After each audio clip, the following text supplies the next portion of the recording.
Hello and welcome back to the UCEI Invitational presented by Xfinity. Today we will be doing some Overwatch. I am Daniel Golden Gad, joined by Jamel Asperin Hopkins, my bad. And we're gonna hop into some Overwatch. Yesterday we had Valorant. It was so far we've seen two losers runs, or not losers runs, but like kind of underdog stories coming in. You know, we have a bunch of teams coming in, but our favorites are going to be UCI. They do pretty well in the collegiate scene. We see them contest the top teams like Redbird and those other teams as well. What do you think we're going to see today? Okay, again, another disclaimer. I think if you watched me on Friday, you can get a good idea. I am so violently biased. Okay. But the truth is, for Overwatch, I think our roster definitely does excel compared to the past previous days. Like you mentioned yesterday, we saw a really nice run coming out from Davis, coming all the way down, obviously, not to just get knocked out early. Really exciting matches and a really good back and forth with Davis. Eventually beating out UCI in those finals. Overwatch, I would like to say, is going to paint a bit of a different picture. I think this is one of our strongest rosters we've had for a very long time. I think both the meta really suits our players. We are in a very disgusting Roadhog meta, and we just happen to have the best Roadhog player playing for us. So I can already say that's a really good look for us starting out. Exactly. And on the other side of this first matchup, we're going to have UCI versus UCLA as we see them walk out right now. UCLA has some pretty strong players as well. Notably, I think Wisp put up a good performance earlier in the tournament. Very impressive. And your boy Johnny, also shout-outs over to him. It was just overall really good performances. They were coming in on this winner's side, so this is going to be that winner's finals before they head over. Whoever wins this is going to be slotted into that grand finals. But whoever loses this still has another chance in that loser's bracket to make a run. So this will never be a scenario where this is the last time we see either of these teams. That is true. There will be a full-on losers bracket to contend for, a little bit different from the previous days, and I am very excited to see who will come out on top. I mean, truth be told, I just think that the meta right now really does well for UCI. I mean, I do know your boy Johnny on the side of UCI went an Overwatch kind of gameplay here, but it's kind of hard to play when you have an Orisa Roadhog meta. We are seeing a little bit of Ramattra play as well. So those are some newer contenders to the Overwatch roster, and all of them very strong. Look at that. Nice shining smiles, happy faces. I like to see the full lineup here. You know, UCLA coming out with their core roster. We have the full UCI squad coming out. I think it's about 8 players that are going to be fielded today, so we'll see who they end up locking in on that roster, and we're going to see some handshakes going across. You like to see the sportsmanship coming across. Right before this, I believe this is a 1st to 3, so we're going to see how that kind of pans out.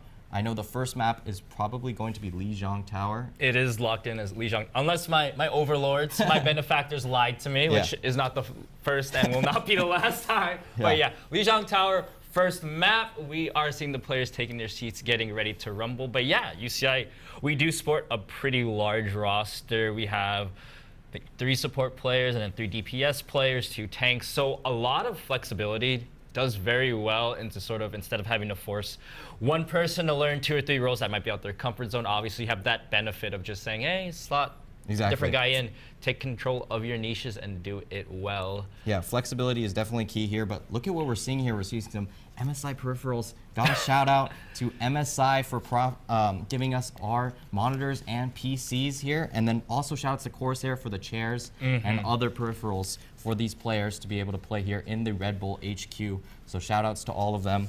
Nah, I was doing setup the first couple of days for the LAN. I'm telling you, these players are getting a little bit of luxury they're going for. Some nice big monitors. Exactly. Yeah, they're curved too. No, they're too. Like, I'm usually a big proponent of the dual screens, triple screens, but you kind of don't need that much when you have the wide dial monitors, in, and that's exactly what that curved monitor does. You have the same distance all the way across. So shout outs to them. Pretty nice. Once again, but we will be heading over to the matches pretty soon. Here we're just kind of waiting out for all the players to lock in, make sure all their gear is good. So let's just keep talking about, let's talk about some meta. Okay. So we're going to see the pretty core, I'd say duo of tanks. We're going to see a lot of Orisa, a lot of Hog, especially. Do you think we're going to see anything else? Okay. I believe that Ramattra has been surging up in popularity. A lot of teams have been scrimming on it a little bit here and there. A lot of on the ladder, you see tons of Ramattra wherever it can fit. I think it is a little bit more conditional compared to Orisa or Roadhog, where you can slot either of those characters into any comp and you can run really well. Ramattra does really well holding space on defense. They're able to, when they need to, trade backline. If you give them a nano, if they just ult on their own. Oh yeah, nano plus Ramattra is disgusting. It is so good to be able to trade bat lines, take space. The main problem I see with Ramattra is on attack. Yes. They kind of struggle with being able to claim space away from defenders, especially if they're entrenched in. If they're playing Orisa especially, there's not a whole lot of room or like opportunities when those cooldowns are down. If the defense plays Roadhog, I think there's a little bit more leeway. There's obviously just if Roadhog hooks down, W key switch forms, you can definitely see it there. But other than that, we might, if we get very lucky and UCEI is really feeling something, we might see Light on the Doomfist. Oh yeah, it's Light on the such Doomfist, a situational pick, but it's really fun. last time we were casting UCEI, I recall Light playing Doomfist. This was pre-buffs actually. You're right. On that Busan, so if we ever land there, we might see Light get subbed in here for the side of UCEI and maybe pull out a Doomfist, who knows. I also, obviously, I think we're gonna see some Sigma on specific maps, you know, a couple that come into mind are the first point on the payload map. Which one? The one with the bridge at the front? Okay. Bro, I'm a Valorant player. Don't get it started. I know. Well, either way, you know exactly what I'm talking about. And then it's a lot of maps where you like see a lot of snipers, you're playing long range, sort of it enables slower gameplay. You do tend to see the Sigma. Lots of good opportunities for skill expression with Sigma. You can definitely one-shot people. You have a lot of shield dancing, one of the last shields we do have in this game, thankfully. But well, Reinhardt's in the dumps, unfortunately. Yeah, Reinhardt players are not having fun, and neither are their teammates. Oh yeah. You know, hey, he does do pretty well into Sigma, but that's like the only time you'd ever pull it out, and that's only if you're a very competent Reinhardt player. So shout-outs to them. They are definitely struggling. Some other picks we're gonna see out of the DPS category now. Sojourn is pretty much a lock anyway, but we're just gonna over here. Actually, yeah. I bet. And look, we were just talking about a Doomfist, We're and starting here we are. Doomfist. Okay. This is the side for UCEI, so Light's just gonna pull out the Doomfist here. He's looking for any pressure on the side. We're also gonna see a Tracer out of Theodore. Surprisingly, we just are into the game. We're gonna see a Roadhog from your boy Johnny, looking for any hooks he can on the right side. We're kind of playing a more split game for the side of UCLA here, while UCI is kind of bunched up into this left side, but he's looking around for Light. Pretty major trade here. Light getting a nice punch into the backline, and XCal picking up 2 kills with that nice little right click. That is going to solidify control for this first point over for UCI. Yeah, so we're actually also seeing the we're Genji trading out, and we're having a lot of trades here. Suarez actually able to take out Supreme there to start off this fight, with XCal also going down. So this is going to be a pretty extended fight here. Theodore needs to find any more damage here, but with UCI claiming the point, it's just going to be ticking up as the timer goes down. So, you know, overall, these fights, Suarez surprisingly generating a full 73%. This is 20% above Otter, so that's pretty much what you want to see if you are a Kiriko player. That Kitsune Rush still, even post-nerf, very powerful for anything. UCLA switched the Roadhog over to the Orisa. They were at roughly 30%, so it's not a huge loss in ult tempo here, but Light, he's gonna have full ult, and he can play so dangerously here with the Doomfist ult. You already see him here, right here. He's gonna try and isolate this backline pocket here.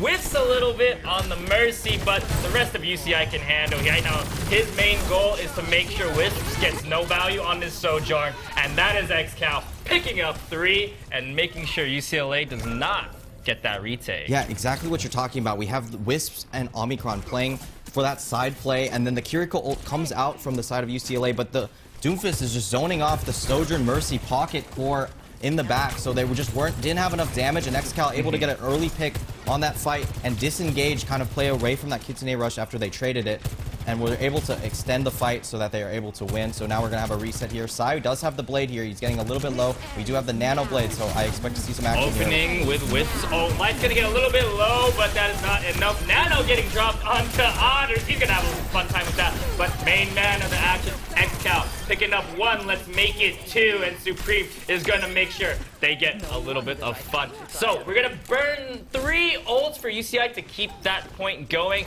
but it's not gonna matter, not enough time to touch, and that is gonna be first round going over to UCI. Yeah, pretty clean play there out of UCI. They had a lot of coordination there, especially. They were making sure that they play the game like very centered, you know. When you think about how UCLA was playing, they were playing more spread out, looking for anything with that tracer on the side. So weren't able to find enough damage, so that just means that UCI is able to basically play together and make sure that they have the plans that they want, or take the fights that they want, especially. Truthfully, I don't like the Mercy pocket on UCLA. I think right now, the fact that they're getting diffed by XCal on the Sojourn and they're not even running a pocket means you're wasting a lot of resources on Wisps when you should look for more opportunities to enable the whole team. Because right now, I don't think XCal is going to be dropping any whip shots here. Yeah, playing very well here for the side of UCI. We're just seeing Orisa take this pocket here. They're going to look for a different angle since they have so much mobility with that Genji and Doomfist core. He's already in. Yeah, they're looking to find anything here. Just blocking, making sure to take as much space. Now, all of UCLA onto this point, playing together. Orisa's going to get antied, but not going to get taken down here. So XCal just looking for any snipes he can. Fight getting very low. A little bit of lag there, but able to survive there. Sai going to get taken down on the start of this fight, so it might be a stall here to look for a way to stall out, but they're going to find Theodore on the front. And then finding Omicron as well to continue this fight. So now it's going to be a 3v4 on this site. Light's just taking so much space, and now with your boy Johnny anti, he's going to have to play very safe here. They're looking to take any space they can, but with the Suzu coming out, able to survive, but going to get taken down regardless as Suarez gets zoned out away by Light. So it's just a good fight from UCI. You saw a really good play out of XCal there. Suarez getting staggered there is going to be really rough. This is going to give UCI a little bit of time to play up at their spawn room, get a little bit of a stagger going further. And the start of that fight was a little messy. UCI went to point really early, and Light dove backline but whiffed his cooldown. So he was stuck backline having to deflect and tank, while Sai was also burning his deflect and had nothing to do. The fact that XCal got that first pick gave UCI initiative to start continuing the fight. We're going to see Kitsune rush drop from Suarez to try and retake. Returning the favor is Otters, and already Doomfist Light looking to find a pick, jumping on into that backline here. Next ultimate that could come up could be the Nano, but I don't think UCI wants to burn anything else. The overclock is coming through. We are going to see XCal get the full brunt of the carry. And the fight will settle down. No ults really burned from UCLA beyond Kitsune, and things are going to get wrapped up. So a lot of resources burned by UCI and a lot earlier compared to last point. They are only going to really have Blade in this next fight, so this is a really good opportunity for UCLA. If Theodore can find the trace from, if we can use the overclock from Wisp to pick up a kill. That's so bad. Staggering the Kiriko right before this fight is going to be really rough here. You see, these fights are really hard for all of the side of UCLA to play because Light is just taking up so much space on this backline.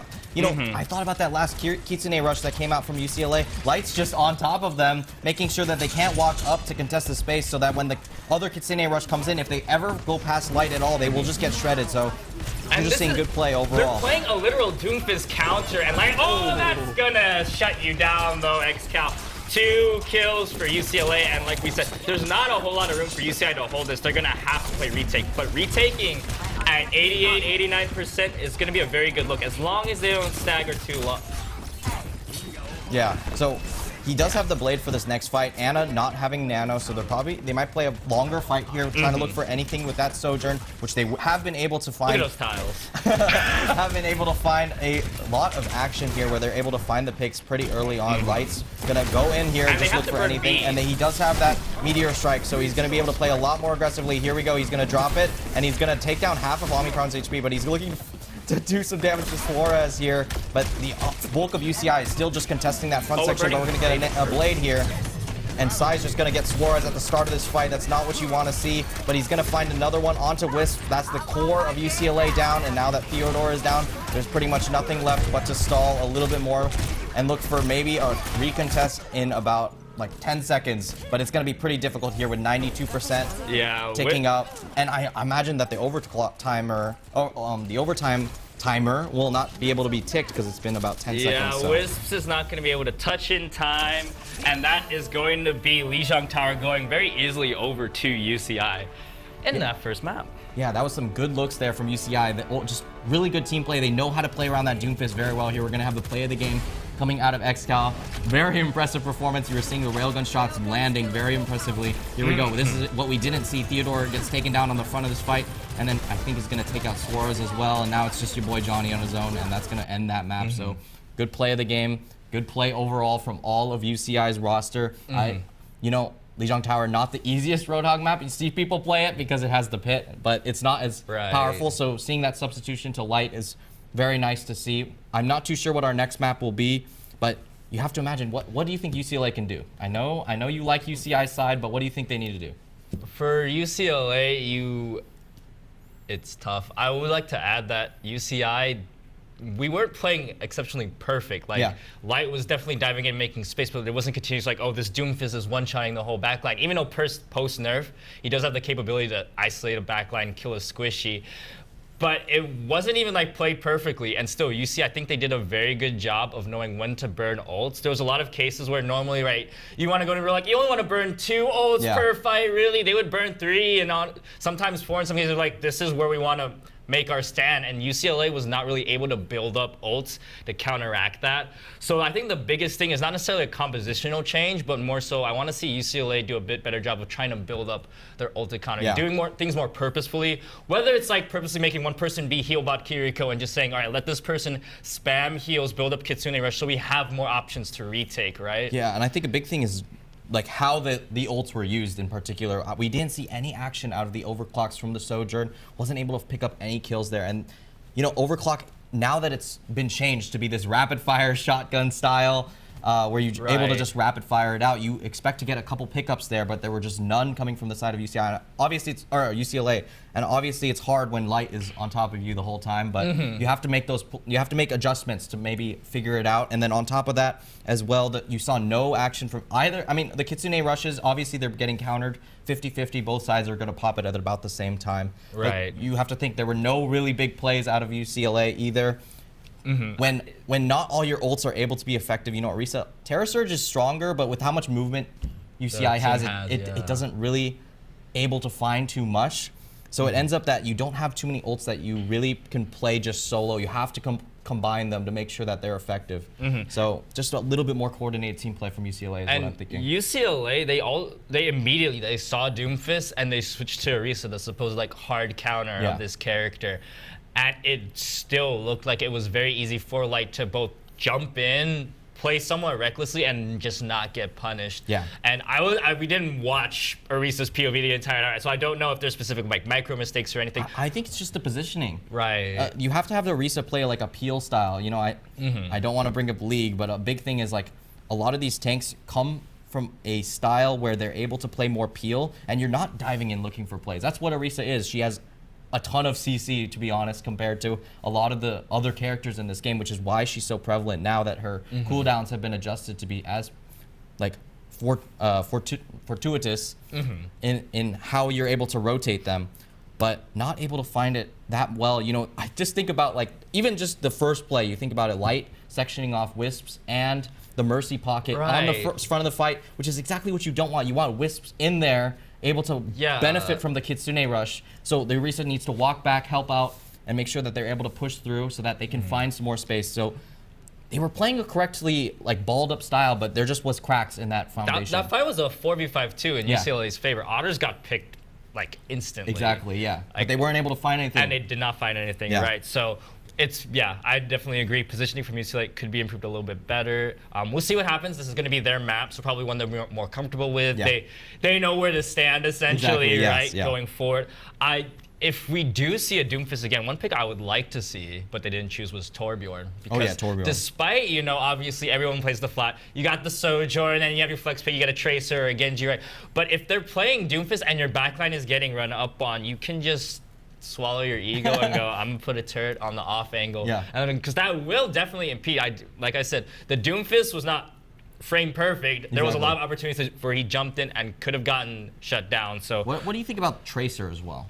We did see one pulse bomb we did see come out, but that made it was a big play, but I don't think it got too much value. It was just kind of annoying on the back line, but with just Tracer kind of poking around, didn't find too much value in my opinion. I think they might want to switch it up for something that can contest more space? Well, if you're looking at it like a compositional standpoint, right? Like UCI was playing just a pure on dive comp. Like we're going to pick our battles, we're going to calm it perfectly. That's how you have to play dive. And if you do it wrong or you do it ineffectively, you're just going to get torn apart worse than any other team.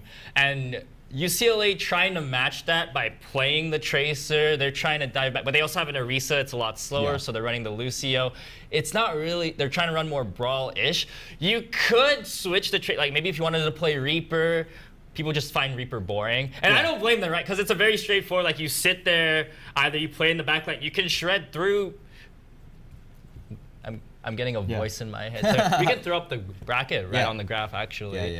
But yeah, we could play Reaper. We could switch the Tracer out for Echo. I would really like Echo. Echo would actually be pretty good because the whole thing is how LA is able to move as a full squad. And that's not what the Tracer allows, but here we go. Here's the bracket here. As I was saying, this is not going to be the final match for either of these teams. They will get slotted into that losers finals if they were to lose, but whoever wins this grand finals, you have an easy road and you got to just rest until the nighttime for that final match. And the next match on the loser side is going to be UCSD and UC Berkeley duking it out, last chance. So we'll see that on our next match, which I will also be casting as a little bit of a preview. So I'll be there for that one as well. So just, shout outs to that. But, we still got, this is first to 3. So even if UCI is to pull ahead again, UCLA still has chance in these next 3 to 4 maps, we'll see. Depending if they can get to 4 maps, If we do see Romani, I think everybody will know what we're going to get. So Ramatra. He is the Ramatra. They both start with R. Rom, We're gonna. I forgot that Roadhog also starts with R, but I don't care. Exactly. I think it's pretty interesting. I think it's funny because it's like this entity. You have to play around all the time. Our Roadhog specialist, this Romani. Impending doom coming forward. Like that. Your backline's not gonna have a good time. I don't think anyone has a good time sometimes. Actually, the Roadhog player has a good time. That is what I will say. Yeah, Roadhog has fun when Roadhog's playing Roadhog. No, neither your team or the enemy team is truly enjoying that. You're just hoping that Roadhog is carrying. Yeah, I love playing for an 8-second cooldown. Bro, it's 8 seconds. Just kill him. Yeah, you have 8 seconds. Burst him out. No big deal. Just it's not like he has like 650 HP. I would just burst him out. For sure. I mean, that's the goal for UCLA going forward. Yeah. You do see with your boy Johnny is willing to pull out that Orisa, which has been that solid pick into that Roadhog. So if we do see Romani, expect a Roadhog, Orisa, or maybe even a Orisa like mirror match. I'm not too sure. Or we could see that Ramatra into that Orisa. I think it's not a bad matchup for Ramatra either because Orisa can't deny enough space and also doesn't do enough damage to Ramatra to even be threatening. I think the big thing is once Ramatra's on the board, you pick up Roadhog and is able to do some damage. I'm just excited. I want to see some Ramatra. He's the new character. I have not unlocked him yet on the Battle Pass. Thank you. Shout outs to Blizzard. I gotta wait till tier 45. Unlucky. But I've been playing against it a lot, and I think every time I see it, I get kind of annoyed. The speed boost, very annoying after he pops Annihilation. Kind of hard to disengage, especially. He is a character that when he has his space, he uses it well. But we are taking a trip over to Britain, going to Kings Row. What kind of an infamous map for UCI. I remember last year, we always lost. Oh, really? I think we won a couple times, but I just remember we would win first map, and then we would lose Kings Row. Yeah, so every team consistently did that. Yeah. Interestingly, we will see 2 substitutions for the side of UCI. We're having Romani come back in and Zerocious as well. Zerocious, our resident sniper player. So obviously on Kings Row, definitely where you're going to see snipers for sure. And Wisp going to pull out the Widowmaker, I'd imagine here. Your boy Johnny just hovering over that Winston. It would be a nice burst option. Nope, we're going to go to Orisa. As I said, you see Romani, you know what he's going to play. So it's just going to be that Orisa Roadhog matchup that we'll play for. And Xcal is actually going to find himself on the Tracer. Yo, let me see that front line, though. Let me see what's going on. So some roster changes here and there. Kings Row is a very standard map. A lot of teams just love it just because it's been scrimped to death. And very simple. That Roadhog hook is on cooldown, and you saw a very, very fast take of space. by UCLA going into that high ground on the point. That's very scary if you're UCI. Yeah, Romani just looking for anything here. Zoroark gets pressured off, but Otters is going to find Theodore to start the fight. That is not what you want to see. Otters going to get taken low, but not going to get taken down. So it's just going to be a longer fight here. They're going to take all this high ground. They're going to try and wrap, look for anything here. But UCI is playing very smartly around the side, but we do have Theodore coming back, so he will be able to pressure back on that front line style, and Romani is just going to have to push out. As Reset, your boy Johnny is just repositioning to try and find a pick here. Romani's going to get forced out to use that canister, but just going to get, you know, too tanky to get taken down here. We're going to get slept by Anna, but they're on the point, and they can't really come out here without a pick here, so Zoroark needs to make a shot, and he does. Wisp's going to go down, but Theodore's going to trade it over. And, you know, we're not too close to an ult here, but XCal is building up that pulse bomb soon. If this comes up, it could be pretty big for just taking a pick here. And they're just going to take that high ground. Yeah. 88% to Theodore 74. You can already see it. Now, granted, he got picked early. Is that truly his fault? But whoa, we are really, really far up, though. Suarez is going to pick up two along in the reset. And that pulse bomb not going to find anyone. Instead, Romani is going to be the hook to seal off Suarez's fate. It looks like UCI want to kind of dance, maybe find something. XCal already burned pulse bomb, and that is going to be that first point going over to UCLA. So immediately you saw UCLA just take advantage of the speed boost, avoiding Zoroark sitting at that choke and holding him down. Retake actually coming forward though as UCI just picked up you know, we were just talking about it. I really like the movement there from UCLA. They were kind of isolating this immobile Ana and Widowmaker to try and make sure that they have no good angles to support their team or take any picks here, but then not going to work out for them. Regardless, with some good shots from Zoroark and some space taking by Romani, you know, just unable to get taken down. So now we have Otters has that Kitsune rush for this next fight, and we're going to see a big contest into this side bank. This is a really rough take for UCLA. They are going to have to only have the Terror Surge unless Pulse Bomb finds a pick. It does not shut down Supreme in any way, shape, or form. In fact, the Nano's going to go off here, and we're ready to go whole hog on point. Kitsune rush is not going to be an excuse for UCLA. Two people dropping, and that hook. 3, 2, 1, and that hook will shut you down when you are going straight back to the spawn room along with Suarez. And that is only 2 ults burned by UCI. You have Kitsune rush for the last minute. Exactly, they've been saving it. They thought they only needed the Ana ult, which is the Nano, plus the Roadhog ult to kind of take that space from that Kitsune rush from the side of UCLA. So once again, not finding any value on the Kitsune rush, actually getting taken down within it. That is the power of the Roadhog plus any ult. But we're going to have a Kitsune rush come out of Otters here. He's going to get pressured out, might get taken down, but able to survive here. Your boy Johnny just looking for any space, but getting kind of isolated here. Going to pop the Terror Surge, but Otters is going to get taken down on the front of the fight, and that is a big healer going down, but Zoroark is going to find Omicron to take out the AoE healing. But Romani's going to find Theodore, but Romani's going down. This is the first time in this match he's gone down. So let's see if UCI is able to take the space back. Are they going to touch? Wisp is getting really low here. He's getting pocket of his life. 2 supports are trying to keep them up, but they are not the ones that can touch the point. 10 seconds left, and we got the Doom Fist to touch last. Wisp with a miracle shot, and that is going to be the saving grace to keep UCLA on this point. Your boy Johnny showing that he knows a thing or two about Doomfist. He can give Light a run for his money. Yeah, a good switch there to make sure that they guarantee that they get that hold. That was the last chance there for UCLA, so they're going to able to extend this map towards this payload section of Kings Row. They have 2 minutes to push it all the way to this first checkpoint, and UCI just completely regrouping here. For this next fight, we're going to have the Kitsune rush. You know, they held it on UCI's side so much, they're going to actually opt to swap to the Lucio, so they have a little bit more movement to match the speed of UCLA's tempo. But Suarez is going to have Kitsune rush for this big next fight, and the Nano is still 25% away, so they're going to have to build that up if they want to contest that space. Right now, UCI's comp is very, very pick reliant. It's either Romani looking for a hook and backline, or Zoroark able to isolate a target. Whereas Wisp has a lot more freedom. They can run up and duke it out as long as they have their slide off cooldown. You can see it, much more active participant, and the response to that is you have XCal on the Tracer, but they could also get matched by the enemy Tracer. Romani's gonna be able to pick up one. I think this is a very, very easy like reset fight for UCLA. They don't have anything to really contest anymore, so they're gonna just press that S key. Go! Not Omicron 8 seconds. 8-second cooldown. Yeah. You better do your math. Exactly. So just Romani's going to take the space here.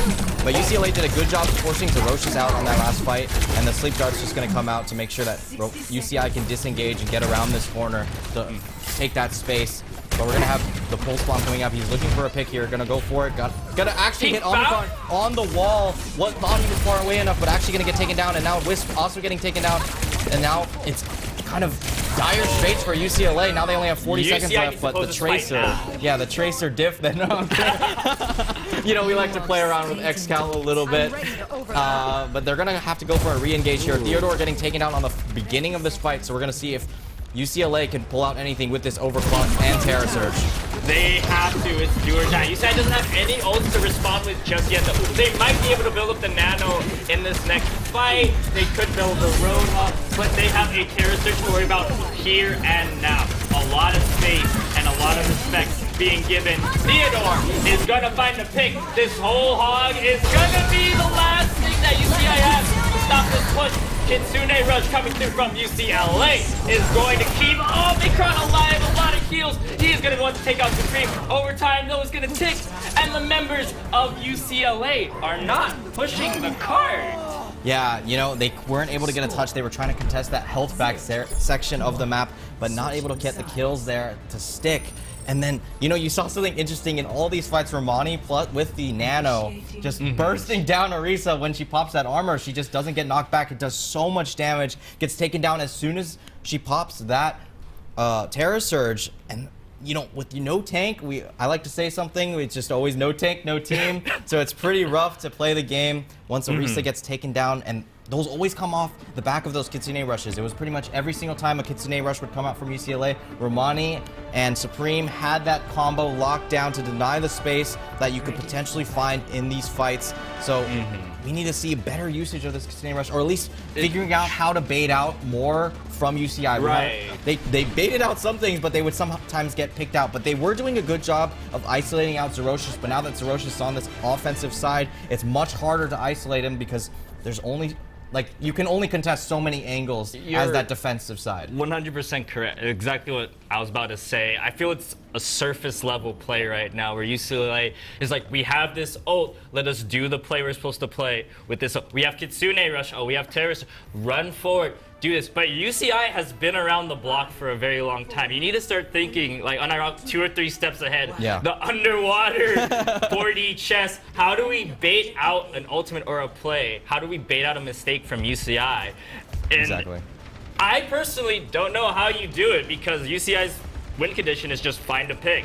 And other than denying the pick, there's not a real way to win the game. And Romani, Supreme are both gonna prove us right. Exactly. We're seeing the exact same comp come from the side of UCI here, and it's a lot more successful on the offensive side. That is the strength of these pick comps. Be able to break that line as early as you can, and then just take the space, fill it up with this big boy Roadhog. And now there's just no way you can recontest since your boy Johnny did go down here, but they're gonna look for something, but nah, not gonna find it. Romani just too threatening, so it's gonna be a full cap instantly for UCI. Just the first push is successful. Now they have 5 minutes 36 to just make it to where UCLA was able to make it last time. They're going to look for a contest here on this front side. They're trying to stall as much as they can. Zerosh is going to start off the fight with a pick onto Theodore. You do not want to see a Widowmaker sniping out your Tracer player for sure. It's just like Suarez is going to trade over Zerosh, so it's at least going to be a 4v4 here, but Theodore will be there first for this next fight. Spawn rooms are right there, and I admire UCLA, a lot of grit playing this far up, and a lot of risk that comes with it if you're not going to be able to hold this point well. With the fact that the spawn room is going to bring people back in really quickly, you're just building ult charge for UCI. And we've said already time and time again, UCI is managing this ult economy exceptionally well. Already have we have 5 ults essentially, and Otters is very much in tow. Okay, now Wiz gonna have his overclock, gonna pop it, looking for enough damage to burst out Romani, but the Suzu's just gonna deny that.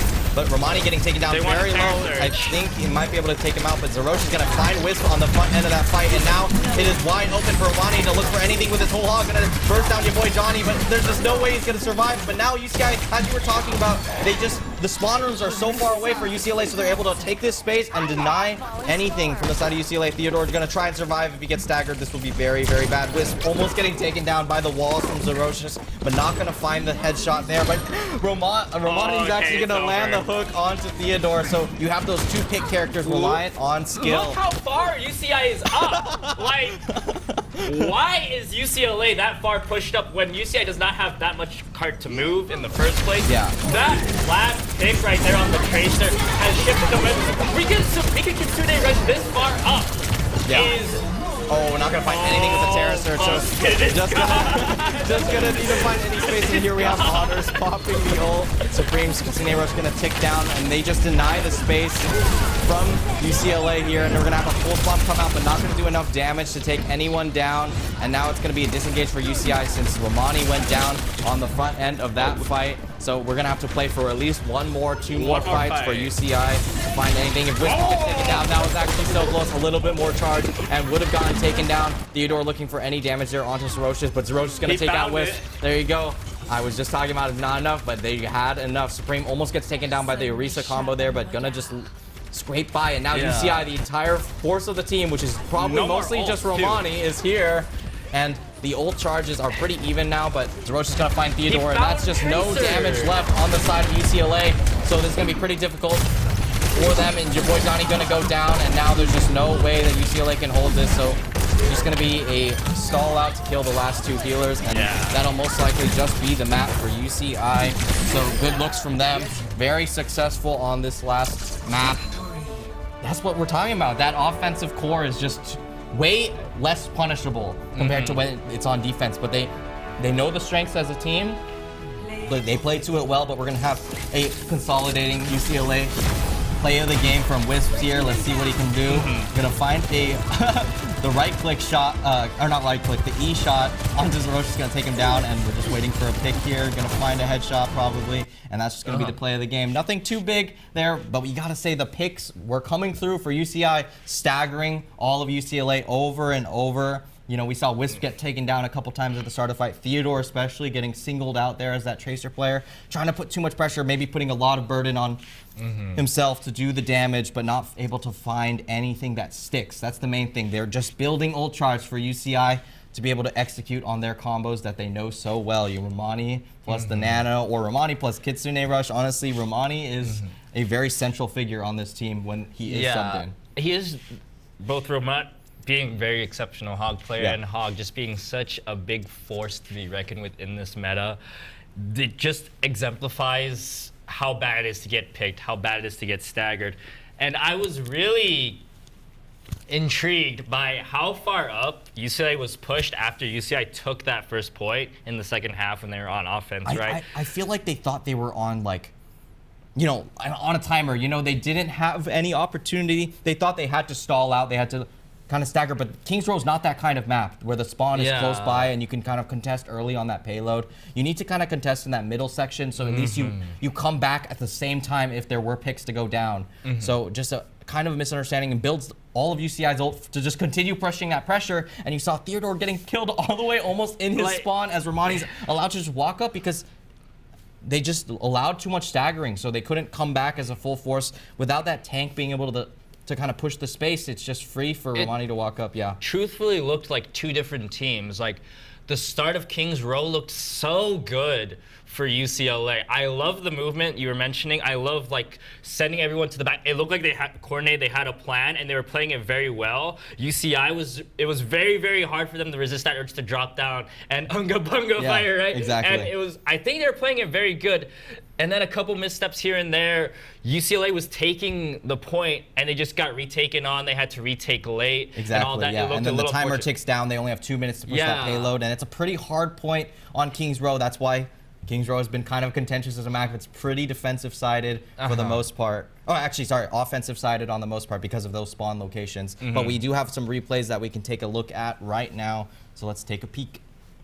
And we're just gonna have, Wow. this was a crazy fight. This They was pushed some good so play, far yeah. forward after they took that space, but the retake came through from UCI after Romani was able to find a couple picks there, and Zerocious as well. So that really stalled the timer. You could see as they took the first payload here, they had 2 minutes 26 on the clock, but just not gonna find any. Look at how much damage Romani's gonna do with this whole hog plus nano, just forcing the entirety of UCLA back, and with no tank, no team, they're going to get taken down. Terra Surge also just going to get bursted out again. That's kind of the tail of the game right now. Roadhog just able to burst through Orisa's kind of bulky nature. And, you know, you think about these matchups, Orisa versus Hog. You think Orisa, you know, they buffed Orisa to counter Hog, but we're not seeing it actually able to fully come out for the side of UCLA. So Romani's still kind of uncontested, where you're looking for some answer for that Hog for sure if you're UCLA. There's no excuse. You log on to ladder. This is all you're going to play anyway. Yeah. You know what this matchup entails. It's more just Orisa isn't exactly a counter. It's more of a curb. Like you're just trying to curb the Roadhog so that the rest of your team takes the space. But we're seeing some good pressure coming out of the Widowmaker from Zerocious, so that Wisp wasn't able to take the space that the Orisa denies from the Roadhog, at least in the theoretical sense of the matchup. So with this double pick comp, it's really hard for anyone to kind of peek out and make a big play. Yeah, and they just get scared. They don't want to make plays.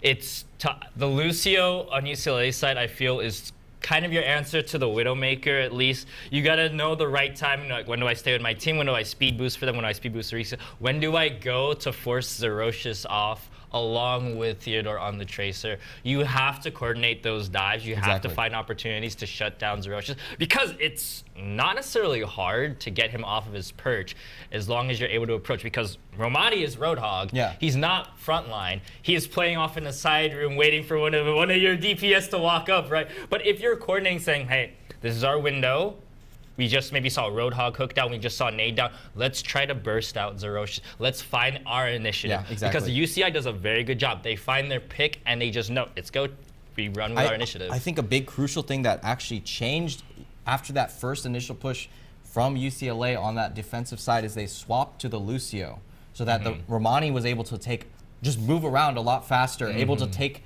more space and match the pressure that was coming out from UCLA's rotations. So that denied a lot of the tempo that they were building from, you know, finding these interesting flank routes that they were able to take Zerocious off of. And then they played a good game where they realized that, oh, we pushed them into this corner, now we can kind of pincer on, but they just, once they were in a full-on brawl, 5v5, or even like 3v5, which we saw on that retake on that first payload map, or the first control point when UCI was on the defensive, Romani just lives, and if he lives, he's gonna eventually find that pick. You know, you just keep waiting the 8 seconds, he's gonna find one eventually. That's just what you expect out of our Hog specialist, and it does go down like that, and now UCLA finds themselves down 0-2 to start this first to 3, so it's gonna be pretty rough. They need to find some momentum for this last map to maybe go for the reverse sweep. Obviously, from what we were seeing, UCI definitely the favorites coming into this next map, no matter what it is. It should be another pick for UCLA, I'd imagine, because once again, they lost and they have the 2 map picks. So it's pretty scary here if you are UCLA. You know, Santa Monica's not far from UCLA. Ooh. It's nice you don't have to find a plane ride. That's true. That is true. A lot of teams, Davis did have to. But remember, this is not their last rodeo. They still got the losers bracket waiting them if they do fall here. So, and UCI feeling pretty comfortable, I'd imagine, going up 2-0. But we did see some reverse sweeps yesterday in Valorant. So it could happen. There could be a swing of momentum, but they're going to need to figure out their team play and how they use those ults to execute. Mostly just to get kills. There aren't that many kills going down. If you just killed UCI, there would be no Hog. I think the biggest thing is that you're seeing XCal play the Tracer here, and we saw Theodore play the Tracer.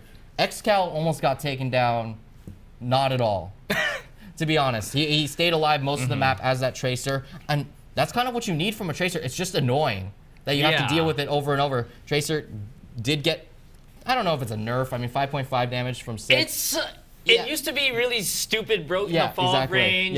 5 damage is a little too little. So 5.5 is like I hit most of my shots. Yeah. I get rewarded for one. So, definitely not as strong as she was before, but still the biggest thing is how annoying it is, and then charging up for that pulse bomb to find a big pick. We only saw one go down there that actually found someone, and it was surprising when it attached to the wall, and the Lucio player was just too close to it, so just gonna get taken down. One thing I do want to bring up, like, we haven't seen Ana Kiriko from UCLA, Yeah, have we? we saw that from UCI on that first map, and then also when they were first defending on that side of Kings Row. I think if you want to shut down Roadhog, the easiest solution, you is know, the Ana.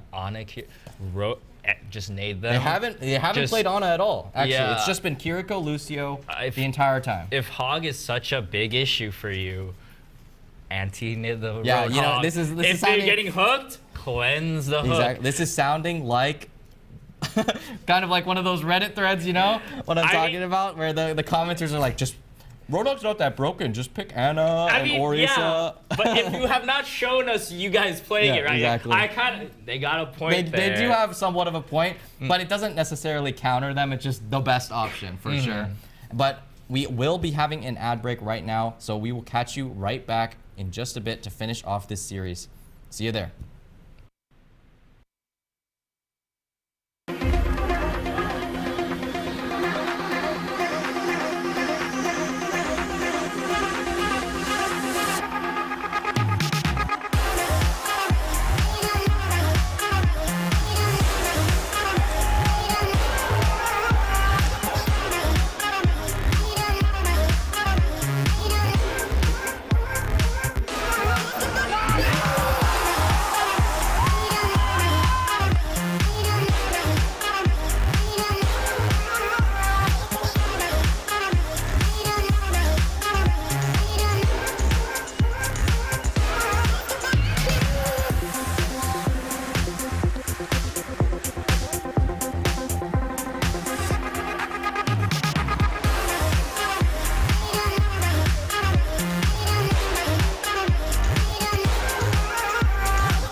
Girl, you can do better, at least with your big name wireless carrier. With Xfinity Mobile, you can get unlimited for $30 per month on the nation's most reliable 5G network. They can even save you hundreds a year on your wireless bill over T-Mobile, AT&T, and Verizon. Wow, I can do better. Yes, you can. I can do better too. Now, you really can do better. Switch to the fastest mobile service, Xfinity Mobile. Now with the best price on 2 lines of unlimited, just $30 a line.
Hello and welcome back to the UCEI Invitational presented by Xfinity.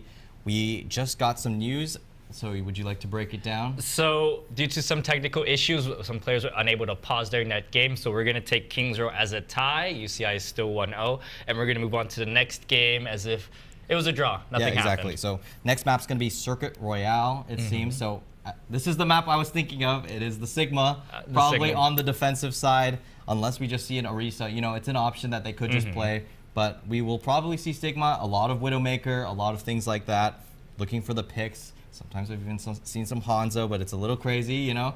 I don't think he's the weakest character, so definitely could get some play. So we're just going to be hopping into this technically just second map since that one was a draw. So we'll take a peek at that. What do you think of either of these teams' chances on Circuit Royale? You already know what I was gonna say. Exactly. I'm expecting a sweep in one direction. So hey, they could get a 4-0 tech. No, I'm kidding. I'm joking. If there was some serious tech issues, totally fine from UCLA. You bringing up the Hanzo, and I think UCLA's Wisp is like a very strong snipers main in general. So like a lot of Widowmaker, a lot of Hanzo. We could see it from them. It's just a lack of consistency, I think, from Hanzo specifically. If you're popping off, it's super oppressive, you know. But are you going to be able to pop off versus every team? Is every player going to move the exact same way for you? And this is kind of what you expect from the UCI. They're going to sub in Light. I've seen this pretty much every time they play this map. Light comes in for the Sigma, and used to be the Zarya on this map. But we're going to see probably just a Sigma mirror match here. We're going to get the Zenyatta from Supreme. Not too unsurprising. I've seen a lot of Zenyatta, and we're going to have BAP for that extra healing to compensate for Zenyatta's lack of healing. So good to see here from UCI. They're going to pill up the Genji. Sai also loves to play that on this particular map. So we're just going to have kind of that same Mercy pocket for the side of UCLA, which we saw didn't work out on that first map, but we'll see if it changes anything here. UCLA sporting a lot of substitution as well. Star Factor taking in the reins for your boy Johnny. Courier as well is going to switch out for Theodore. We're seeing the Mercy Sojourn pocket again, which I truthfully I'm not a big fan of. You know, it's really good in solo queue. It's good in solo queue, yeah. But this is going to be some coordinated team play. So it's able to split off. You put so many resources into this Sojourn basket, but Wisp's going to just take out Zerocious to start off this fight, and that's a different pace to how it's been all series.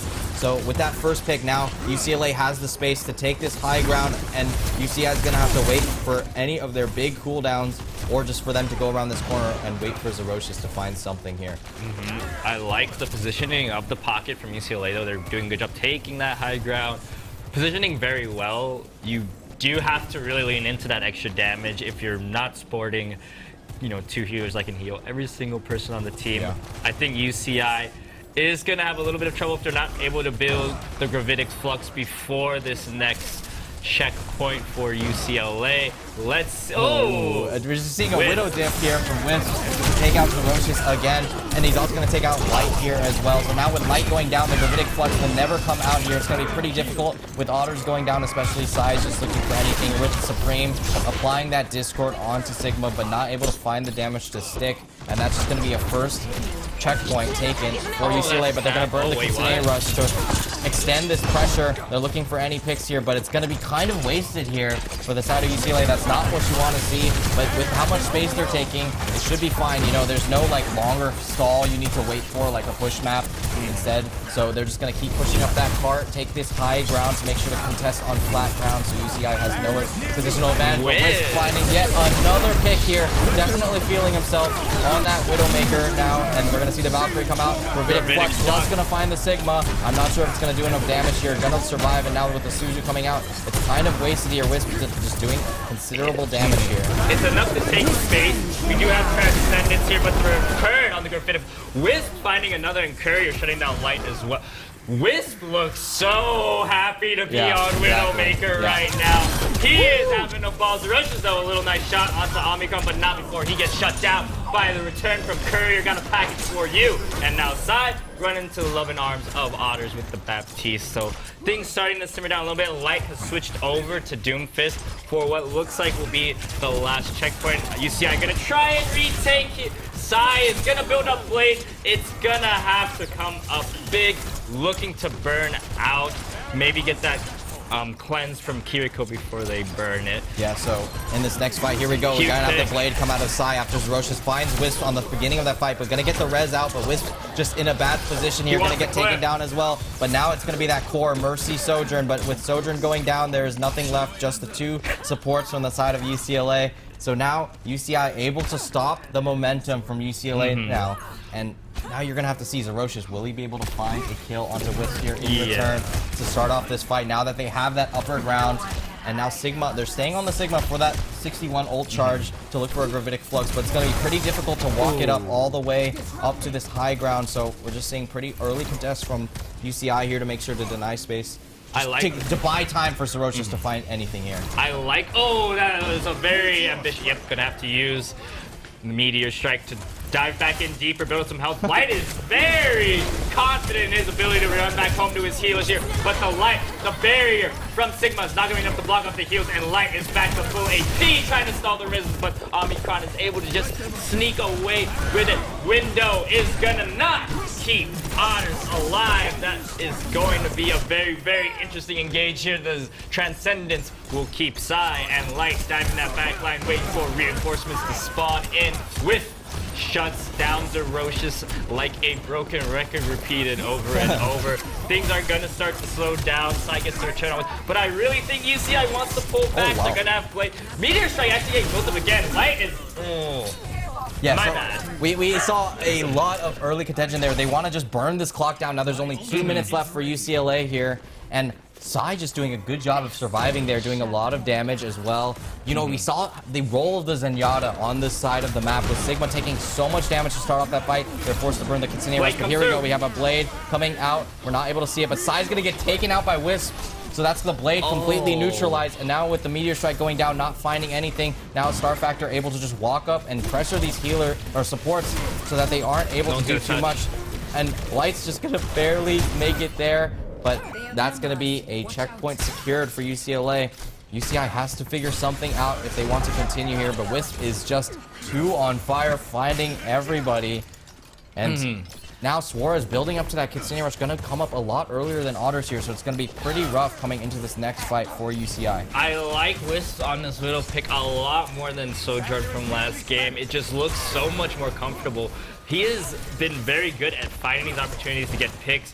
Granted, it's a different composition. Obviously, with the Sigma, what we saw in the first play, it's a lot more slower. You have a lot less, or a lot more opportunities to find these choice kills. And now, Courier and Wisp just eliminated the dive core of UCI once again. Yeah, Zerocious not finding too much here. He's gonna have to look for something here as they push into this last section of Circuit Royale. The Sigma just doing so much work to try and deny Zerocious from finding anything here. The barrier's always going out towards his direction. But here we go. Is he able to find anything on this line? But Supreme's gonna get traded for Courier's life, but that res just coming on. That's the pocket right there. And then here comes a Kitsune Rush from UCLA to try and break through the force. But with Suarez actually taking out Zerocious, that is probably all that UCI wrote. But Sai just trying to stall out anything here. Not gonna find it. Just looking to touch and recontest in a bit. And Star Factor taking down Otters. Supreme does take down Courier again, which is kind of funny. But now I don't know if UCLA has enough steam in the tank to continue this with that Transcendence coming out from Supreme. And now Light and Otters and Sai are all building up towards that ult. And with Suarez going down on the back end of this fight, UCI able to curb the fight just a little bit. This is where it gets a little bit scary for UCLA. They're going to really just have Overclock and Gravitic Flux, but UCI 4 ults in their back pocket, and with that Doomfist, they're going to take a lot of space. UCLA will have to fight for every single inch from Light. We're going to start things off with the Blade, trying to dive into this backline pocket to take out 2. They're going to be no more from them. Wisp is going to shut down Sai and his Blade though, and now it is Doomfist. Light holding the gates, preventing the entry of UCLA into this next take. They do have that Gravitic Flux in their pocket. This fight is gonna slowly but surely reset, and UCLA have one more in them. UCI though burnt a lot. They're only gonna have Kitsune, maybe Transcend. 40 seconds left on this map. You saw how much stall the Doomfist was able to pull off on that second checkpoint, but here he's taking a lot of damage, able to get out. They're gonna try and Gravitic Flux, but it's not gonna find anything but it does buy some space for UCLA to walk forward. But with Zerocious finally winning that matchup against Swiss, find it, and he finds another one onto Suarez, but the res is going to come out on top of Suarez. But with that Courier going down, there's just not enough damage here for the side of UCLA. They're going to look for a recontest with all the mobile characters probably. We have we have a hamster ball coming out trying to survive, but just going to take too much damage with the force of Supreme's Discord Orb just going to get taken down, and there's just no way for any touch to occur. And that's going to be the first defensive side for UCI, able to stop the momentum from UCLA there. A good swap to Doomfist, able to change up the pace after they were able to recontest on that second checkpoint. Stalls down the timer so much so that UCLA wasn't able to find the full push there. It was just too long of a time to try and take space. They were building up that Sigma graphitic flux all the time, and that's how they get in. So unless they have that there, they weren't able to force out this Doomfist or the core from UCI. Yeah, and give credit where credit is due too. UCLA did a phenomenal job working off of Woods. It was like a night and day difference again. Yeah. They were able to find picks, and it was a very easy like initiative for them. Oh, Wisp got a headshot. Take the space, walk forward. On defense, it's a little bit different, right? Even if Wisp is finding the picks, it means a lot more when UCI finds a pick onto the defense, because they're going to be the ones taking it. With the Doomfist start as well, it can very easily snowball out of control. It's going to be pretty hard for Wisp to play a game when Light is on this Doomfist. So I think that's a good switch up from UCI here. And then also on top of that, I think something pretty interesting is that the Courier and Omicron weren't able to find too much on that last section of the map. Gets taken down with that pocket pretty often after the Doomfist was swapped too. So you see Light making these Mercy pockets pretty difficult to play out. But we're going to also have to shout out Supreme. The Discord Orbs, obviously, you just put it on the tank, but it applies so much pressure for the side of UCI, and it really allowed them to get those early picks that they were kind of lacking earlier in the match. We're starting off fast and furious. Light is already jumping on into Sigma's face. Gonna shove him off that high ground. A little bit of Doomfist geometry, but Star Factor is actually gonna fall. No res for you as well. Light sending Omicron home. 360? little stylish with it as he's getting things done. It's not just Zerocious that can make the trick shots. Let's go. Wisp is going to be on the receiving end of these picks this time around. Yeah, so Zerocious finally finding the counter matchup of the Widow v Widow, finally finding the pick, and that's the tempo. You find that 1v1, you know, sniper long angle on Circuit Royale, and that is what opens up the map. So we're just seeing Sigma get a little bit taken down pretty low here, but not going to get fully taken down, so able to reset here. But Zerocious finds Courier on the side as Starfucker goes down, so it's going to be pretty difficult for UCLA to play. Here's a 360, but he's not going to find Wisp. I did talk to him before this game. I said, you're going to pull out some 360s, right? So now he's really feeling it, so he's going for it. See it. We're going to also see a little dirty stat. Oh, come on, bro. You can't do him like that yet. You haven't won the map yet, bro. I know. Josh is playing around a bit after feeling himself just a little bit. Star Factor switching to that Roadhog core, but the Discord Orb just allows... I don't know about that, yeah. The Discord Orb is going to be so strong with no more barrier, and Zerocious is going to take off Star Factor's head there. And now there's just no tank, so you cannot walk up. Now UCI is just going to keep pushing this advantage here. Sai's just pushing the cart as we speak while they take all the space that they want. Zerocious just looking for anything and going to find Omicron on the side of that push. So now Zerocious looking for another pick here. He's playing pretty hot. For sure now, you know, complete reversal. I think the offensive Widowmaker is just way easier to execute than the defensive one. So no, 100%. Yeah, exactly. As we were talking about last, I don't know what the angle was, but that's kind of funny. Here we go, looking for another pick here. That Discord Orb on. Oh, never mind. Wisp, there you go, with a return kill. And now, but the checkpoint's already secured here for the side of UCI, and now UCI so far up getting taken down.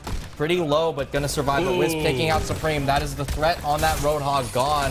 So now they're just gonna have to keep pushing a little bit more, but Light's pressuring Wisp out. But now with the Kitsune Rush, they're looking to stagger or something, but not gonna find anything except for Sai on the front end now with Wisp finally taking down Light, who's just kind of, you know, Light's doing his thing. Yeah. We're Kitsune rushing at their spawn. Here we go. Oh, they see each other through the window, but Wisp just knows the angle there, so Zerocious is gonna get taken down. Remember King's Row here, though. Exactly. Don't get too comfortable. Yeah. Kitsune Rush is going to start us off here. Whole hog to try and hold him off. But Light saying hello and goodbye to Wisp. Not going to stop the res, though. Star Factor up in the skies, looking for a hook to rain down hell upon the bot side of the map. Zerocious picks up Suarez. Transcendence to get everyone out of the choke. Zerocious playing with the right click, looking for a little trick shot, but not gonna really get anything yet. Wisp is getting stunned, beaten, bruised by Light. Picks up 2. Yeah, that's the role of the Tenderizes Doomfist. that Roadhog, and yep, not too much to it. You get staggered versus Doomfist, and it feels so Yeah. bad because he is going to jump into your spawn room and make sure you feel it twice. Zerocious with another one onto Wisps here. Really, now comes the res. Courier actually peeking out. Might have gotten taken out there, but able to survive. So now Sai is going to pop that blade. You Gonna got look for touch. Courier, and here we go. The touch has to come out here. Star Factor just holding this point, but Sai and Otters are gonna force out Suarez's life, and now it's just gonna be up to Star Factor and this Mercy. But now that Star Factor gets taken down, there is not much that UCLA can do. So just going to be a full map win for the side of UCI. Pretty impressive coming out of them. You know, it was a pretty hard defensive side, but just stopping them was enough. And they're able to execute on to the Widowmaker 1v1. You know, Zerocious feeling himself on the second half. And Supreme, here we go. This is what I was talking about. Discord Orb just bursts and does so much damage. And it's just too much pressure. You know, they were playing that Sigma core, which is a lot stronger against Zenyatta. Just like punching it all, yeah. I love the play. Pretty funny. So that's just going to be 2-0 for UCI. They're going to have to win one more map here to secure this first to 3. So they still got a little bit more chance. UCLA, they have one more chance, basically, to stay in this winner's side. But pretty impressive performances there from UCI as well. UCLA looks a lot better Exactly, on this. Now, is Sigma really our mainstay for UCI? Not necessarily. We got some nice highlights going to be shown to y'all as we start to hash this out, right? I think that Wisp felt phenomenal on that map. He was very good, you know, just on the Widowmaker, especially on offense. He was able to find those picks, as we'll see very shortly with those replays whenever they join us. There we go.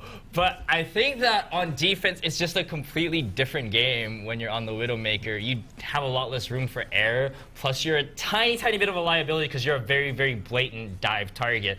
And Light on the Doomfist, when he switched over for offense, means that you don't have the same windows. You don't have as much freedom as Zerocious did when he was on defense. There we go. He's going to get one pick onto Courier here in just a second. And wow, that's a fast one for sure. And here we go.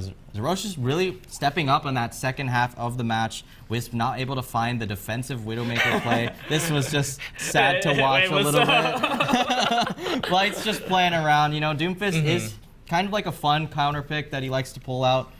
I think it's not about the tank matchup when you're playing Doomfist. It's really about how Doomfist interacts and changes the game for everybody else in that match, which is why, you know, the Blizzard balance team really has to keep him in check. Doomfist it's like harder Roadhog, and you get less reward. Yes. But and it does excel in these staggers, I feel, in that sustainability. It's kind of like Tracer, where you're super annoying. You do enough damage where you can't ignore them. Yeah. And although, you're not getting a hook one-shot and a guaranteed kill, you're displacing the tempo and the ability for the UCLA to reset. And when you combine that with a Widowmaker that is able to just find picks consistently, and then whenever you leave the spawn room, I'm getting punched back in time and time again, you don't really have a good reset unless you're a very disciplined team, and I don't think UCLA has that, and it's really hard to fix that in the 3-minute break in between games. Yeah, we'll see if there's any substitutions come out, but I actually was pretty confident that this is a really good roster for the side of UCLA. You saw when Courier came in for the side of UCLA instead of Theodore, we saw the swap for Wisps onto that Widowmaker, which opened them up a lot to be able to find plays here. And they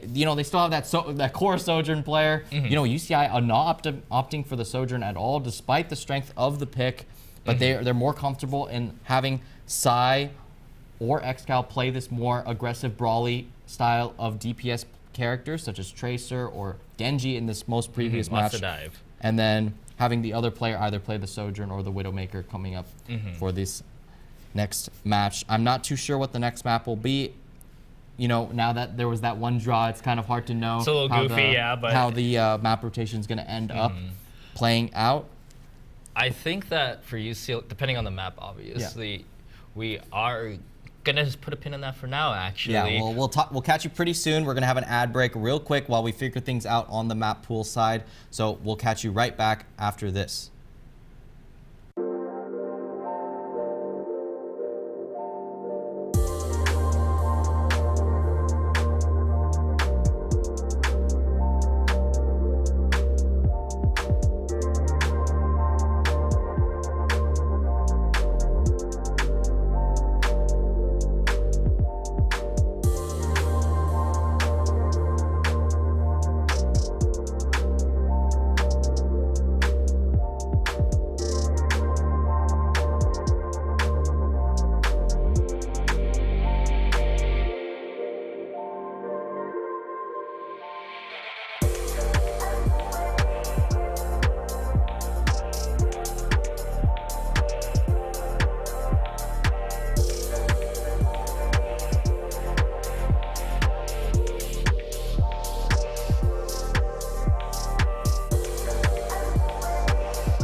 Girl, you can do better. At least with your big name wireless carrier. With Xfinity Mobile, you can get unlimited for $30 per month on the nation's most reliable 5G network. They can even save you hundreds a year on your wireless bill over T-Mobile, AT&T, and Verizon. Wow, I can do better. Yes, you can. I can do better too. Now, you really can do better. Switch to the fastest mobile service, Xfinity Mobile. Now with the best price on 2 lines of unlimited, just $30 a line.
Welcome back to the UCEI Invitational presented by Xfinity here, and we're gonna hop into this fourth match here. But you know, this is still for UCEI's win. Now they're at 2-0, match point for them. UCLA has to come back with a reverse sweep if they do want to take it in their direction. We do know what the next map is going to be. It's going to be Coliseum for this push game mode here. And here we go. Oh, we're already in. Let's go. We're in there. So we're going to have some substitutions here. We're going to have no Zeroshis here. We're going to have Psy and XCal coming in. We were talking about they're the more aggressive style. No Sniper coming out. Light's going to stay in for Coliseum here, but on the side of UCLA, we're going to have that same roster as last time, Star Factor and Courier staying in, and we're going to have a pretty similar comp, it looks like, from the side of UCLA if things hold. I think they're just trolling us on these picks right now. Okay, there. Well, this makes more. There we go, guys. UCI. We saw some May, saw some Reinhardt, and I was like, no. I mean, you see Reinhardt, you know they're trolling a bit. Yeah, but already very violent start with the Doomfist. UCLA. I think the Roadhog is a good choice, can stay on point. I was talking about it over the break with Golden Gag here. Oh. And there's Roadhog. Damn! 8-second cooldown! Yeah, but the res actually going to come out, and XCal's just going to pick up 2 on the backside. So now a lot of the force from this Mercy just completely eliminated, and now Courier's going to get singled out without that pocket healer. And now Star Factor going to lose that hook, and now 8 seconds that he has to survive. But now going to pop the canister. And now with Suarez going down, it's just going to be Star Factor isolated, and it's going to be a full stagger on this Roadhog. Not what you want to see. A good play out of XCal there. Finds 2, surprisingly, on the backside. And that means that UCI has full control of this robot for the first bit of the game. Always have XCal trolling a little bit with He's doing his job. He's pushing the payload. Exactly, pushing the payload. Well, it's actually a robot with a wall. That is walking it up, you know. He has a care package. And we're seeing a swap here from Wisp onto that Torbjorn, which is exactly what you want to see. Into the Tracer especially, and the Doomfist as well. Denies so much space and pressure. With Courier taking outside to start this fight, it's going to be pretty difficult to find anything for UCI. They might just be looking for 1 or 2 picks here to maybe open something up for a big play from XCal with the pulse bomb ready. Let's see if anything's able to happen. This is honestly what I've been looking for. UCLA, they don't have to match the dive comp. If it's too much to mess with here, but the Kitsune Rush is going to start things off here. The Torbjorn turn is going to force Wisp to backpedal a little tiny bit. Not too much action. Let's go to Suarez that kicks off the first blood of this fight. Star Factor also finds a kill onto side. No DPS, no damage. Although you have Light trying to pretend to be a tank player, but still a DPS at heart. He is going to evacuate. And this composition that UCI is running is just so much harder for UCI to deal with because 3 of their members is countered by Torbjorn. Exactly. So maybe we should have played Torbjorn at the start of the series. But it's here now. I liked it, and I want UCLA to take it as far as they can. Yeah, with UCI burning that Kitsune Rush on this last push to try and get to that last bit of point for that checkpoint. Just now has no gas in the tank, so they're going to swap to the Ana to maybe, you know, counter out this Hog just a little bit more because Hog has been kind of a menace in this match already. Oh, we're going to see a stick onto Wisp. Good night. Good pulse bomb coming out from XCal, and Side's going to take out Courier. This is going to be a full sweep here for the side of UCI unless Roadhog has something to say about it, but no, not going to get the full takedown here. Now Roadhog just going to go down, and that's going to be a reversal on the robot, pushing all the way in, but it should be a recontest for UCLA before they're able to make it to the point. Ramatra is here. You wanted to see it, Daniel. Well, we're seeing it in full force.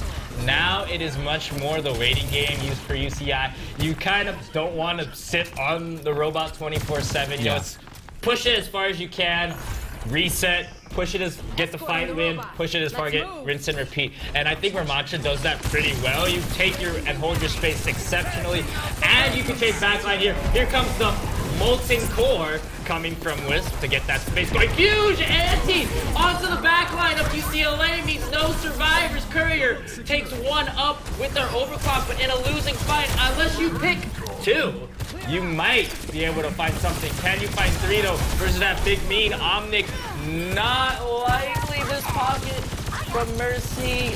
is going to be enough, and we're just going to get a little bit of a messy fight that is going to fall in favor of UCLA. Yeah, they swapped off the Torbjorn, which I think Ramacha does pretty decently into Torbjorn, able to kill that turret from a distance, which, you know, Doomfist doesn't really excel out. So now swapping to that Tracer to change it up the pace a bit, and we're going to see a swap to the Ana as well for the side of UCLA. We've been asking where's the Ana for their side, but here it is coming in, and Supreme almost about to have that nano, and the Blade is just trying to get built up here for that combo to come in. Ramatra also about to pop ult, so they have the option of that as well. Here comes Star Factor looking for anything, but with Xcal taking the matchup on a Wisp, and with a good full spawn from Xcal again onto Suarez. You don't even need to burn anything anymore. Yeah, so they're just going to take everything here, but they're going to invest the nano regardless. So that means that they're going to have that Annihilation and the Blade for that next fight, Ramatra and Genji. But for the side of UCLA, they will have Nano coming up very soon, but no overclock from Courier. So it's just probably going to go onto that Roadhog to deny that space in case anything comes down from UCI. Hey, go back to that Tracer one, I wanted to see that. But I love the flexibility from both these teams. They're definitely adapting as quickly as they possible, dropping ultimates just so that you can switch on over here. Here comes the Blade right in the face of Suarez. Ana. Oh, not enough value from that one. UCLA glad to take that ult and some more control of the robot. Are they able to catch up to Otters though? He's got a little bit of a boost. He is on his way out. Yeah, you know, pretty unfortunate for UCI there. After burning the nano, they just didn't have the damage to take down any of the players from UCLA there. So they're just going to have to give the space, and Light's going to save his Annihilation for this next fight. So now the robot able to be contested with Star Factor taking a bad anti-nade, just going to get taken down by the Nemesis form from Light. Now Wisp also getting taken down, so this is going to be free space for UCI here. Courier not able to get out with that field that prevents any jumps coming out from Ramatra. So I want to point out for the viewers at home, how did that Roadhog die? Anti-nade from Ana. So if we were facing the world's best hog player, what would we counter it with? Ana and Orisa if you have to. Need I say more, but we're not facing that. We're facing a Ramachi. Just a curiosity I was noticing exactly. here. Light has been saving this Annihilation for any moment where UCLA is going to go full aggressive onto their side so that he can just guarantee that it gets full value here. We're going to have a Nemesis form popped here. If he does get taken down here, we might see it get popped. Here it comes. He just got slept. Welcome to the life of Ramatra. Someone woke him up, but because the timer ticks down, Ramatra's not going to have anything value-wise out of the Annihilation, but now he's just camping them in their spawn, allowing the robot to get pushed all the way up. They're going to need to look for a big play here with this overclock from Courier, but with a hook coming onto Light, that's a lot of damage. Gonna try and play around the shield to survive with a good nade coming out from the side of UCLA, but now there's a Pharah on the side of UCLA, and he's blading them all the way in the sky. The full Pharah Mercy combo, and now Mercy looking for any way to survive. Gonna try and get out here, but Sai's gonna pick up the pick right there.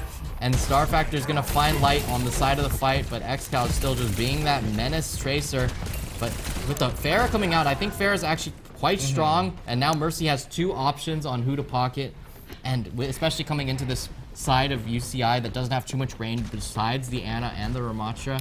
So we're going to see a swap, actually, to Echo from Sai.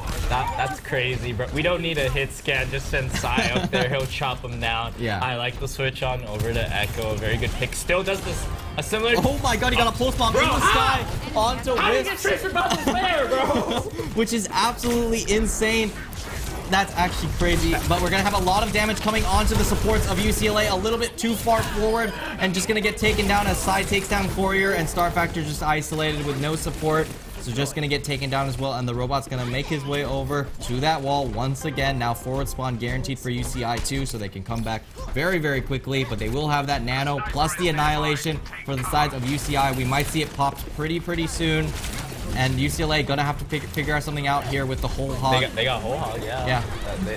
That's like one. They Nano just came through. Otters is gonna be the one to shut down Courier. No sniping for you. Whole hog getting shot in first. But we are going to suffer with Ramacha as he is walking on board, doing some ambient damage here. Sai hits the execute on Nami, but Wisp fights back on the support line, and it's Sai versus Wisp contending over that bridge. But the robot is what UCI wants, not the kill, and it's going to stroll on in to make UCI take that seat in the grand finals. Exactly there. We saw the Ramatra come out. It didn't get too much value as far as ulti is concerned. They did do a good job from UCLA to cut it out. I hope this is the pulse bomb on the Flying Pharah. I need to see that firsthand, dude. I don't think it is, but we're just going to see Excalibur getting the stick. This was a really big start to this fight. Guarantees it for UCI there as Sai takes down Omicron as well. Very impressive play coming out from UCI. A good adaptation onto the Ramatra. You know, they were able to get a good push on that first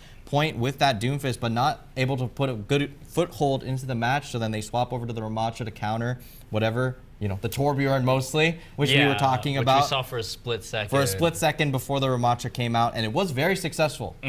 Until Ramatra came out, who can contest that turret at a good range. Also the Ana too. We saw Kitsune Bush are used really early, but I think that was just so that they could get Supreme onto the Ana, so another sniper.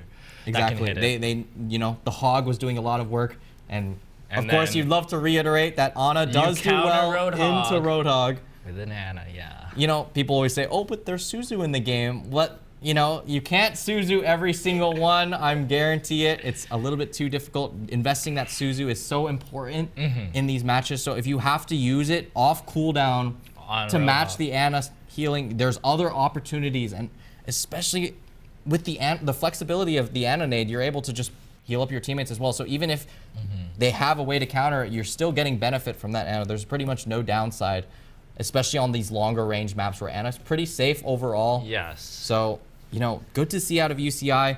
We saw Light pick up a bunch of plays there, and we're going to have some handshakes all around. You know, UCLA still in the tournament. Remember that they will be sitting in that losers finals for the winner of our next match between UCSD and UC Berkeley.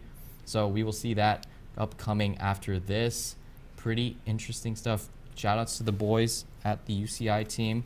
Good job, good job. You will be sitting in the grand finals, which they will be playing much later today after all the dust has settled. Yeah, they get a good long rest, which is what you need after a series like that. That was very, very impressive run from them. Now, granted, I think there was a lot of scenarios where it was like UCLA does have some bite to them, and they definitely do have like strong heads on their shoulders. But I think there are some aspects where they were still stubborn on. Like, I feel Torbjorn does so good for when you're especially facing against these really aggressive comps that exactly you want. The whole point of a Torbjorn is to deny space that a Tracer can kind of contest for free with how much movement she has. Or a Doomfist, exactly. Doomfist, you know, does do a lot of damage to these turrets, unlike Tracer at a distance, but has to commit that time, and that's when you're committing any time on Doomfist to shooting, you aren't committing the time to kiting people out and making sure that they don't have the space to play the game. And we saw on Lijiang too, we had the Orisa, and you were saying, although Terra is a very good ultimate, it kind of needs something else that Torbjorn gives you an additional sort of win condition. It doesn't win fights by itself, but you combine it with Molten Core, you just use Molten Core on King of the Hill to take space. It's really easy to execute, and I just saw that UCLA didn't want to play it, which is a bit unfortunate. They wanted to match dive versus dive, but you don't have a tank that's going to dive forward. You're trying to play the Doomfist counter, which they weren't feeling. I'm pretty sure the backline of UCLA was not feeling like Orisa was a I don't think anyone really feels it when you are playing against that Doomfist, which gets pretty rough overall. But, you know, either way, UCI sticking with Light on that Doomfist, very nice. And then the Ramatra, I wanted it so badly, and it happened. I was pretty confident it would show up. I think it's very powerful. We didn't see its ult get too much value. There was the Ana already on the other side for those sleep darts. Very important against Ramatra, because if he's able to keep up his form in the Annihilation mode, really, really threatening, especially with that speed boost. Yeah. So good that they were able to shut it down just a little bit, but there's just too many threats on the side of UCI for UCLA to deal with, and they take the map overall. You know, a good performance. We saw good substitutions overall. Romani coming in for the map on King's Row. For where they could play Roadhog. Yeah, where they could play Roadhog. But Light actually picks up all 3 wins that do end up counting towards the board here. So I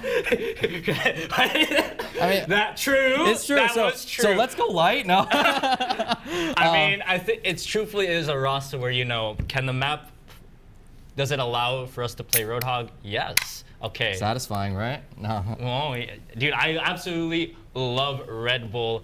When I'm sitting in my Corsair chairs playing with my MSI monitor, I take a nice sip of Red Bull Exactly. every day. And you gotta shout out Xfinity as well, of course. Dude, Xfinity here at the University of California Esports Invitational presented by Xfinity, doing a phenomenal job. Absolutely love their internet service provided to me straight through those wires in my house. But we're gonna stop talking about that and start talking about the replays, some highlights from the match we just witnessed here. Just phenomenal picks and plays from both teams here. But my favorite, the Torbjorn of the tournament. Oh, one clip of it. One clip.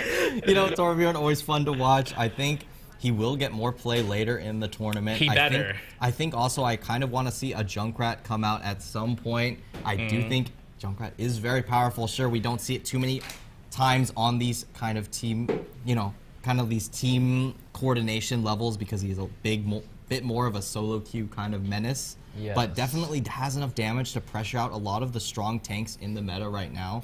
So that's kind of why I want to see it. And we're just going to see, these replays. Look at this. Ramacha can't do anything woke as soon him as up? someone woke him up, but it doesn't matter. The timer is so short that even that slow coming out. This was crazy. Sai just climbing the wall, making sure to get the extra swings on the blade to take out the Pharah from the sky. Pharah got shut down twice. I wish I saw the pulse bomb. That would have been so nice to see. That's crazy. Because you can't just pulse bomb a Pharah. That almost never happens unless you're caught sleeping or something. So good to see from UCEI. All of their players playing very, very, very well. Everyone had their moments. We had Romani on the Hog, of course. We have Light on the Doomfist. We had Zerocious finding his counter onto Wisps after a pretty rough first half.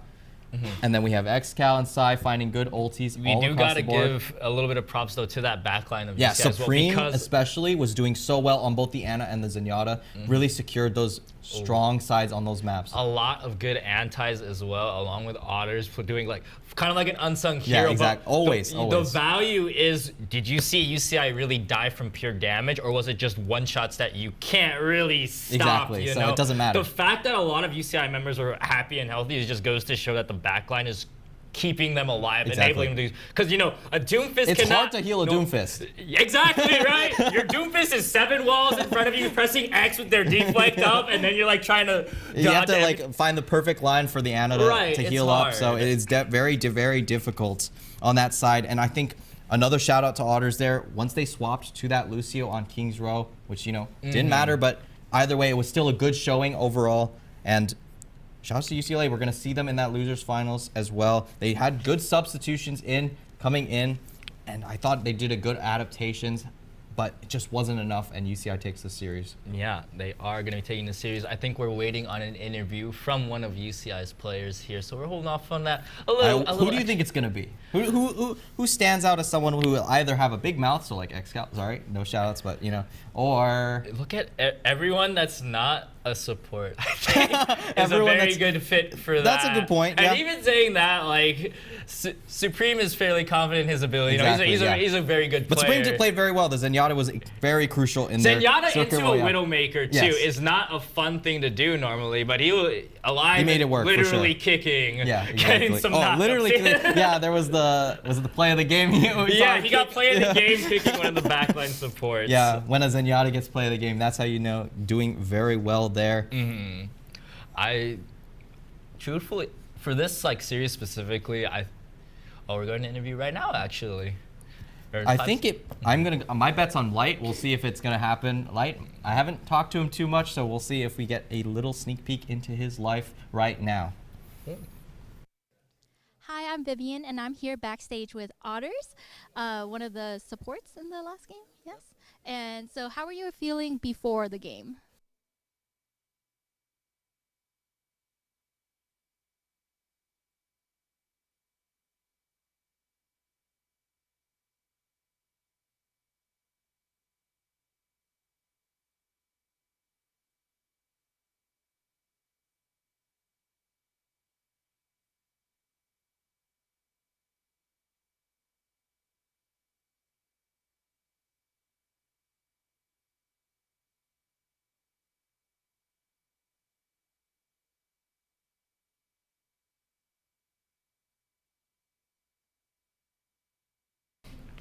Yeah, he's straight spitting with He that is one. spitting facts for sure. You know, we just had a bit of technical difficulties there. We'll be right back onto that interview right now as they solve those issues. So either way, we're gonna see Otters. You know, you shouting out the Lucio, the unsung hero overall, gonna be able to, you know, speak his mind. Maybe he's like the mic or the coach for UCEI was just like, this is the guy that's most well-spoken right now. Right now. Part of being everybody a DPS else, player, you know, they might, you know, honestly, any of these other hot shots might say something out of pocket. Honestly, we have a thing called sponsors. We want to keep happy. I mean, both Romani and Light were actually DPS players, you know. But then Romani was like, "Hey, I want to do decisions, but I still just want to kill people." And I mean, Light was a Overwatch 2 allows you to talk for that kind of role, And then Light, he used to be a Doomfist player, a DPS player, and then he switched on over to tank because Doomfist is a got tank. swapped, yeah, exactly. And then when you're a DPS, you gotta have a little bit of ego, have a little bit of confidence. Yeah, I respect it. Yeah. Yesterday we saw some things with the Valorant players where you could tell like the players with the hot heads, good egos, were able to drop lots of frags. You know, shout out to Bay Popper yesterday. Big plays out of him. Yeah. It was crazy, dropping like 90 kills in like 2 maps. Or like 3 maps, which was really insane. Platt dropping that 30 bomb. Oh, Platt's 30 bomb was Icebox. crazy yesterday as well. A lot of action. Unfortunately, it wasn't enough for them to take the series, but it was a good performance out of him regardless. We are just waiting on that technical difficulty. I think the mic might have just Mic muted, screen black. I'm sure the Twitch chat right now was having a field day with the mic muted. That's always what you want to see. But it is all good. You know, it happens. But, you know, we're just here to keep you company for just a little bit. We'll hold your hand. Hold your hand all the way till we get to this interview. I really want to hear what Otters has to say, to be honest. It looked like it was a lot. Yeah, I think he had things to say, which is good to hear. Like leaking scrim for progress sure. as well, leaking strats. If someone could read his lips, you know, go back. No, they already know. Starting Symmetra, TP the turret strat, classic. Exactly. You know, they might even pull out something crazy, you know, with like a Brigitte. The cursed name of Brigitte. It just got buffed. I think Brigitte is actually pretty strong, but it finds its place as like kind of, it's not a core enough player to get picked by these coordinated teams. I think obviously you could pull it out in solo It's like queue. if you want to enable one person then never die, you put the Brig on them. Yeah, exactly. But in these games you have Ana who should have enough self-heal technically. In reality it's like whatever. And then Kiriko will just blink away. That's usually what you see. UCI's roster plays too fast. Yeah. Kind of use it. So I mean, you could play it against the UCI roster, to be honest. You could, like, if you want to sit there on the Widowmaker, prevent the dive from Doomfist, that could be something. If they scrimmed it, definitely. Yeah, of course, it's definitely a commitment to practice. You'd have to. It's a very different style. It's a different tempo, 100%. And I think UCLA really wanted to. It looked like at first they wanted to match dive for dive, but we are going to put a pin on it. You're going to stop hearing us and hear from the people that actually matter. Yeah, exactly. Let's talk to the players right around here in 3 seconds. Hello, this is Vivian, and here with Otters from UCI's team, one of the supports here. So, how are you feeling coming into this game?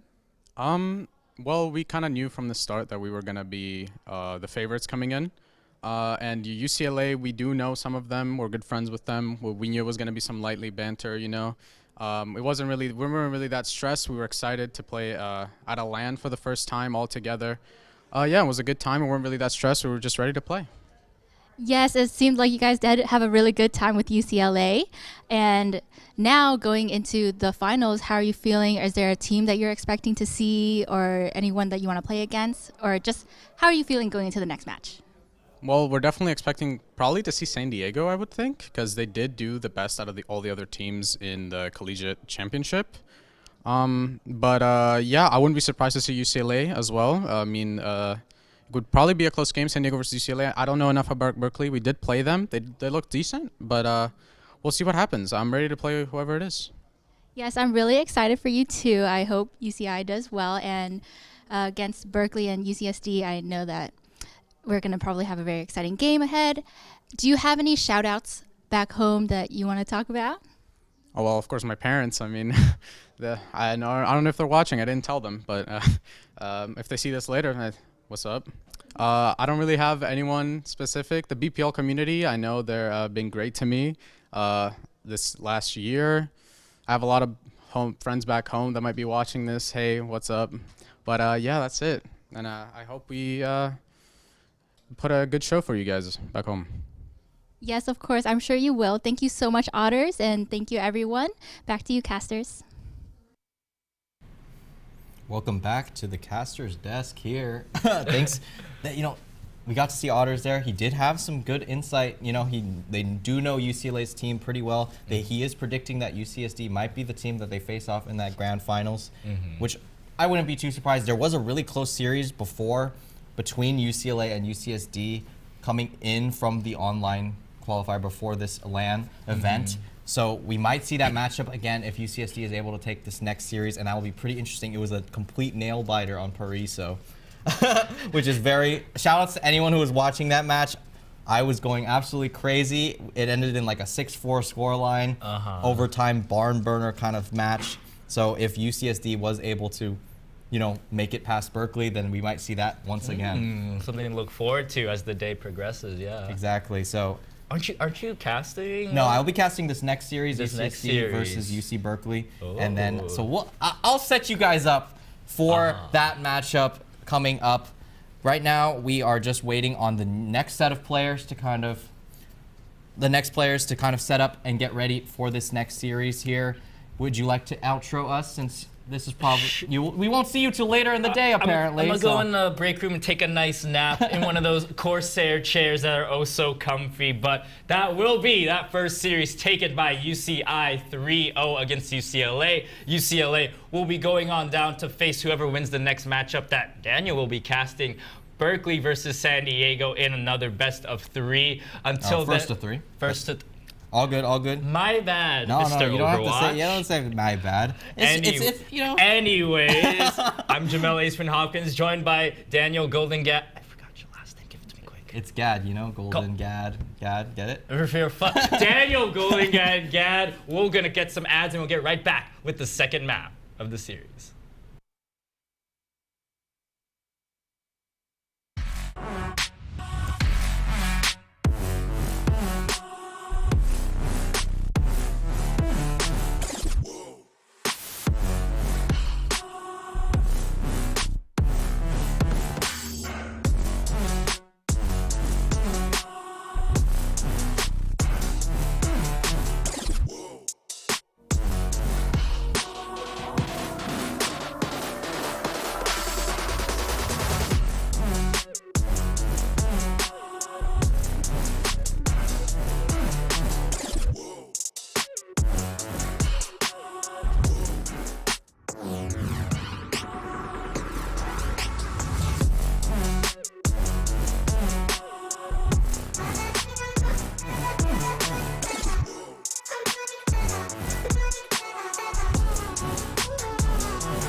Girl, you can do better, at least with your big name wireless carrier. With Xfinity Mobile, you can get unlimited for $30 per month on the nation's most reliable 5G network. They can even save you hundreds a year on your wireless bill over T-Mobile, AT&T, and Verizon. Wow, I can do better. Yes, you can. I can do better too. Now, you really can do better. Switch to the fastest mobile service, Xfinity Mobile. Now with the best price on 2 lines of unlimited, just $30 a line.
Co-caster Daniel Golden Gad. Daniel, how are we doing today? Pretty good. Just got off this last series in. Oh. Okay. Sorry, getting some words. We're getting some words right now, so. Just stalling out for a bit. Okay, we are good to go. Do we have to do the intro once again? Unsure, but we're just gonna hop right into this. I'm doing pretty well, as you were saying. Yeah, but let's re-intro this, Welcome back to the UCEI Invitational presented by Xfinity. I am Andre Agogo here with my handsome co-caster, Daniel Golden Gad, and like you said, beautiful day, no? It's a beautiful day. We just watched UCI versus UCLA. Pretty good match overall. We did see UCI take it 3-0, so now they're going to be sitting in that grand finals position, and 3-0. Yeah, 3-0. And then UCLA is going to be sitting in that losers finals, waiting for the winner of this next match between UCSD and UC Berkeley. So pretty good to see here. And I think we might just be checking out the bracket as I was saying. There you go. That is exactly what it looks like right there. Good that LA at least has one more chance in the tournament. I thought they made some good adaptations in that last series, especially towards the back end. You saw Wisp really popping off just a little bit. So good to see him later in the tournament as well. Yeah, Wisp, I think a contenders player. So pretty good to see that UCLA, have some star power, right? Pretty interesting thing. I've never seen my name typed out that way. Oh, your name typed out? Golden Gad with the double capital G's. Honestly, GG in all caps. Not GG, the worst. Golden Guardians? Golden State Warriors? Whoa. I have no affiliation with Golden Guardians, but if you do want to shoot over a sponsor, I would not be afraid to take that, Of course. Of course not. But we saw the lower bracket, right? Yeah. And today we will actually be casting UCSD versus UC Berkeley, right? And what are we thinking here, Daniel? What are we thinking? They have some really strong players on the side of UCSD. Coming into it, I'd assume that UCSD is the favorites coming in. They have some really strong players. I recall Frosted yep. and then Zinnia as well, doing some good work on the side of UCSD. As far as Berkeley goes, we have Splotchy Lime, I recall, and then also Enigma. We have Kawani as well on that support category. So overall, it's going to be a pretty good match, but I think that UCSD will put a good performance. Here we go. We see the UC Berkeley players. I'll just try and shout out a couple of them. We got Peter, Splotchy Lime, Amon, Enigma, Kawani, and Spidey coming on from the side of UC Berkeley. Oh, they have 6 players. It's like Overwatch 1. It is but like now Overwatch 1. We're in Overwatch 2, so no tank, right? We're going to only be seeing, or no tank, excuse me. We're going to be only seeing the singular tank, right? And hopefully we get to see UCSD come in. But let's talk about Frosted. I've known him for quite a very long time, since I think the beginning of my career, because at one point we had to compete for the same spot. It was during a tier 3, or it was a tier 3 team, so it wasn't too bad. But here we get to see UCSD coming in right now. We see Frosted walking in. There he is on the very far right. And then we also see Zinnia as well. Paco, and Daniel, you got it. You got all the players from UCSD. They're going to be just fielding the 5 players that we currently see on our screen right now. We're seeing some good sportsmanship from both sides as they handshake coming through to that. Oh, interesting pathing there. Yeah, we're going to see some interesting pathing. We also saw a little bit of that trophy. That is what they are playing for in that middle section of the stage. There you go, right? Oh, that's the coach. That's not a player. Oh, okay, so 5 players fielded for this particular match. Yeah. Obviously, they could do some substitutions. I'm not too sure who's sitting on the bench right now. We will see it as we go into the game. We see Go Bears on the right. Oh, that's what it says. I'm not too sure what the middle one says, but, Go Bears. I'm sorry for whoever that was for putting it down, but honestly, it's all good. I'm sure close-up shot on the players could see it, so that's all that matters. And the players, we're having them all load into this first lobby. I'm not too sure what the first map's going to be, but it will probably be some sort of Koth map. Yeah, so since there's not that many Koth maps, right, we're going to be either seeing Lijiang Tower, we're going to be seeing, maybe Oasis or I'm pretty sure actually it's going to be Lijiang Tower, because we've decided that the first map of every series is going to be Lijiang Tower, at least for this first portion of the map. So it's going to be Lijiang Tower again, like the last series, where we saw UCI take it in a pretty convincing fashion. Very convincing, but yes. Very convincing. Yeah, I think I'd put it that way. So we'll see if they can mirror anything from either of these teams to try and put a good showing here. Yeah, we saw a lot of doom here on the side of UCI, but I don't think it will be the same, right, for other teams, because definitely a Doom, especially Doomfist, right, a very mechanical based character and very hard to like pick up. So Light, known as a Doomfist specialist, right, he's been playing that character since the first iteration of Overwatch, and I think he also peaked very, very high on when Doomfist was a DPS. So it's not going to be the same here. I don't think a lot of people or a lot of teams here in the tournament will be playing this Doomfist. So what do we think, Daniel? Well, are we we're going to be definitely seeing the Hog or Orisa? Hog and Orisa, yeah, oh, for sure. Orisa. We're definitely going to be seeing that a lot. I wonder if we're going to see, you know, if a team doesn't want to elect for the Hog into the Orisa, we might just see it off the rip Orisa versus Orisa. Yeah. Which is a pretty easy sell because, you keep pretty it fun matchup as well. If you think you're the better team, joking. you could just play both Orisas. I know exactly that you're joking. And here we go. We're going to load into Lijiang Tower, and we'll see what both teams decides to land on for their particular comps. Yep, and since we're going into Lijiang Control Center first, this is going to be, a really Ryan, or most of the time during Overwatch 1 or, at the beginning of iteration of Overwatch 2, we see a lot of Ryan, or maybe, we see Winston as well, but because there's a new patch coming through, right? Orisa is going to be the main pick because she does really well with her spear, or with her javelin, right? And then the spin as well. So she's going to be making that space very, very easily. But UCSD, I really like the comp here. They have Zinnia on that Mei to look for the walls here and displace people. And Cal, kind of going for like a default comp with the Genji. What do you think? Yeah, I'm thinking it's going to be a pretty good battle over here. You do elect for that Orisa mirror match, as I was saying. We're just going to have like early contention towards the higher ground here. But UCSD taking control of White Room here. Really good positioning here from UCSD. I like how they take the White Room very early, but the Mei wall coming in a little bit too quickly as UCSD is going in very deep here. Yeah, so Frosted just trying to take any space he can. Enigma a little bit hard to lock down with that Mei. The Mei is mostly there to deny the space between the Orisa and the teammates. But Peter's going to get taken down with a lot of damage coming out from the side of UCSD as Amon ends up getting taken down so early on that fight. So then there's just no damage to bail out the Orisa to get back towards the team. So now we're going to see exactly where the Mei excels here in a tight choke, where you can isolate with that wall. But Zinnia is just going to find an insane headshot onto Kawani to start off this fight, so that's going to be a big stagger on that Kiriko. Yeah, right now, UCSD doing really well because of the first fight they took there. The first fight where they were able to go into White Room and get that initial positioning where Cal had to opt for the outside and not get as much space because they were circled around by UCSD. It's really rough. But look at this really good Mei wall here from Zinnia, forcing Peter to actually use all of his cooldowns now. Frosted here he has the advantage of cooldown, so he has to back up here. But look at this, Cal very close to their ultimates, but UCSD, they have the Kiriko ult in check. I'm not sure when they're going to use it, but they should use it right about now if they want to win this fight, Daniel. Yeah, here it goes. Comes out as Amon gets fully comboed to start off the fight, and that's exactly what you want to see. Now they're all outside. They're going to actually just elect for a full reset here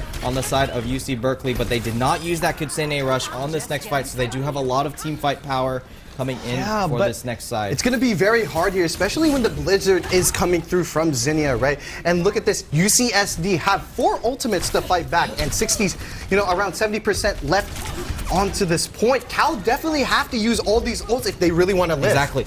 Mei, one of the few ultis that still remains that has lockdown CC for that Terra Surge from Orisa, so we might see that combo in just a second. Here we go.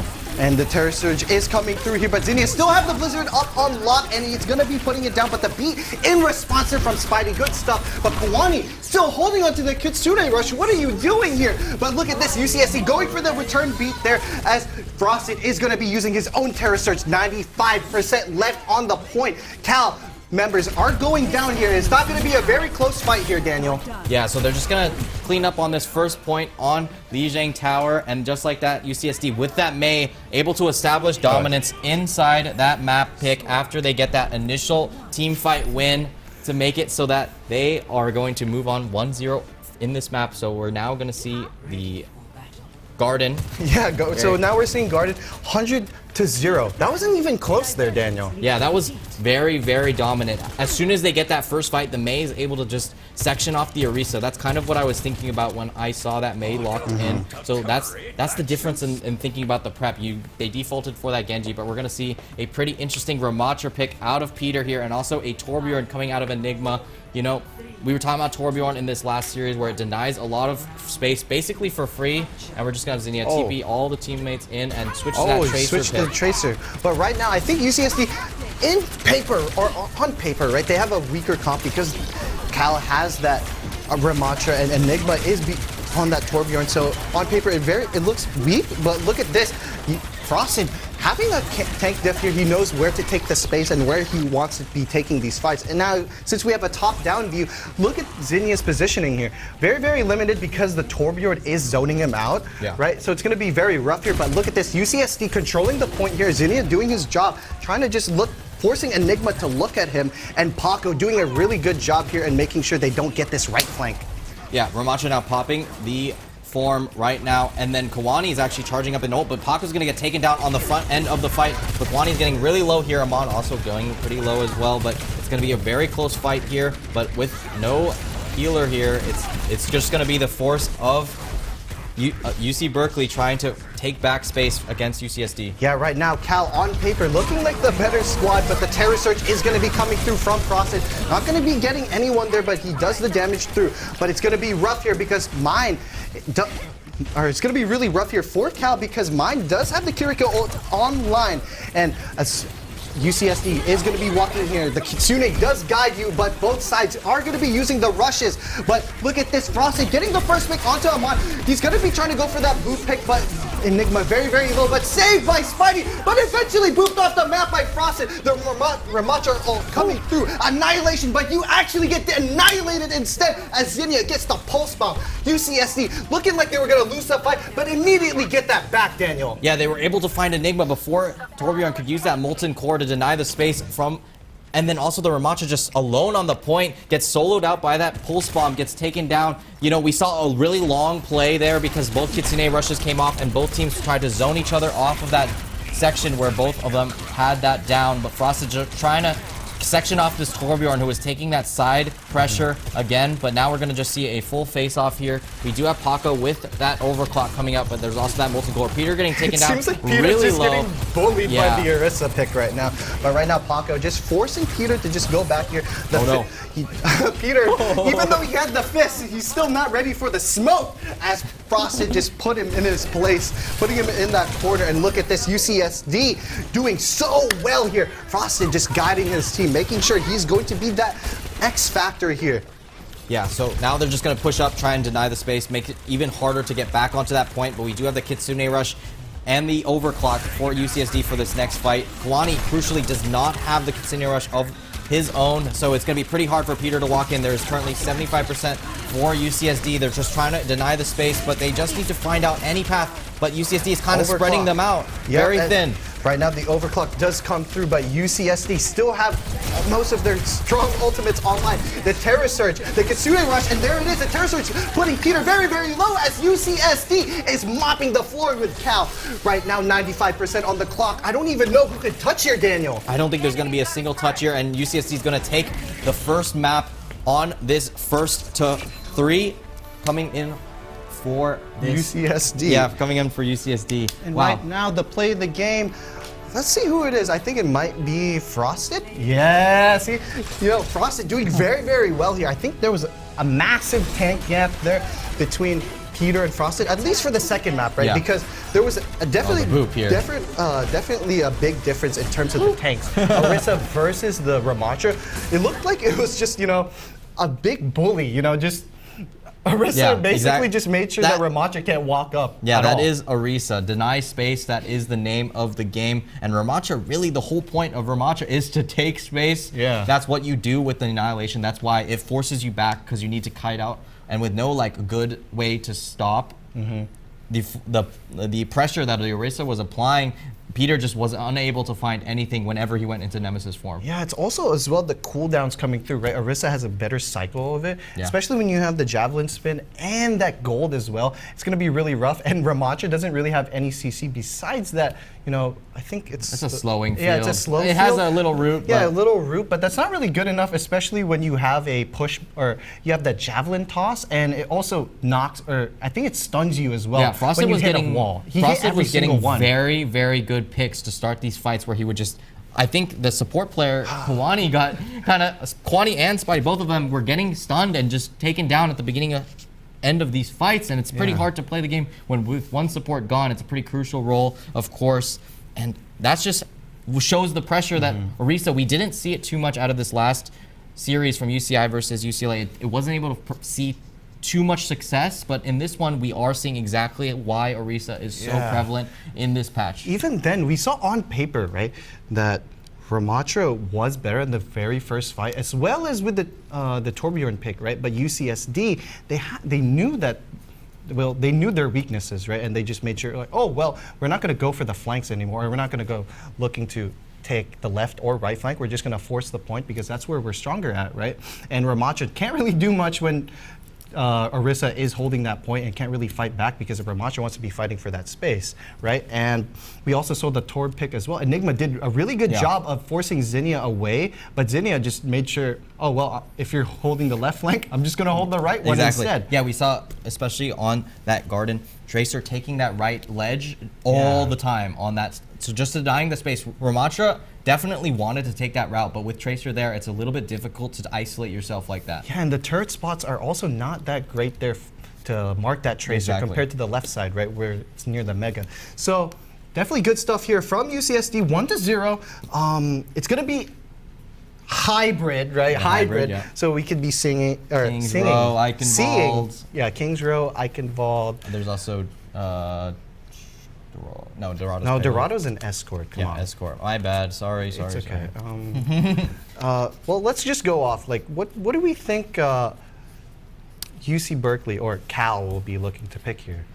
Cal, from what I could just tell, they probably wouldn't benefit too much from being on a Kings Row type of map where with snipers being pretty prevalent. But I definitely think though you should, because it's not really hard to match Orisa's, right? And that's true. Even though Frosted did like kind of gap him, but that was because he was on Ramatra, right? Or Peter was on Ramatra. So it was definitely easier. But when it was on Control Center, I didn't really see too much of a difference. It felt like a 50-50. Yeah. I think the biggest thing was on that Control Center, we saw the May, which was really what nullified the pressure from the Orisa. I think we have some replays as well that we can look through. So let's look at those right now. And if we look through, I think the Control Center part, right, as we're wait for the replays. Yeah, we're just going to wait for the replays right here. And there it is, the replay's coming through, right? Yeah. Oh, there it is, Control Center. Yeah, like we saw really good stuff here from Zinnia, right? That was the main. Yeah, exactly. The main difference, yeah. Difference. And then on this side, it's just the Ramatra wasn't able to take enough space. You have to commit the shield to even be able to poke out a little bit, but there's just no damage that sticks from the side of the Ramatra and the Torbjorn, basically. And then on top of that, Frosted just denies so much space with the javelin tosses. I don't know why he was playing on the ledge when he knows he has a javelin toss. Well, you know, you're going for something here. That was just Peter cannot what do you do do? anything. You can't do. There's no counterplay. There is nothing you could do there. No, you know what the counterplay is? What? You go to spawn, you press H, and then you pick Orisa. Yeah, exactly. That's the counterplay. That is the counterplay. That is the counterplay. So next time, if you are playing in a ranked game and you see Orisa and you're not on Orisa, you go to spawn, you press H, and then you pick Orisa. Yeah, exactly. Yeah. Also, the next map, hearing from our great and lovely production, is going to be Kings Row. Daniel, what do you think? I think Kings Row, as I said, I think it's a good map for them. You know, having Torbjorn is definitely a good option on Kings Row. We might be seeing that. Or maybe, you know, Jay Silly, Junkrat. It would be pretty interesting to see Junkrat, but we haven't seen him yet. I really do want to see him. He's definitely on my list for DPSs that I would like to check out on this map. It's pretty much the only, I think, strong DPS that hasn't been picked yet, other than, well, I think Hanzo's kind of debatable, but it's definitely playable. Yeah, Hanzo is very, very playable, but compared to the pressure that Junkrat has, and especially when you have those two mines as well and the trap, right, it's going to be really hard for anyone to push through that hotel side. Yeah, and here we go. We're going to hop into Kings Row right now. We'll see what everybody ends up locking in for UCSD and Cal coming into this next match. Right now, I think Cal is going to be on the attacking side, so Peter, oh wow, I predicted this, he's going to be on Orisa, so Peter is going to be on the Orisa, and Enigma, I'm not sure if he's going to be locking that Torbjorn, but that is on the offensive side, so we will be seeing, you know, it does get to deny at least the right side pressure coming from UCSD, but they're playing a pretty mobile comp where they're able to reposition very quickly with that Lucio and Kiriko core, as well as a Tracer to apply a bit more pressure if they were to opt for a sniper on the side of UC Berkeley as well. So just gonna be seeing what happens here. The Hanzo's just for spotting, so we'll see what he swaps over to. Or he might lock it. I honestly think Hanzo's not that bad, especially on the attacking side. yeah. Oh, and he is locking it, right? Hanzo, not a bad character here, but Frosted looking to control this near the pillar. Really strong position here, but he's not going to be forced out that easily because he has the support of his team. And look at this, Frosted looking for a fight here very, very aggressively, falling very, very low, but the cooldowns, right? Really good cooldowns here from Frosted, but he's getting pressured here. But look at this, Peter walking a little bit too far forward, but he gets very low here. Good push and pull here from UCSD as Frosted starts off with Amon going down.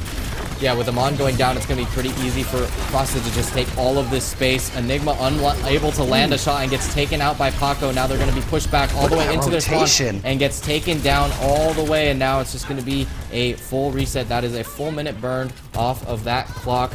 And as far as ultis are concerned, both Kiriko sitting on about the round the same, which is exactly what you want to see. Look at this, Frosted 20% up on Peter. Well, it's 10%. Oh, is it? Oh, wow. Well, now it's 15, so he's building that gap for sure. Yeah, not the greatest on math, but right now I don't need math to know that Paco went down. So Paco, UCSD is going to be down one player here as another member does fall as well. Zinnia, a very core member here, and UCSD is going to be playing for this second tick here. They're going to be playing for the second tick because Mine right now has the Kiriko ult coming through, but Cal also with their response as well. Here, yeah, we saw a swap to Torbjorn because of the Tracer, but here we go. We're going to have a big fight here. The Kitsune Rush coming out for the side of UCSD. We're going to see a full disengage and re-engage by Cal. The Torbjorn on the side, going to be able to survive with the help of the Kiriko, and now both Orisas going for it, and the Terror Surge is going to come out. Going to actually get the kills onto Spidey and Peter to start it off, so this is going to be a retake for the side of UCSD, and now Enigma is going to go down, and it's going to have to be another full take for Cal, but you know that's 2 minutes burned for their side, so that's a really bad for Cal. Yeah.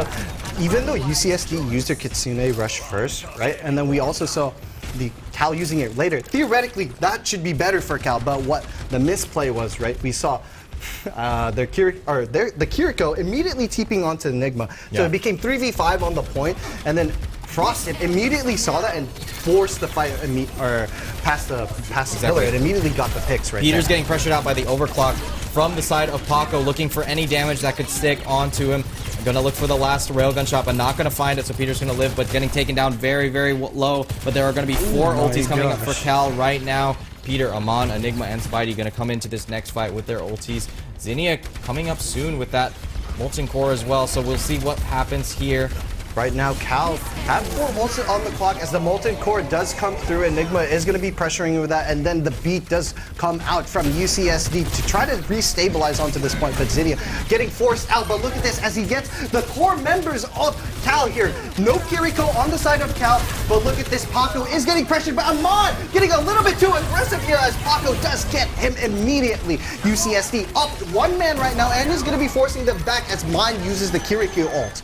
Yeah, so now once again, we're seeing the same thing. Frosted able to walk up just fine. There's only 40 seconds left on the clock, and they will have this Kitsune Rush on the side of Cal, which UCSD does not actually have. So they're going to swap back to Hanzo, looking for some sort of pick to open up this fight so that they can break the line from the side of UCSD. Both Orisas just using their cooldowns, making sure that they contest the space very, very well.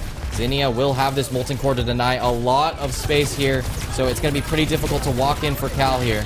Yup, and right now Cal has to be starting off with this Kitsune Rush, but look at this, Peter looking for the Terror Surge, catches 2 people as Hinge does go down, but Frosted responded with his own Terror Surge and gets Spidey immediately after. 3 seconds left on the clock. Is anyone going to be able to touch? No, they don't. They forget to touch Cloud9. Cloud9 indeed, as Cal unable to find a good foothold in that map. You talked about it. The Kiriko TPing up onto that Torbjorn on the side of the map ended up costing them that hold on that point because there were only 3 members on that point, and that really was the crucial turn that right was the there. swing, basically. Yeah, exactly. Momentum is a big thing in this game, and as soon as Frosted's able to seat himself in a more forward position, just burns the clock so much to the point where Cal is unable to find anything. As soon as you mess up that ult economy, that's basically 2 minutes away because you save those 4 ults, and then when you expend your basically your economy, right, it's going to be very, very hard to recover it. And especially when you're on the harder side of the map, right, the attacking side, UCSD is going to be manipulating that. And great stuff here from UCSD. I really like the cooldown rotations, again, from Frosted, right? He balanced it very, very well. I don't think he even went down once. Yeah, and we're going to see the Hanzo come out again from Enigma. He didn't really find too much, but it's a bit easier to play the Hanzo on that defensive side, I believe. As we're going to see a Junker Queen. I might be just a little bit troll. I'm not sure if he's actually going to keep it in. I'm not saying like troll as in it's a bad pick, but like troll as in it could not be locked in right now. We're just going to wait till the timer ticks down. We could always just be back to on Orisa, you know? Junker Queen is not the best character, but Paco looking for that initial pick. You know, everyone loves going for that Widowmaker pick, but I don't think it is troll here because Frosted will be locking this in. And Peter, I think it will be a little bit harder on Peter because he will have that anti-heal, and I'm just kind of coping and just saying like, oh, you know, Frosted is just gonna work it out. But look at this, Zinnia getting that Mercy Pocket on the Echo here. He's gonna be pressuring that clock tower on the right side, so he's gonna be getting that space. Here it is, right? He's gonna be trying to get that right side. Good stuff here from UCSD as they're gonna be forcing Peter onto this right side. But look at this, Enigma immediately getting Zinnia and Hitch here. Amon doing really good stuff here as UCSD is down 2 players left, but Paco not getting a return frag. Yeah, so they're just playing this high ground. They're trying not to get taken down, but with Paco going down, now it just leaves Junker Queen and the Kiriko in the back. There's probably nothing that they can do, and they're going to get hard staggered here for a full reset for the side of UCSD. Wait. Let's see if Frosted switches. I mean, that would be probably. Yep, there it is. Oh my goodness!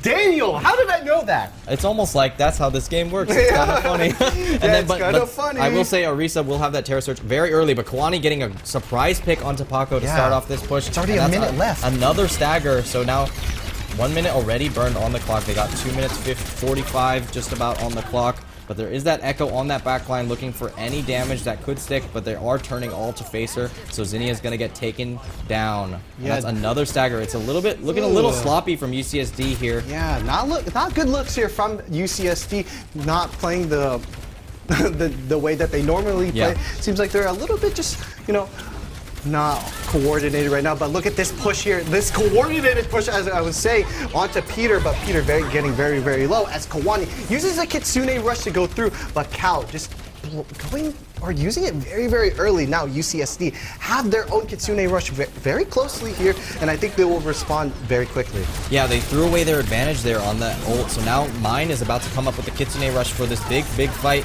And as it comes up right now, we might see it get popped right now, and he's going to look for damage onto Peter. But Enigma looking for any kills here. We're going to see the Terra Surge come out, plus and the Dragon Strike. And the Dragon Strike does come through, but Frosted still having his own Terra Surge as he gets Enigma immediately. The Terra Surge coming through as Peter is getting teabagged by Frosted. Very disrespectful from him, but it's very clear that UCSD wants to win this as 3 members of Cal is going to be going down. 1 member left here, Spidey. He has to be stalling this, but look at this as the clock does come down. The point is going to be capped. UCSD 2-0.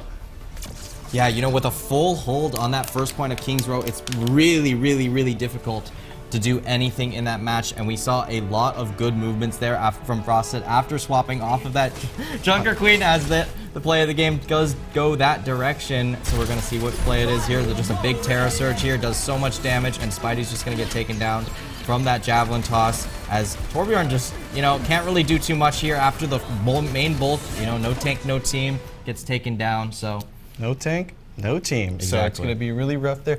I really like what UCSD did on the defense more than on the attack, obviously. But, you know, definitely think that Cal made a lot of blunders, especially at the beginning of the first fight where on their attack, where they kind of like force Frosted out when you know that's a big bait, right? Yeah. The Orisa is basically unkillable. So when you go for the Orisa, it's kind of like, oh, well, you shouldn't be going for that because it's unkillable, right? You want to be going for other places on the map, whether it's the clock tower, right, on the far right high ground, or going through a hotel. Cal could have been doing that. And another fight, if we talk about, I think the third or fourth fight, major fight, right? They had 5 ults coming up, and UCSD had 3. They misplayed that so badly, especially when they used the Kiriko ult. It was pretty much waited, or second, right? They used the Kiriko ult second, and then they TP'd to Enigma, and it became 3v5, and Frosted saw that, he was like, what's going on? And then he's like, okay, I'm gonna push, and he just I'm just gonna take down Terra Peter, Surge, and then that's it. Yeah. So a little bit sloppy there from Berkeley, but they, it is first to 3, so it is 2-0 for UCSD right now. They can close it out on this next map, indeed. But if Berkeley wants to, keep their chances alive, this is their last chance in this tournament. Last chance qualifier. Well, not qualifier, but last chance in the overall tournament. Yeah, exactly. In UCEI Invitational, presented by Xfinity. Yeah, exactly. So they're really going to need to scrape up something to become a reverse sweep. We've seen a lot of upsets in the last couple days overall, but this is going to be pretty difficult. Or push? This should be push, I believe. Push. So we could be seeing Colosseo, Canada. Is it push first? Oh, Circuit Royale. Yeah, it's gonna be So we're going to be seeing Sigma here. Sigma, for sure. Yeah, we saw Sigma last time. Widowmaker, of course. We might see the Hanzo again. No, I think it will be Sojourn. You think so? Sojourn just basically confirms the kills, even though it doesn't one-shot, right? It's just a good Well, confirm. if Enigma's, feeling it, I think Enigma's feeling it, but, I don't think that will be happening because it's not really...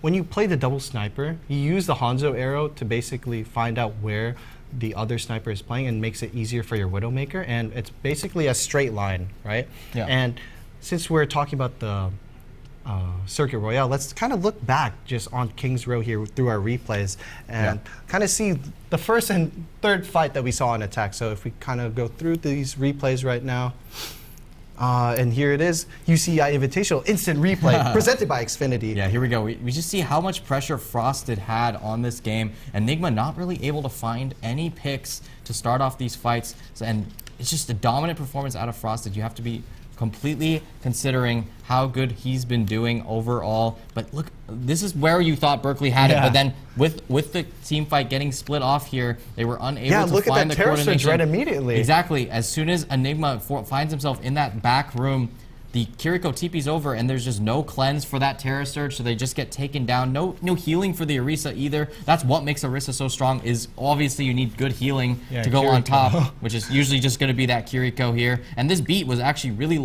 huge to try and stall out just even more, because this was a really drawn out fight, but with the beat coming down, they were able to survive the initial onsite. This was actually super clean to start off. Slow-mo'd that. Yeah, there was a bit of a slow-mo there. Let's go. Production, okay. And then we have a Terra Search here. Doesn't really find anything. It's on the side, and then the dragons come over, but it's just a little bit too late, a little bit too uncoordinated. He hits every javelin. He does hit every javelin. And then the teabag. The teabag was actually disrespectful, but when you're feeling yourself, you have a little bit of confidence in that. Oh, look, we had to go see it again. Look, we're literally doing an instant replay on the replay. And we're seeing this last fight here. Yeah. And just had to use the Terra Surge just to get that extra armor from the reset on the Fortify. So it just doesn't work out for them, and UCSD finds themselves now ahead coming into this third map. So Circuit Royale, which we're not going to see Orisa until at least halfway through the map. If anywhere. I don't even think we'll see Orisa, because Sigma's just that strong. Sigma is very strong on that map, but we will definitely probably see. We've been seeing a lot of Genji on that map. I don't know if it's real or if it's just. No, it's just UCI. Yeah, I was gonna say. UCI just loves Genji, especially Sai. Yeah, Sai does love some Genji, exactly. But it's a possibility, of course. Anyone could pull it out, but. Yeah, probably the Widowmaker. We saw in the last match. You have to shake your head. You're like, yeah, sure. On both sides. For UCI versus UCLA, we ended up kind of the dominant Widowmaker. Always came on that offensive side. We saw Wisps was winning the duels against Zerocious all the time on that offensive side, and then it flipped over. As soon as Zerocious switched to the offensive side, Zerocious was winning every single duel. So we'll see if that trend stays true for this Circuit Royale match on this best of 3, or first to 3. Remember, this is the last chance for Cal, so they're gonna have to scrape something up for sure. Yep, and right now we're seeing the double we're seeing this Sigma, and we're seeing the double sniper. We're not. I'll just say double sniper, but it's technically Widow, Sojourn, and we're also seeing the spam supports here. We're seeing Zenyatta and Baptiste, right, to make sure that there is a single funnel on the the little line that Secret Royale has. So really good picks here from UCSD and Cal. Just pretty obvious as well. I think it's good to see. Last time we didn't see the Zenyatta core coming out from UCLA, and I thought it did so much work for UCI, so I'm happy to see that same core happen once again. We're just seeing a pretty spread play here. You usually contest this first corner and back up pretty quickly just to try and stall out even just a little bit. Look for any ult charge that you can. So I'm really excited to see Frosted's Sigma here because he's an off-tank player, so he definitely has a thing or two for Sigma. And look at this, dodging the rock perfectly. You got the you got the twinkle toes on. So, twinkle toes indeed, yeah. As we see Paco getting that first pick here because it's going to be really, I think it's more defensive sided on this map than it is attacking sided because it's really hard for the attacking Widowmaker to actually look for those picks because look at this. Paco is basically holding an angle, and most of the time when you peek that angle, right, at least in Overwatch, it's harder to actually beat the person that's holding it. Unless you have Light going crazy on Doomfist, it's kind of hard to contest that space. So you just see Frost to take it out on Amon. He was contesting in that side room for a very, very long time, and then finally going to get that pick on Amon. So that's going to be one advantage coming in. But we're going to see the Widowmaker duel here. Not going to find anything here. Sigma's just dueling it out. This is just a very slow game, looking for any picks from Widowmaker to open it up. Especially on that offensive side. Look at Frosted. He's just, he doesn't care. He's just holding this point, and most of the time what you do is you hold under the bridge, right? But he's just so confident that he knows that he's not going to get killed. So he literally just holds on the cart when that's not the typical play to do. And look at this. Peter just getting outclassed by him as his positioning was just very, very faulty. It was too far forward, and with the Zenyatta on this map. With the Discord as well. Yeah, you just take so much damage. You're not allowed to do that solo. You need your entire team behind you if you are going to go and try and contest that high ground. So kind of stalling out for Cal here. They do have that window to try and open it up, but with Spidey taking out Mine to start, that's going to be a long walk all the way back, and they're going to look to kind of extend this advantage for Cal here after getting that pick. The first pick here in favor of Cal, but look at this. UCSD is not giving up this space. They want to try to fight for the cart here, but they are going to be giving this up. They're going to make sure they don't give this corner, though, as the Graphitic Flux is online for Frosted here, but Cal having a couple ults through as the window is coming out. But look at this, Frosted using the Graphitic Flux here as the Transcendus does come through for UC Berkeley. But look at this here, Kawani immediately getting Paco, but Zinnia getting 2 picks as he gets Enigma, Kawani, and then Hinge getting Peter immediately. UCSD up in members, but Cal is going to be falling back here eventually. Yeah, and that's the core of UC Berkeley falling very, very quickly. I wish we saw his POV. Yeah, I know. I wish we saw his PVV. We did see the overclock come out doing so much damage with the help of that window, just shredding down the players of UC Berkeley. We will have the overclock for this next fight on the side of Berkeley, but there will be a Transcendence to counter it, so it probably won't get too much value. Of course, Sojourn always able to one-shot somebody, but has to be pretty close nowadays to get that one tap. And again, that was the swing round, right? And that's also a swing kill. Yeah. But more of the round before that one, that was the swing round. Look at both teams don't really have ults, and Cal definitely needed to win that one because they blundered that. They have only just one real good fight coming through. Exactly. There's only 40 seconds left on the clock, and with Frosted taking out Enigma to start that fight, that is not what you want to see. You can't be leaving Frosted alone like that because your teammates will just be falling. And look at this Peter now left by himself. He's going to be pressured out as Peter does eventually fall, but not without Amon getting one here. So even though Cal is going to be looking for this regroup here for 5, UCSD is going to have a late member. Yeah, there's going to be 15 seconds left on the clock. They're going to need to get on this touch very, very quickly, but there is walls up for the side of Cal, so they have to respect it, and they're going to back around the corner, just give a little bit of space so UCSD can recontest in just a second. Now, with the Graphitic Flux in, I expect a big play to come down right now as he picks up 2. Oh, he dodges the rockets! Frosted here gets Kawani immediately, and look at this, the lamp is going to come through, and he hits the rock right after. Amon is going to be going down. Both DPS of UCSD is going to be going down, and look at this, he gets Enigma right after. Frosted is just doing everything. Frosted is smurfing on them right now. That is going to be round 1 complete for UCSD with a full team kill 5-0 on that last fight. Very, very clean coming out of Frosted. The Gravitic Flux hits the member that you need to hit, dodges the rock, gets the kill, and then afterwards turns around, kills Amon as well, and that's just the full DPS core from Cal going down, so the fight ends.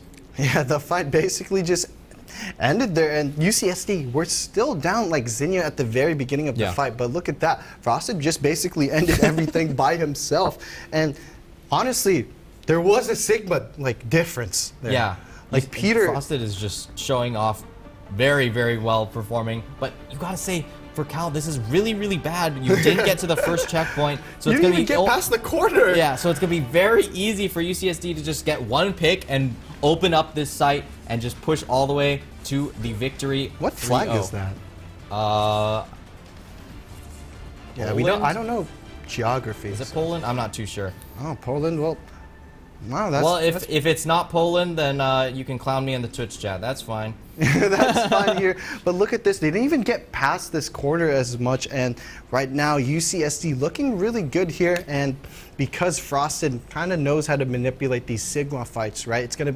I feel like it's gonna be a very cruise sailing here. I think they'll cap around maybe 3 minutes. Yeah. Well, you can put that prediction 3 minutes in. So we will see if they're able to get it in that time. They're actually giving the pressure on the corner. They don't want to risk anything here. No picks allowed. But now the force from UCSD able to just kind of walk in here, and we're just going to see a quick look at the players. They are dialed in right now, looking to try and end this. Look at that aggression here from Frosted. He knows that his team is going to be supporting him here, but Peter immediately missing that rock. He has to fall back here. So and look at that. My goodness, there's just so much pressure there onto Peter. He had the Discord orb on him. Everyone was just shooting him, and he had basically no help from his team. With how UC Berkeley played that, there was just no way, and Zinnia's going to look to pressure out the Widowmaker, but probably just going to get the kill there. Oh, my prediction's coming through. I think the biggest thing is that there was just no way for them to do anything. If they don't contest the corner, Frosted's able to just walk through. 309, it's going to be 8 seconds too early. Just going to get the perfect fight there and just end the game just like that. 3-0. UCSD makes it a quick one, to be honest. And we're going to see the play of the game here in just a second. I hope it's Frosted. There it is. We've seen, I think, 3 play of the games now from Frosted. So, as we were saying, here, dodges the rock, gets the kill on the Widowmaker, breaks the lamp, then takes out Amon as well, just doing it all, and then blocks away the BAP to even not be able to support that Sigma on the lower ground. So that's just good performances all around from UCSD, but we have to say goodbye to UC Berkeley. They put up a good fight, but UCSD is one of the strongest teams in this tournament, so not too surprising to see them pull ahead in this first 3. Yeah, and right now we actually get to see the rematch here from UCSD and I remember UCLA. that one. And you know, I actually casted that one. With you. Yeah, with me. Yeah. And do you remember Paradiso? Oh, of course I remember. I just talked about it on our last, my last cast with Aspirin, and it was, I just remember 6-4, and it could have went 6-6 if I'm being completely honest. It was a very close match, so I hope we don't see that again. It went 6-3, which was crazy. 6-4 actually. They capped the first one, so it was 6-3, and no, well, I was talking about just the beginning. Oh yeah, right? yeah. 6-3. Here we're going to be saying goodbye to UC Berkeley here, but look at this as UCSD, right now UCSD just kind of chilling, just waiting for the handshakes to come through. But man, Paradiso. You know, that'll be all you if that does happen once again. I will be signing off after this one, so we're just going to see all the players. Good to see the big smiles on their face. They do deserve it. They played very, very well, and here we go. UC Berkeley doing their last walk. Shoutouts to them. They had a good performance. There were some big highlight plays in there, but Frosted was just really performing very, very well, kind of outclassing the opponents. He really did do so much. We saw all 3 play of the games. That does not happen too often for these tank players. Yeah. So good to see out of them. And yeah, here we go. They're now seeded into that losers finals against UCLA coming into this next match. Hopefully we don't get to see Paradiso picked again. It seems like Ago is a bit scared of anything. That never happens. Ago being scared doesn't happen, but he is scared of Paradiso for sure. I mean, I just love both teams. I love UCLA, I love UCSD. So, you know how it is. Just very scared to see a very, very long match, but also exciting. So. Very, very exciting. It's going to be a pretty close match. You know, you have to think Frosted versus your boy Johnny. Will your boy Johnny be able to curb the dominance that we saw out of Was Frosted. it your boy Johnny playing? I thought it was... They swapped out actually halfway through, so it could be your boy Johnny or can't remember the full name. Starts with an S. I know that, but it was a good swap overall. I think that he did well into the UCI core of Light and Romani. So we'll see who it ends up being. So it's going to be either of them versus Frosted. Either way, they need to figure something out to stop the momentum that UCSD is coming into this losers finals with. I agree. I mean, it's gonna be a good watch because I think this will be the most exciting match of the day because they kind of have that rivalry, and right now we're kind of gonna see the replays of Frosted UCSD. No, it's a Frosted highlight reel. Yeah, Let's we're be gonna see a little lot honest of here. Frosted highlight reels Some as we see, B-roll. the B-roll here of the. Oh, there it is. There's There's one Frosted play. I think. What do you think is gonna be the next Frosted play? What do you think? The next one is actually. It's Amon. Amon gonna get sniped. Actually, it's gonna be a there it highlight is. play for Paco. Here's that last play over here. No, it is. After sectioning off Enigma in that top section, there's just no HP for Sigma, and this was so bad. They pushed in up since they didn't contest the early game, like the early corner from UC Berkeley. UCSD able to just walk up and take the space from Frosted and just forces Sigma to get zoned off with that Discord orb on him. Just takes so much damage and gets taken down. That was like a team. Well, I think the Zen player just knows that he should be perma-discording the Sigma, but it felt like Cal didn't even do that onto Frosted. And right now, what do you think what do we think about Frosted though as a player?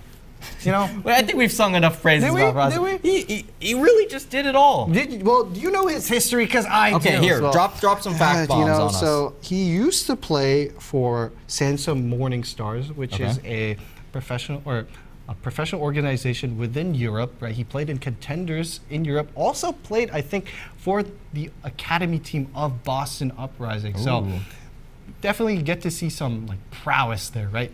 Frosted is a really great player, so obviously there did demonstrate it. Yeah, he did demonstrate it, right? No, most of the time you don't see play the games on Orisa. So and on top of that, I think the entire team of UCSD was looking pretty good, pretty solid. Zinnia, Paco doing all very well. Hinged as well. You always have to shout out the supports, the unsung heroes for the most part. Yet Hinged, just they're both just holding it down, helping out Frosted, making sure that Frosted is able to do the job that those solo tanks are now capable of with how strong these characters are. Yeah, but as soon as you get onto the higher level, right? Like when you start to compete, it's gonna be determined more in the DPS than it is on the tank. Because once Frosted, meets his maker, someone very similar to him, it's gonna be very hard for him, right? There's not gonna be too much outclassing because tank is not really an outclassing role. And as we see here, the bracket for the UCEI Invitational presented by Xfinity, we're going to be seeing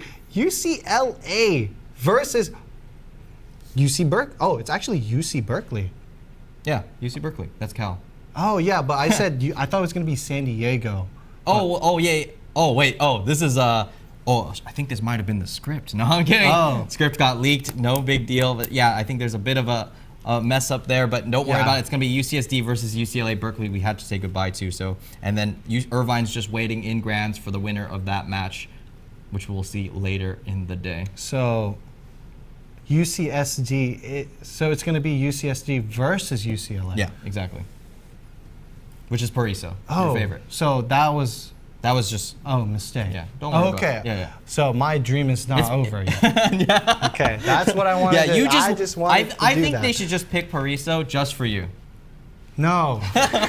If they pick Paradiso just for me. Shoutouts, honestly, shoutouts. Shoutouts. I'm not gonna be there, so I don't have to deal with it. I believe it will be Reed Burrito. Oh yeah, Reed Lightning Burrito. Lightning Burrito, yeah. Well, he cut the lightning actually, so it's kind of it's just Burrito now. What's the last name? Do you remember? We'll have to come back on that one. We'll have to come back, yeah, but that's okay. Definitely excited for that match though. Oh yeah, for sure. There's only so many things we could say. I think a big thing is that there were not really any Widowmaker at all in this in this. Well, there was a bit with Paco, especially, but we saw a really good, adept performance out of Wisps from. What's your favorite coffee? I actually don't drink coffee. Really? Why? Why? So you just drink. So okay, here's how I put it. if you drink caffeine regularly, it gets weaker. It gets weaker. Because your body adapts. Yeah, because, and then when you take it fresh, it's like, it's very potent. Yeah, it hits. Exactly. But then on top of that, if you drink it every day, it gets weaker. It's kind of like an addiction if you really think about it. Addiction. Yeah. Well, it's not addiction. Oh, no, sure, no. Sure, it is an addiction. I've been through a semantics battle like this a lot. If you drink it every day, it has to be an addiction, to be honest. I'm not saying you drink coffee. I don't drink coffee every day, actually. Yeah. I just only take it when I need to. So that's my personal choice, which is I don't drink coffee in general. Okay, but if you do drink coffee, what would it be? Would it be like black, like decaf? Like what do you drink? I actually am not too familiar. You know, when you don't drink, I literally don't drink any. I could drink some tea. I like black tea. I used to work at a boba shop actually. Boba shop. Yeah, I'm not. So what's your like go-to boba order then? Go-to boba order. Like, do you get like the? Do you get the is that? You know, I'm actually someone who likes the fruity stuff more, but. Okay. Okay, I know why you laughed, but you know, we're just talking it out. Yeah, I think, but if I'm gonna go for milk tea, oolong milk tea, probably my favorite of the bunch. I like Thai, is that really milk tea? Well, to be fair, it just looks cool. It's like it does look cool. The color is nice. What's wrong? Sorry, we have production Our just laughing at me. The choices of drinks, which is kind of funny. My honestly. choice? You didn't laugh at yours. Hey, oolong milk tea's cultured though. See, I got a thumbs up over there. Wow. Well, I'm not cultured here according to production, but Thai tea is kind of crazy. Like, it's good. Okay, if you want to know my thing, it's like Thai tea, 50% like ice, and then 100% like the 100% sugar. But yeah, like, do you get like the boba? I do get boba. Boba's pretty good. I don't like the boba. But the thing is, it has to be from a good store for sure. It has pretty high variance. Sometimes it won't be very, very good. But I think we have an interview we're about to go to in just a second. Yeah, with Frosted, I think. I hope it's with Frosted. If it's not with Frosted, I'd be a little bit disappointed. I want to hear the man talk after we talked him up so much. Hi, Janine here, and I'm here with Frosted. Congratulations on the win. I just have a couple of questions for you. So first and foremost, did your team have like any sort of game plan coming into this? Yeah, no, we watched a bit of UC Berkeley's gameplay, and we watched them from the qualifier, and we knew kind of what we were expecting going into it. We knew that they weren't going to play anything special. That was just probably meta. So we just played our game, did what we did in practice, and didn't stress ourselves out, and it was pretty easy. Gotcha. Well, I'm glad you guys weren't stressed out about it, which leads me to the next question about the mirror matchups and stuff. I know that was how you guys ended up getting that victory, the last round and whatnot. So did you have any sort of like talk about that? Because I know that's something that's very not unique, but because it's kind of meta, right? Like the mirror matchup is kind of meta. So did you guys have anything about that? Like any strategies? As far as the Orisa matchup, it was pretty straightforward. We know that comp in and out, and we've had a lot of practice on it, so it was very simple for us. But as far as Circuit Royale, we've gone over it a bit lately, and it's hard because Paco isn't exactly a Widow player, so we kind of had to drill that for a week, get him into shape with that, had to teach him a little bit of spam. But we've reviewed a lot, we've gone over it a lot, so we were really prepared. Gotcha. So you say you didn't practice, but you did practice. Yes. Well, good to hear it. So do you have any shout-outs to anyone back at home or watching? I mean, obviously, everyone's family, everyone on the team their family is really supportive of them. But also, Alistair Rook, our manager, does an amazing job making sure we're prepared if we need anything and really helping us. The entire UCSD staff's amazing. So they honestly do a lot for us and make our jobs a lot easier. So. Well, we love to hear it. Congratulations again, Frosted, and congratulations to UCSD. And that'll be all here. Back to you, casters.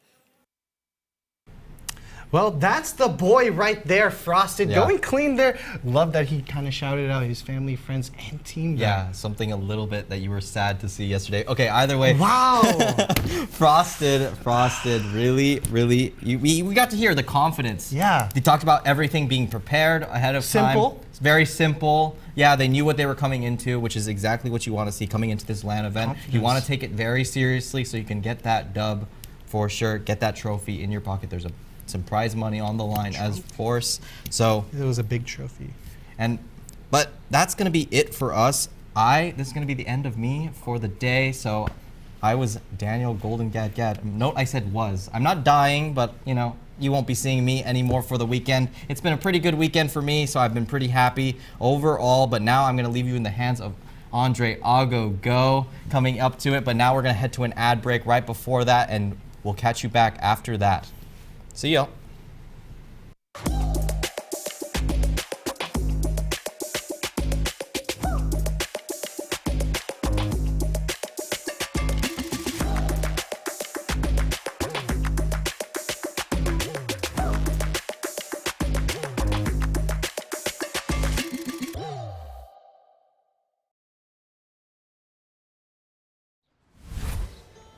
Girl, you can do better, at least with your big name wireless carrier. With Xfinity Mobile, you can get unlimited for $30 per month on the nation's most reliable 5G network. They can even save you hundreds a year on your wireless bill over T-Mobile, AT&T, and Verizon. Wow, I can do better. Yes, you can. I can do better too. Now, you really can do better. Switch to the fastest mobile service, Xfinity Mobile. Now with the best price on 2 lines of unlimited, just $30 a line.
And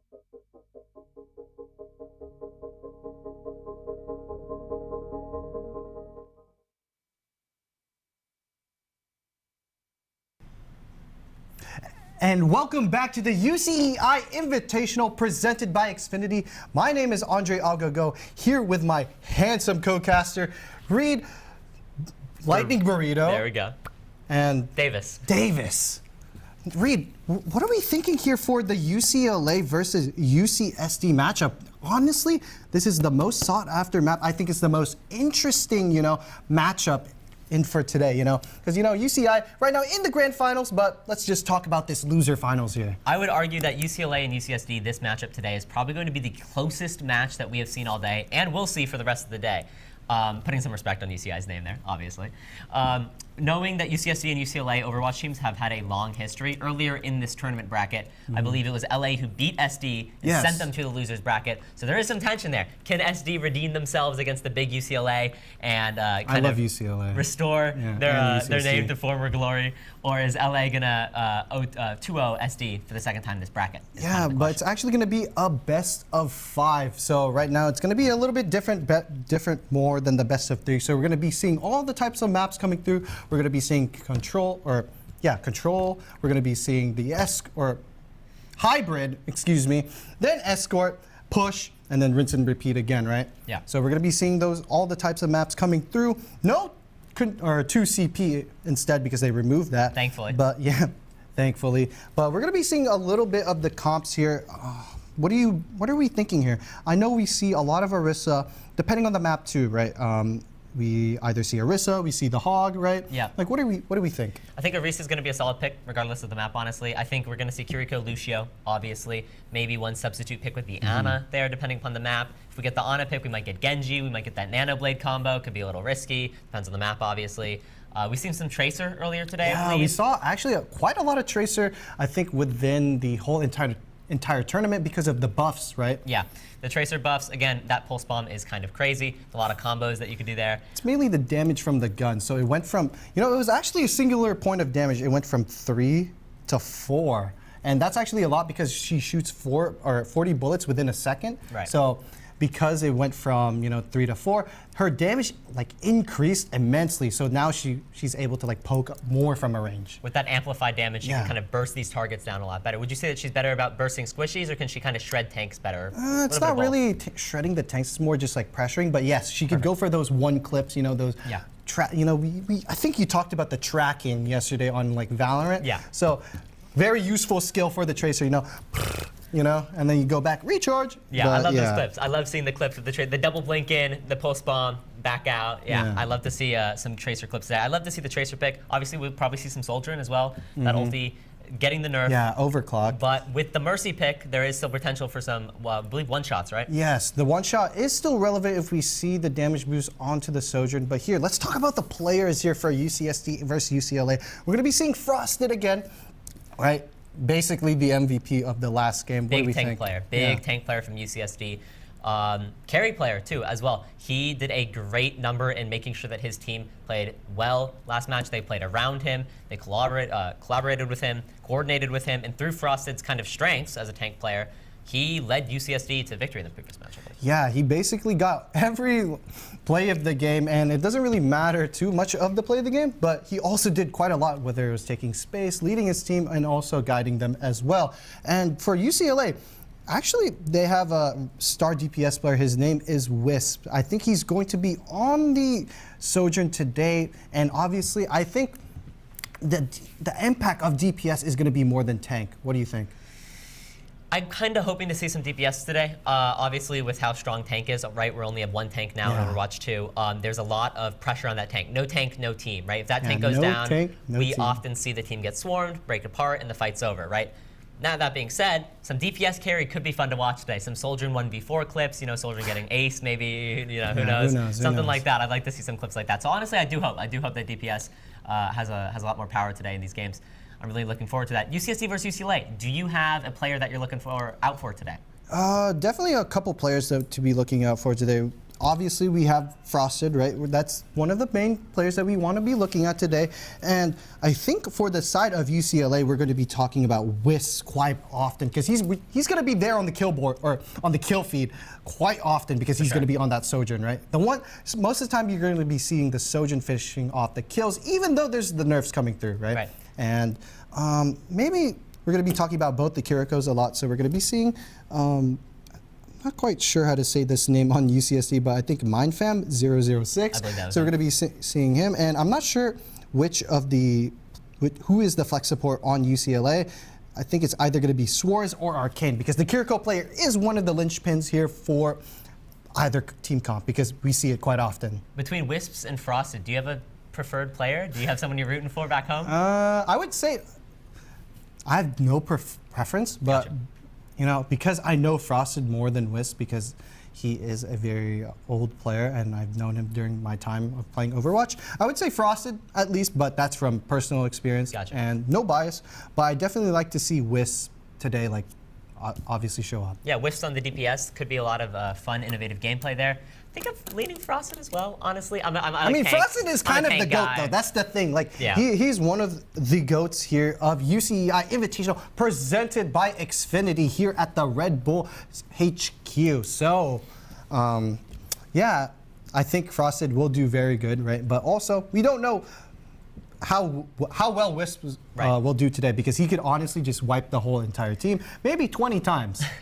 Depending on how he feels. Because obviously the impact of DPS will, the impact of DPS is very, very immense, right? We get to see a lot of picks from the Sojourn, but let's kind of look back on the replays here from UCSD. And if we kind of talk about it from the last match, right? Let's look at, actually, this is going to be UCI, but look at this in general. I think UCI, one of the favorites to win this tournament here because Reed, let's have you explain it because I used to be a player for the UCI Esports Overwatch, so let's see you analyze this even though I am the color. A little bit of bias there. Yeah, a little bit of bias. But with UCI, they're a very strong team. XCal, Otters, Supreme, these are players who are extremely prevalent in their roles. Romani is a big Hog player. You always see him on the Hog pick no matter the map. He loves to play that character. Here, what we're looking at, I believe this is going to be UCLA, your boy Johnny on the tank, going back to UCI's Romani patch. See, these are teams that have a lot of, let's say, character in these players, right? These are players who are not just players, but they're characters. They have personas, right? Romani is the big player. He is the Hog of the league, if I should say so myself. Yeah. He is definitely one of the best Hogs in just in Overwatch in general. He's very known for his Hog specialist, if we like to say that, and also Romani as well.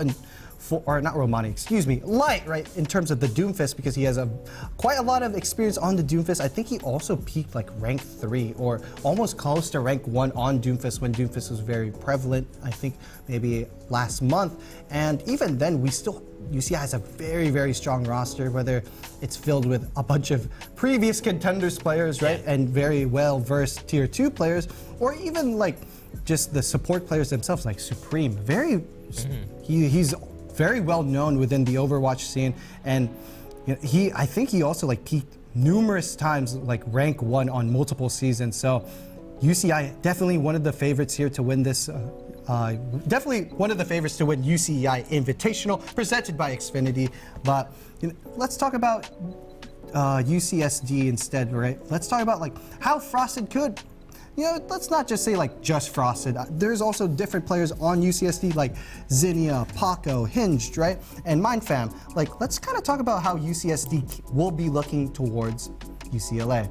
Right, so UCSD, they've been beaten by UCLA before. We know that. That's a past history between them. They're looking to come out on top, kind of redeem themselves, and come out the victor of this loser's bracket, correct? Yeah, do you kind of remember the interview that Frosted said? He said, there's a lot of practice, and even though he says it was quite simple, I truly think that UCSD is very hardworking, right? And even though he says it's simple, I don't think it will be an easy task today, especially when they're going to be versing UCLA, right? I think when you get in front of the camera, you want to act a little nonchalant, you want to act a little cool. But no, Frosted is one of these players who has been putting in the hours to make like his team great. Every player on that team, Zinnia, Paco, Hinge, Mindfam, all of these are players, and everyone else on the roster as well, are all players who have put in the time to grind, to get better, to work and collaborate as a team, right?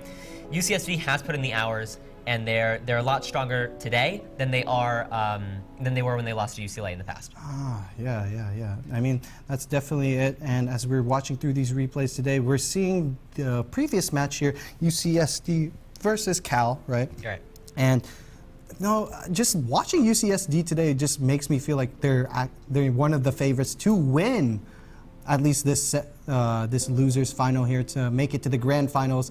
At least it looked very, very clean, but it might be a little bit different because UCLA is, a very strong team with Wiss, your boy Johnny, and the other players as well, because they definitely mesh well and also work together as a cohesive unit. Yeah, I think UCLA is a lot stronger of a team than Cal. That being said, I believe it was UCSD who 3-0'd Cal, correct? Mm-hmm. So that's not what we're looking at today. We're looking at a very close game, at least in prediction. If I'm going to be predicting this match, the series, I'm predicting a pretty close game between UCSD and UCLA. It's a lot of back and forth, going to be a lot of trading. I'm hoping to see a close game. Yeah, hopefully, at least from previous statements. Oh, here, Frosted here looking for that teabag. Very disrespectful, also on the camera as well. But, I definitely think that UCLA will get a couple maps in, but I think, at least from what my brain is telling me, right, I think UCSD, just watching them play, they definitely look like one of the favorites to win today. Looks like we're getting a replay on this map. There's Frosted. Yeah, I mean, it's Sigma. just a Frosted highlight show here on Circuit Royale, right? He used to be an off-tank player, so he's very, very well versed on the Sigma character. I would say a lot of off-tanks are, because Sigma was like a very, very powerful character for at least a year. Right, so he's one you of those have tanks to be that has forced. that damage, right? Yeah. That can immediately burst those squishy characters, right? There's that combo with the double ball, the rock, and the melee, I believe, that pretty much one-shots most squishy DPS characters, right? Correct. You're very well versed as well on the side of Overwatch, even though you play mainly League of Legends, by the way. Hope you guys know that he is mainly a League of Legends caster, and has to flex for the Overwatch today. You're pretty big. Pretty big, yeah. The gym routine getting big, but let's not talk about that right now. We'll circle back to my gym routine a little bit later. Yeah. But going into this UCSD versus UCLA match, are there any maps you want to see today? Definitely not Paradiso, because we saw a little bit of history from the previous maps, right? Or from the previous games. We saw the UCLA versus UCSD Paradiso, where they went 3-3, right? 3-3, and then I think UCLA full capped with only a single minute left on the clock. I think there was 4 to 5 fights, and I think I was in disarray. And then as soon as I watched UCSD play, they went 6-4, and then I think they just mental boomed and they lost to UCLA. Yeah, I think mental is a huge part of Overwatch, right? It's a game where you gotta kind of Yeah. be really aware of your positioning. You gotta be aware of your cooldowns, right? These are all things that you need to be thinking than it is mechanics, because Overwatch relies a lot about the, I wouldn't say the mechanical gameplay, but a lot of the theory, where you should know where you should be positioning. If not, then they will capitalize on it. A lot of the time, if we do see Frosted, right, or let's talk about the previous tank here. I think his name was Peter on Cal, right? He got manipulated by Frosted, right? And because Peter had no, he basically didn't have the knowledge and theory crafting like Frosted, because Frosted has the experience. Yeah. He didn't know where to position, and Frosted basically manipulated the whole game. That's why he looks so good on the side of UCSD today. I think it's important that you brought up Frosted's experience as a player, right? Yeah. It's very important to note that we are at a LAN at Red Bull headquarters. Okay, we are at a physical tournament. We're not playing online, right? There's a big difference. Yeah, there is. I think I talked about that yesterday in for the Valorant side of things. But I think it's a little bit different, especially because there's not as much mechanics here on in Overwatch 2, right, compared to Valorant, because I think the nerves are easier to suppress in Overwatch, but then even then it can still affect your aim, whether you're on DPS or support, right, or tank. Right. But definitely, I do think playing on a LAN affects your communication and also your thinking as well. If you're nervous, right, then obviously the neurons won't run, right, and the motors won't be running, and just makes sense of why you'll just freeze and be stuck. And then you can see, you can definitely see the chemistry between teams of people that are nervous and those who aren't. For sure, right? You have the players who walk onto stage nervous, they're a little bit anxious, they're a little bit shaky, right? And that's already a level of mental performance that can impact your gameplay, right? But then additionally, on top of that, you are in a room with your opponent. They will cheer when they pick you. They will cheer when they get the point, right? Yeah. This is something that is constantly affecting your mental. Andre Agogo was actually a professional player. Andre Ago, do you have any, what was it like playing on a stage? Did you feel those same feelings, or was it a lot different for you? It's definitely, for me at least, I absorb the energy, and I think it makes me a very stronger player. It depends on the person. A lot of people have stage fright, right? Let's talk about the Valorant side, right? UCR, one of the prominent teams to win yesterday, actually fell victim to UC Davis, who was the number 4 seed, and it doesn't really matter. And I think, at least from statistics, right? And I'm not a statistics major, that UCR are not a LAN team because they did not, they don't consistently place well. But right now we're seeing, I think this is UCLA walking down the stage right now. On the left-hand side here, we see your boy Johnny, we see Wiz, we see Suarez, we see Arcane. We see, I believe, Courier as well, right? Yeah, Courier. And right now we're seeing UCSD side on the right. We're going to be seeing Frosted, Zinnia, Paco, Hinge, and MindFam 006.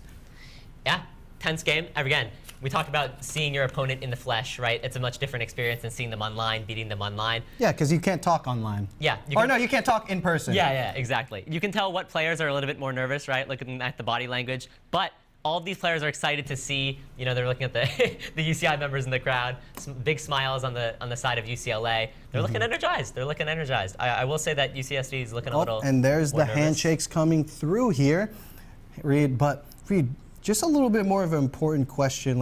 What brand are your glasses?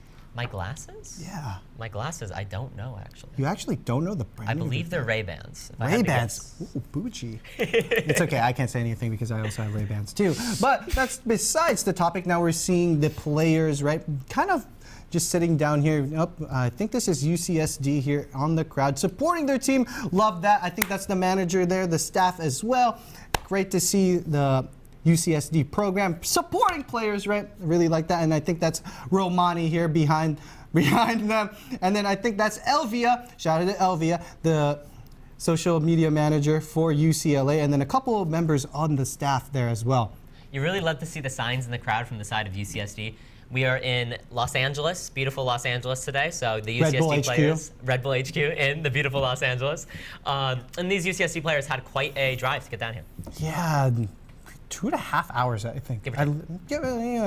Depending on how fast you go, if you want to go 80 or 100. But, I won't condone that type of behavior. Everyone should go 60. I know that driver was going 60. He's got precious packages on board. These players, this cargo is important for this game, right? Yeah. And definitely, I think that's a UCEI mouse pad. I don't know whose that was, but here again, we're seeing UCSD staff projected onto the screen. But Reed, so I think that's also the manager and the coach for UCLA. What are we thinking here? Do we think let's have some predictions. Do you think UCSD will take the first map or UCLA? Because we're going to be seeing quite often a lot of Orisa and some changes, either Torb, Tracer, and I think a lot of the times it's going to be Sojourn, Kiriko, or Lucio. I think these teams are pretty close in skill level, honestly. Correct. So I'm not 100% sure who is going to take the first round. I think it's going to be pretty map dependent. I think it's going to be pretty comp dependent. But what do you think? Do you believe that there's a team that's going to take the first map? Need healing. Need healing. Is that a Genji foreshadowing? Yeah, that's a Genji quote. I don't personally play Genji, but I understand the jokes, and I have a Korean friend. He always spent heal me, heal me, heal me. And quite got sick of it. But let's talk about the UCSD and UCLA predictions, right?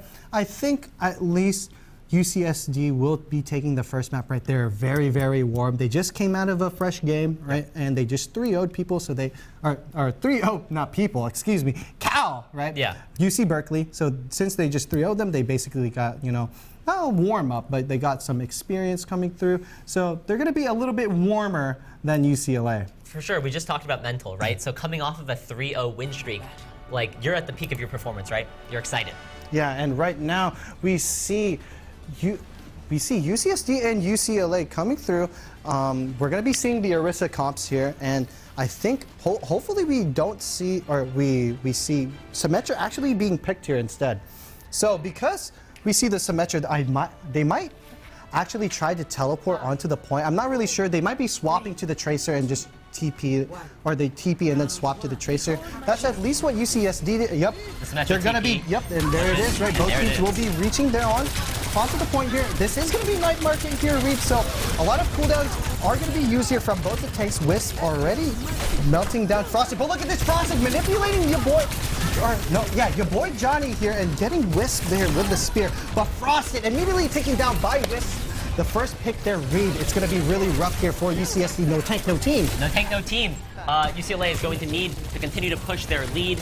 Paco getting low, Wisp looking for the kill, and Zinnia goes down. Omicron from the side of UCSD. Wisp's looking for the pick, looking for burst damage, and slowly they take the point. Yeah, and right now, because UCLA, and the tech pause does come through here, and oh my goodness, what kind of happened?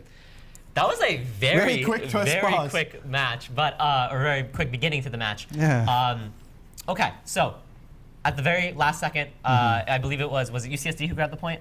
No, it was not UCSD. UCSD lost because remember, no tank, no team. Right. So Frosted did go down, and then UCLA capped. Yeah.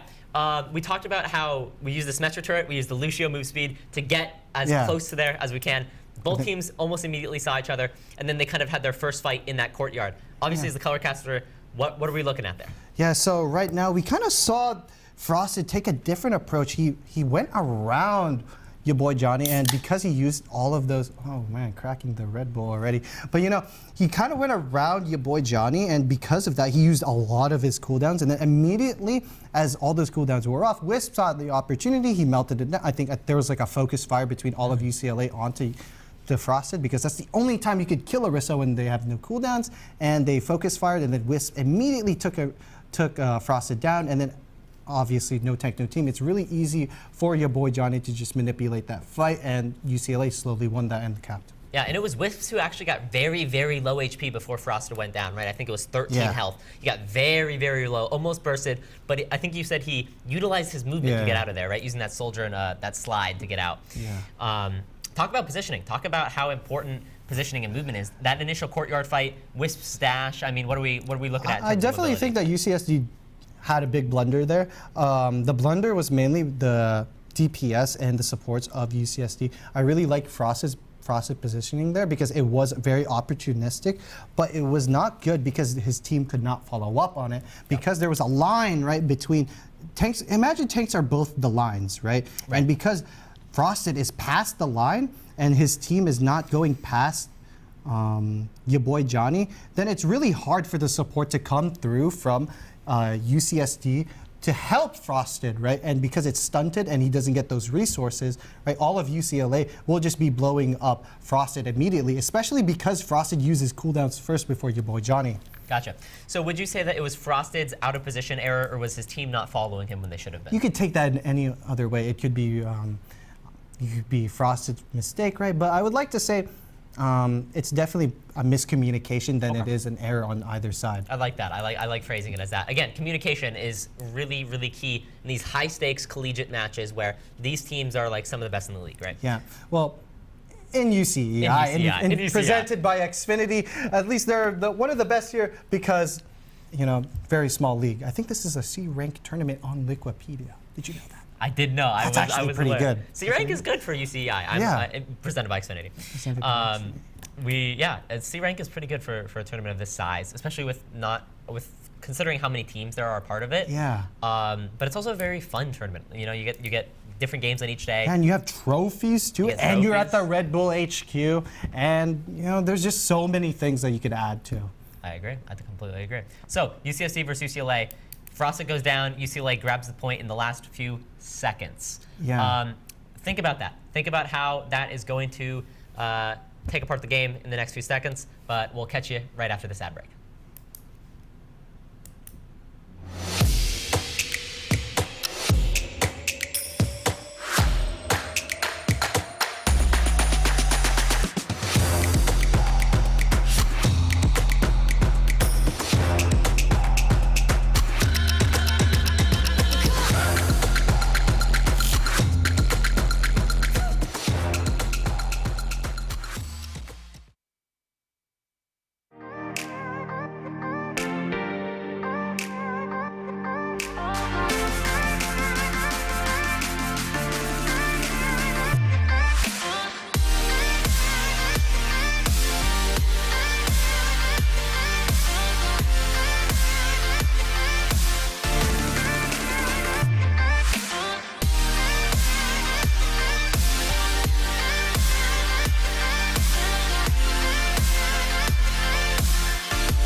Girl, you can do better, at least with your big name wireless carrier. With Xfinity Mobile, you can get unlimited for $30 per month on the nation's most reliable 5G network.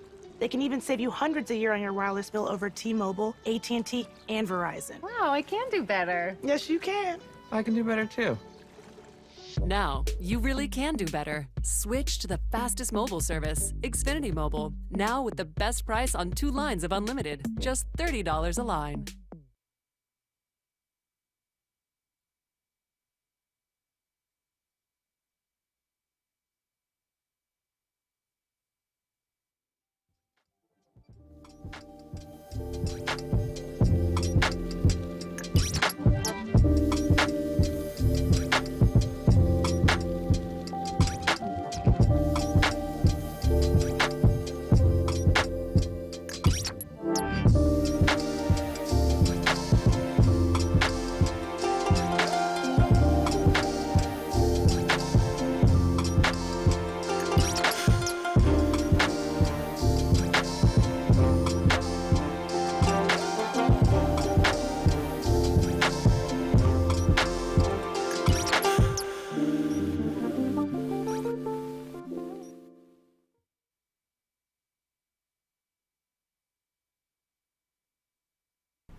And welcome back to the UCEI Invitational presented by Xfinity. Here we go. The fight is going to restart here as UCSD immediately lost that first fight here. And look at this. Right now, Suarez is very close to the Kiriko ult, and the ults here from UCLA are looking very good compared to UCSD. Right now, Frosty gets that initial pick onto Wisp, so it's going to be really hard here as UCLA has no damage here, Reed.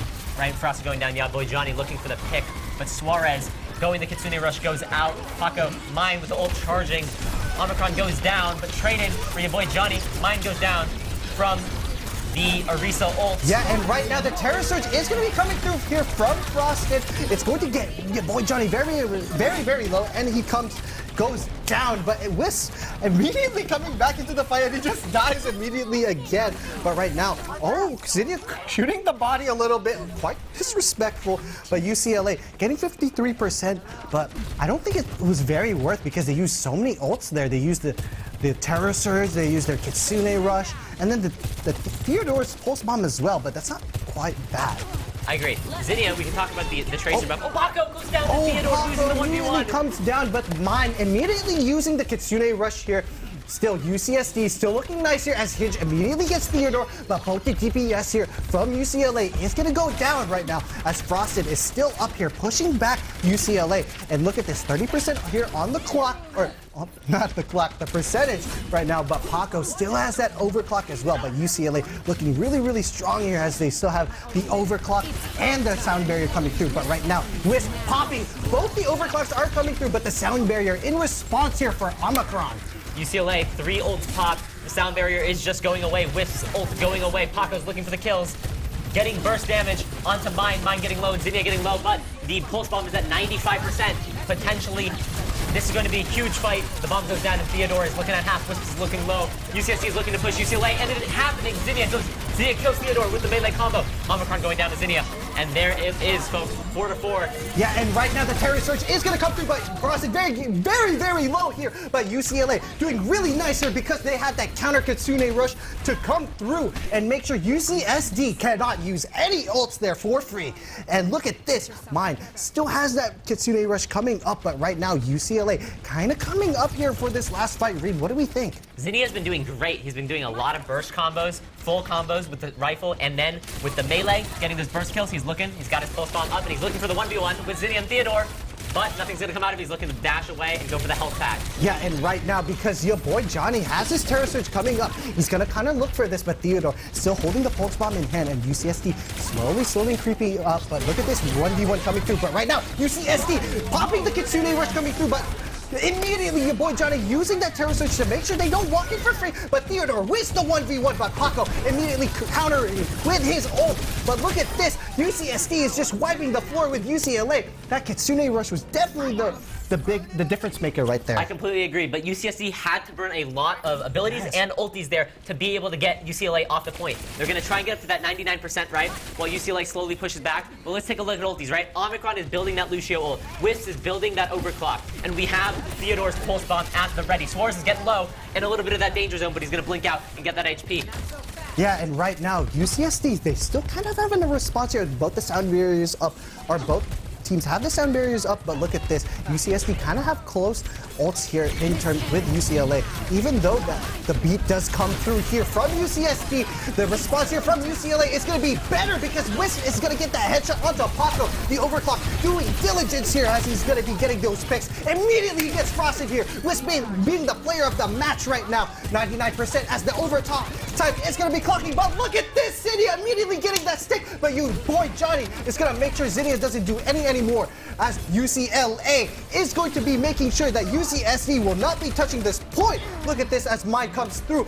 The overtime is going to be ticking down, but this will be the UCLA win 1-0 right now. I love a double overtime with 5 resets on the overtime clock, by the way. Need I mention. What a great opening round for this game. As we said before, this is going to be a close series, and I am very excited to see this continue to play out.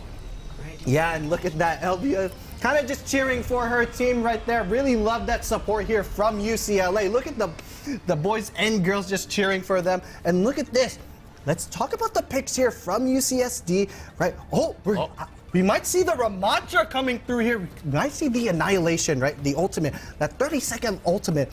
But he baited us. Come on, Frosted. You can't do that. But Zinnia here, look at this here, Reed, because there's going to be a wall here, right? The May wall is kind of going to be blocking off the entry points of UCLA and also splitting them apart. So this is going to be based off if Zinnia could get this good wall here, right? Yeah.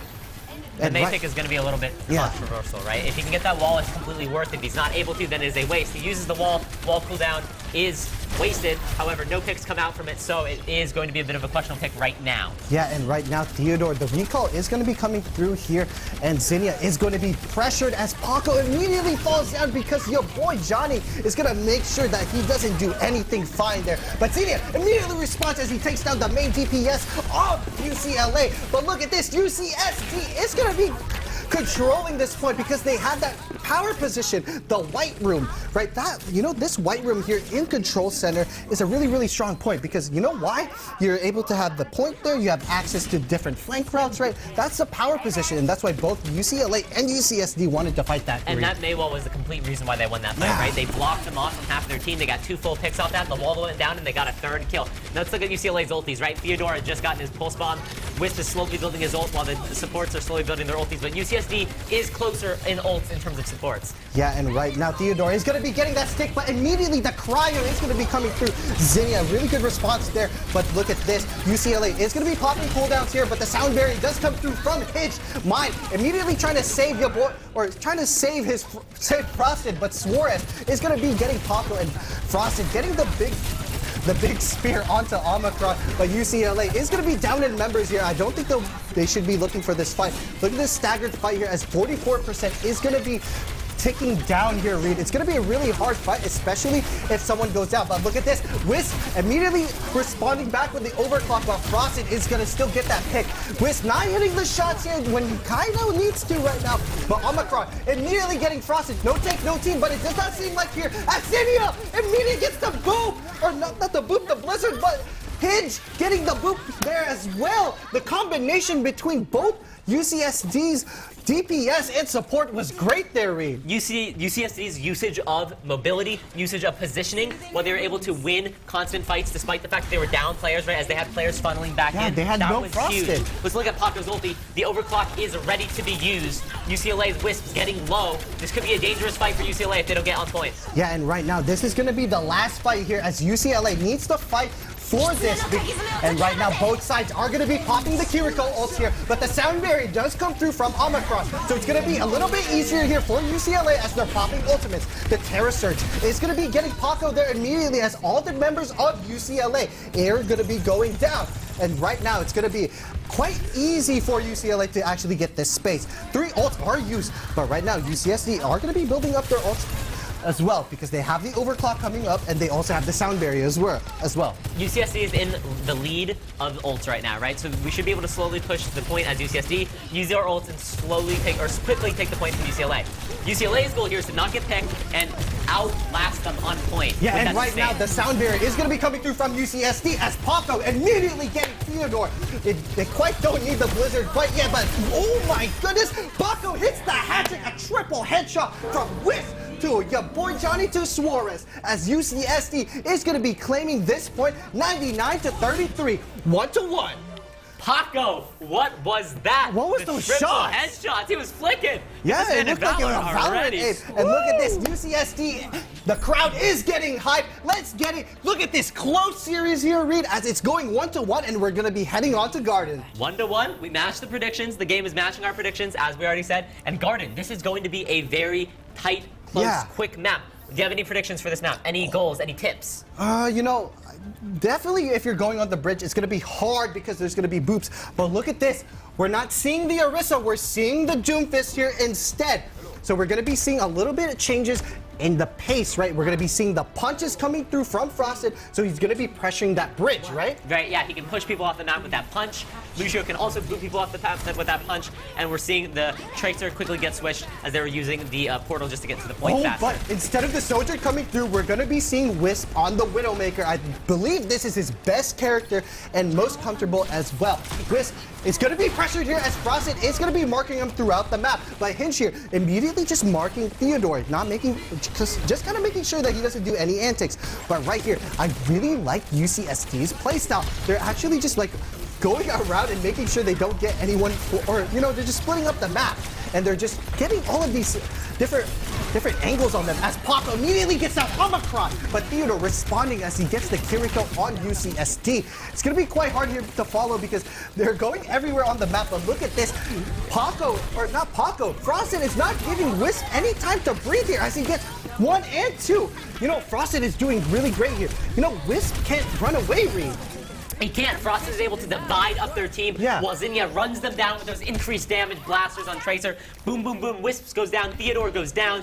And here we're looking at a situation where UCSD has control of the and a technical pause. Oh my God! Wait, this is actually so hype, Reed. Because look at that. They went on their comfort picks there, right? We saw Wisp on the Widowmaker. But let's try to digest that and analyze that, right? Let's slow down. Let's talk about that, right?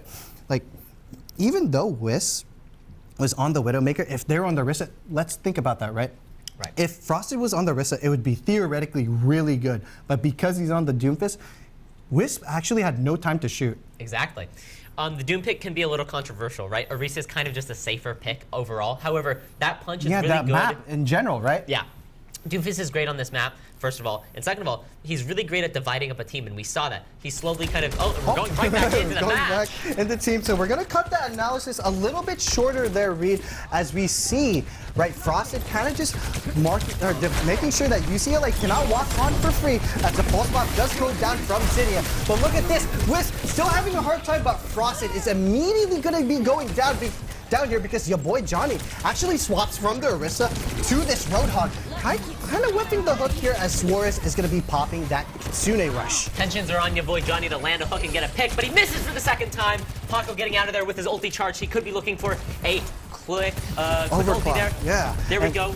And right now, as the overclock is still on the side of UCSD, but the Kitsune is going to guide you, as right now UCSD is going to be pushing back UCLA. But right there, Frosted getting the 2 picks that he needs. He gets the boop and he gets the ult down, as well as Wisp is going to be going down. Right now, all the members of UCLA is going to be going down except for Omicron. He's going to be stalling for a little bit, but not for too long, as UCSD is going to cap that point.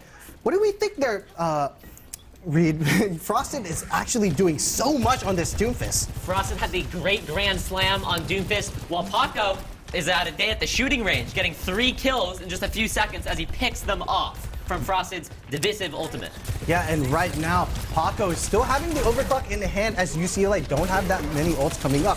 And right now, the beat is going to be coming out of UCSD. But look at this pace here from UCSD as well. They're going so quick that UCLA can't even respond, even though they are rotating towards that white room, a little bit of a longer angle. Immediately, Frosted is just able to just close the gap because of how far Doomfist could go. Right? UCSD, again, we have the percentage lead right now. Zinnia has his pulse bomb. Whiffs, however, is coming off of respawn with his ultimate, and Theodore is slowly building to his, as is your boy Johnny. Suarez, 75% on ulti, couple headshots, and he's right there, right? UCLA is leading the ultimate economy, and they need to take a fight before UCSD captures the point as they're at 90%. Yeah, and right now at 90%, UCLA don't even get a chance to breathe as UCSD immediately gets the first pick onto Johnny. But right now, both teams have no tanks, so it's going to be quite a little bit of an even footing as Paco pops the overclock.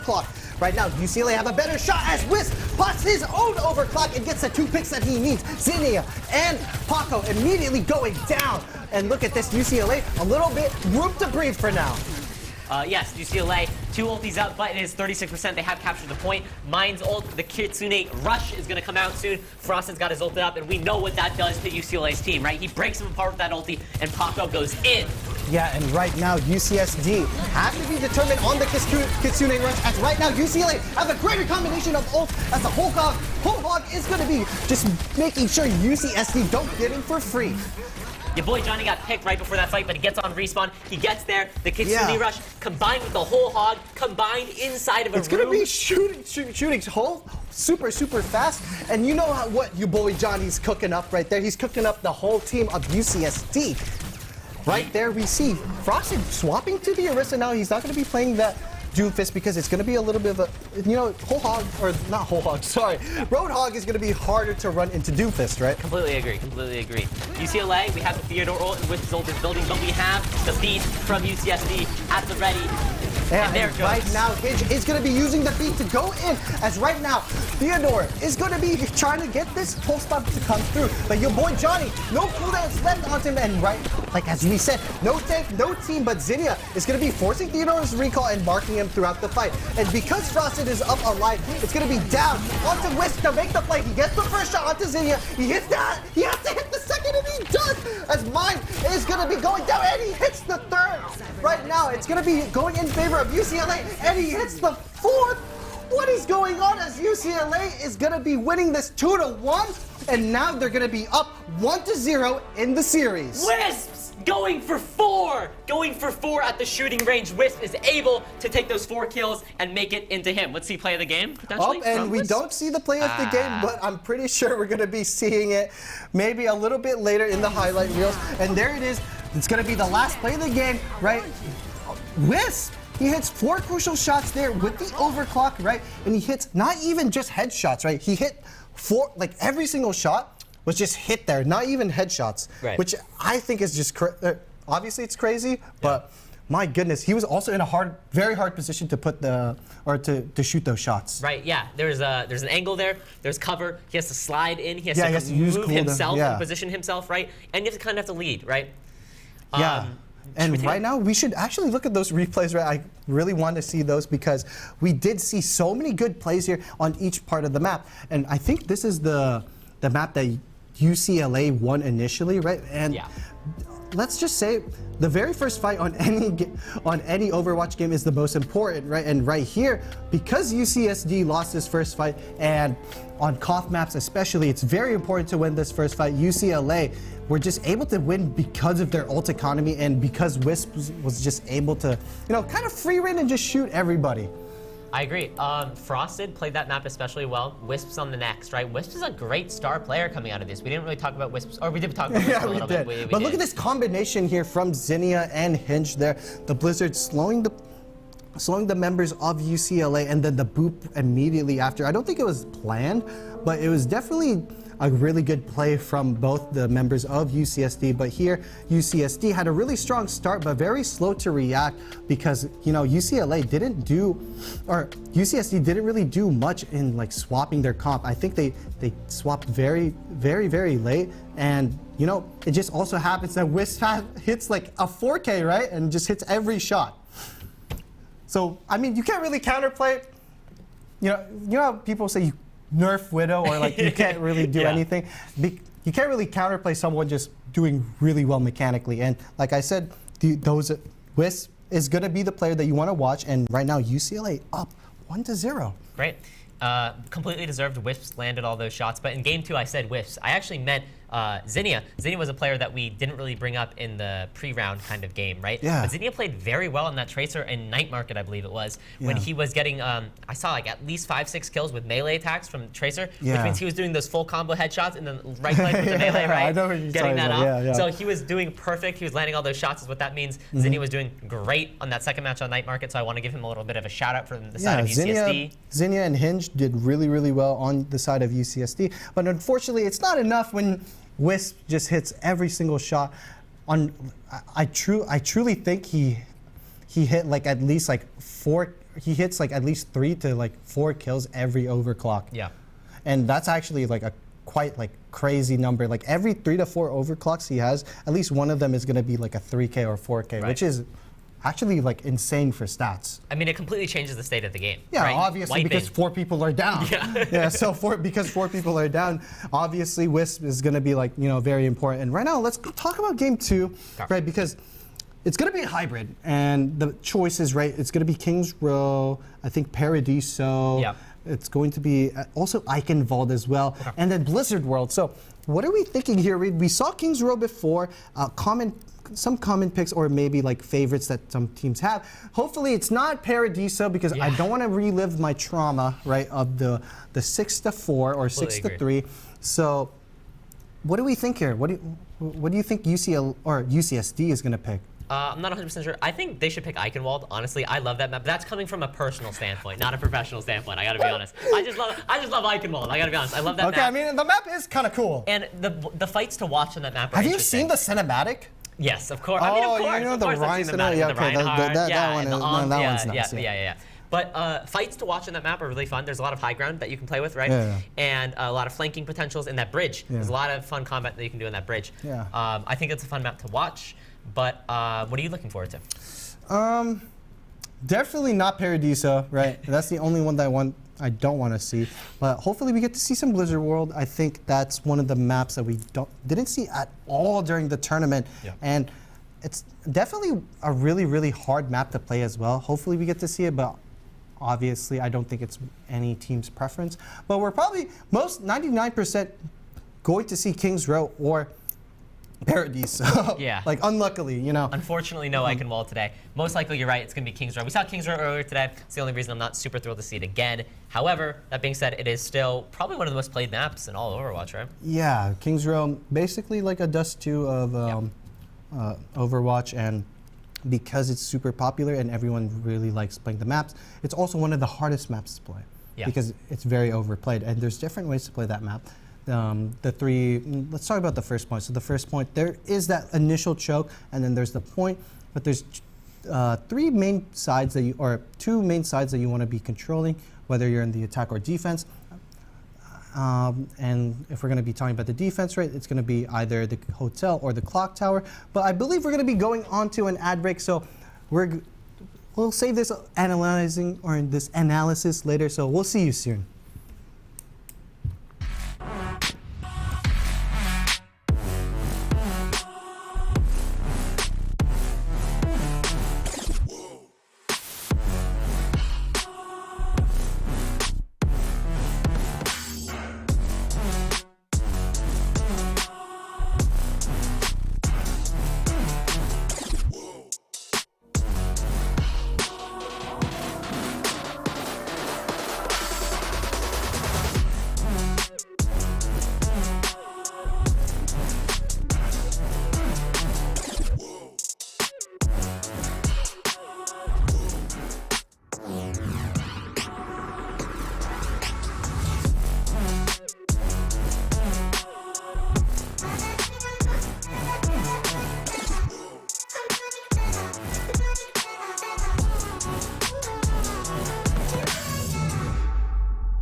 Girl, you can do better, at least with your big name wireless carrier. With Xfinity Mobile, you can get unlimited for $30 per month on the nation's most reliable 5G network.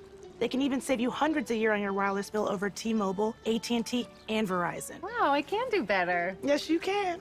I can do better too. Now, you really can do better. Switch to the fastest mobile service, Xfinity Mobile. Now with the best price on 2 lines of unlimited, just $30 a line.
And welcome back to the UCEI Invitational presented by Xfinity. Here we are, and my name is Andre Agogo, here again with Reed Lightning Burrito Davis. Sorry. There we go. I wasn't sure to say Lightning Burrito or Burrito, but I'm going to just say the full thing because that's what I'm used to. We're professional men, let's be honest. We're professional men on this professional stage in this professional Red Bull Arena in beautiful Los Angeles. So we are locked in ready. UCSD versus UCLA. UCLA taking the first round, and we are. Let's go! I got what I wanted. I wrote the script. I really am writing the script. I really am writing the script today. I'm also just as happy because it's not going to be Paradiso. So hopefully what we don't see here is a 6-4. You know, Reed? Yes, I agree. You know what that means when it goes 6-4? That means they cap the map twice, right? And that's going to be literally impossible. But right now we're seeing UCSD opting for the Orisa comp, right, on the attacking side, but UCLA going for this hog.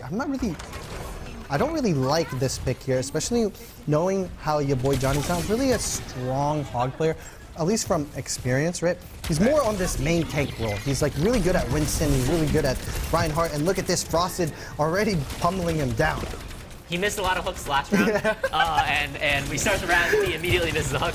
So, question not good looks, not good looks. Yeah. It's not looking great, but there is potential as Omicron is on the Mercy. Oh, and your boy Johnny goes down to Frosted. Yeah, and right now that's going to be good looks here for UCSD because this is their attacking side because they're down the tank, right? No tank, no team. Wisp is going to immediately go down despite having that Mercy pocket. And right now UCSD capping the first point here with around 6 minutes. Yeah. They had so much time to work with here, and because they're down, your boy Johnny already, and your boy Johnny's not really swapping off this hog. I think UCSD here is going to look really nice here in pushing this point. Yeah, that is a hard point to capture in the beginning of the game. It usually takes some time, and they got it very quickly because your boy Johnny went down, on the right? hog, yeah, and he might go down again.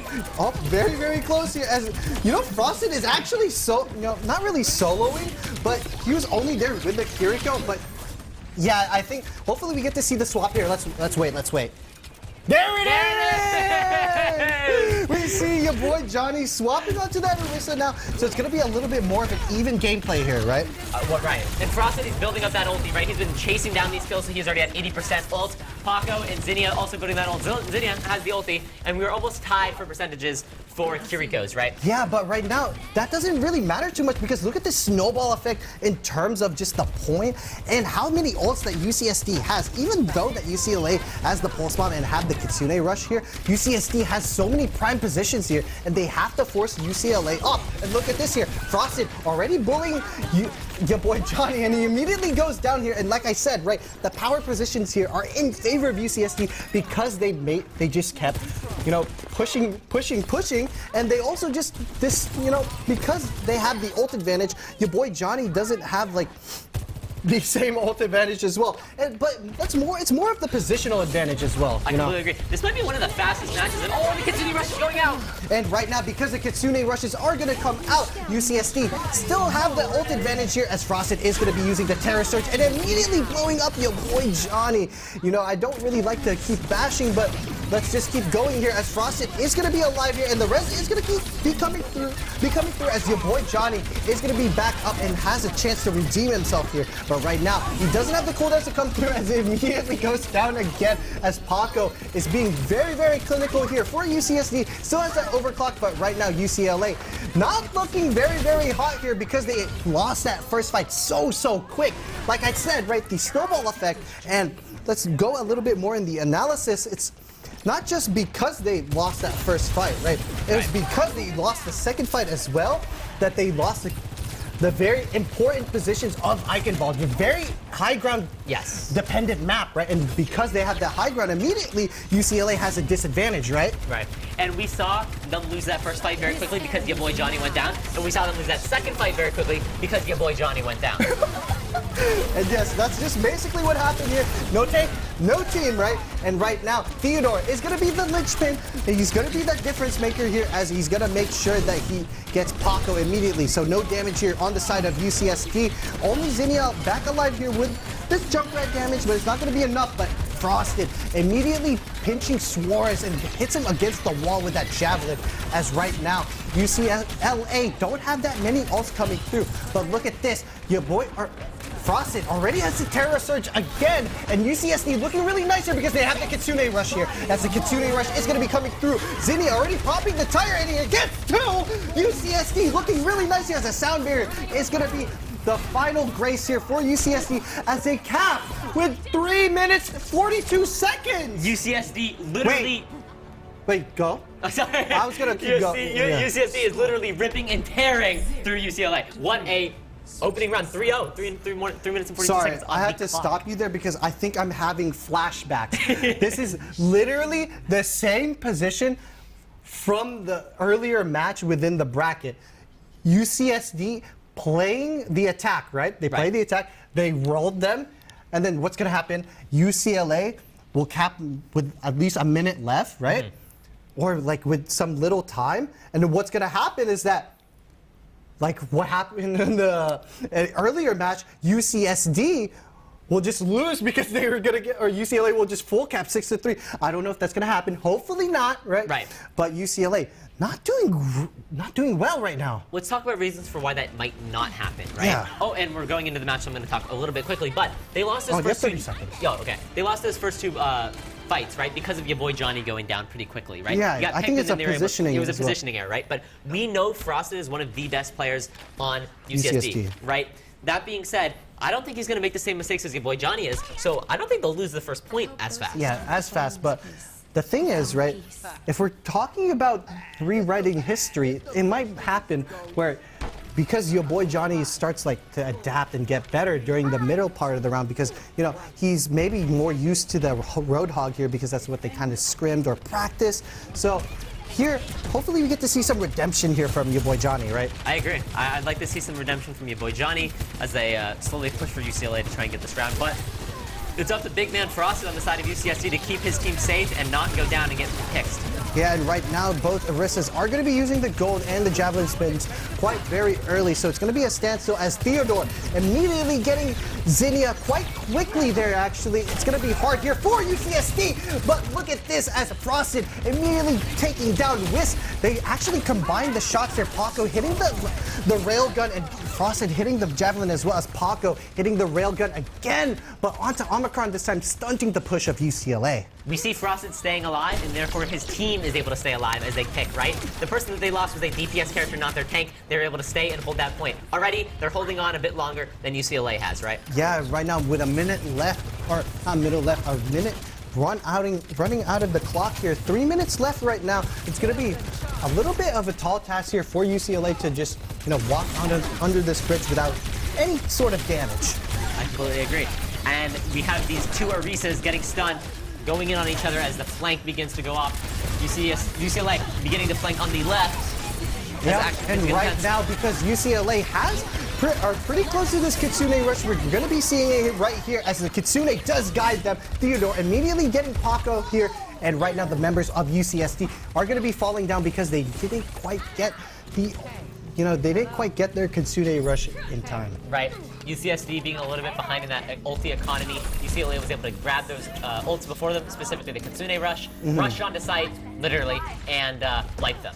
Yeah, but the only reason why UCLA was able to get that rush first, most of the time the attacking team is going to be taking more damage first. So because Suarez was able to, you know, manipulate that and just know that he's going to be his tanks will be taking, or his tank, excuse me, only one now. Yeah.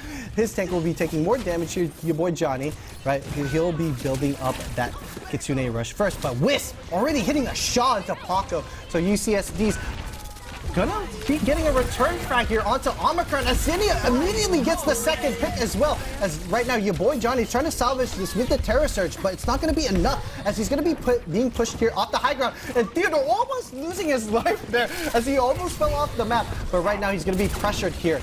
And look at this, Paco already back into the fight, still has the overclock. UCSD still holding their ground a little bit, but look at this, Theodore trying to get Paco here, but the shot hit by Paco as the beat does go down for UCLA, but it's not going to be enough as UCSD is going to be fighting back here with their own ultimates as the beat does go down. And look at this, Frosted getting 1, 2, and 3, but it's not going to be enough as UCLA is going to be fighting back here as the members of UCLA will be coming back here as Theodore will be running back. And look at this as the fight is very, very chaotic here, and I'm getting quite tired here. Reed, you take over. UCSD is able to slowly get beaten down as UCLA pushes them off, and UCLA is now going to begin pushing this cart up the map. Luckily, UCSD is wiped right now. They're able to get it under this specific high ground part. This is a hard spot of the map to get it through, right? Yeah, and look at this. UCSD, it feels like they're going to be attacking, right? Because the cart is going to be moving towards them, but UCLA in the prime positions like UCSD was earlier, but right now UCSD is in favor here because they have the overclock coming through. Zinnia quite whiffing the pulse bomb here, but Paco needs to hit the shots. He hits a couple headshots and he hits Suarez right dead on the noggin as your boy Johnny gets very, very low from Paco, and Frosted is going to be capitalizing that, but immediately Omicron gets the boom, but Hinge will getting those return frags as Paco hits another shot again as UCLA are down 4 members, Reed. As they chase down Theodore, boom, 1 more kill for Paco, a total of 4 as he's on his 5-player kill streak, and they shove them off. Yeah, and it's going to be rough here for UCLA right now. 2 minutes 16 left on the clock, and right now UCSD stabilized. Right. So it's going to be really hard here. Look at this high ground here. This high ground control from UCSD. Do you think they can even like penetrate this? What do they need to penetrate it? How do you play against this high ground? Well, you definitely not to be get ulted here, but great response here from UCLA. They use the Kitsune Rush to guide them and try to push them out of this point. But look at this here, as your boy Johnny is going to be using the Terror Surge very aggressively here, but Whis immediately caught out position, and Zinnia will be finishing him off as Paco gets very, very, very low, but not enough here as your boy Johnny is trying to stabilize his fight as he's trying to get Paco here, but it's not going to be enough as UCLA are going to get very, very low and not have enough damage because Whis got down immediately. Very close, inches away from the wall, but the cart will slowly begin to move back as UCSD provides a very great defense. Yeah, and because that great defense and great hold, UCSD only use a singular, I think only 1 ult there. And look at this, Paco is already back to his overclock again, and he already used it the last fight. 1 minute left on the clock.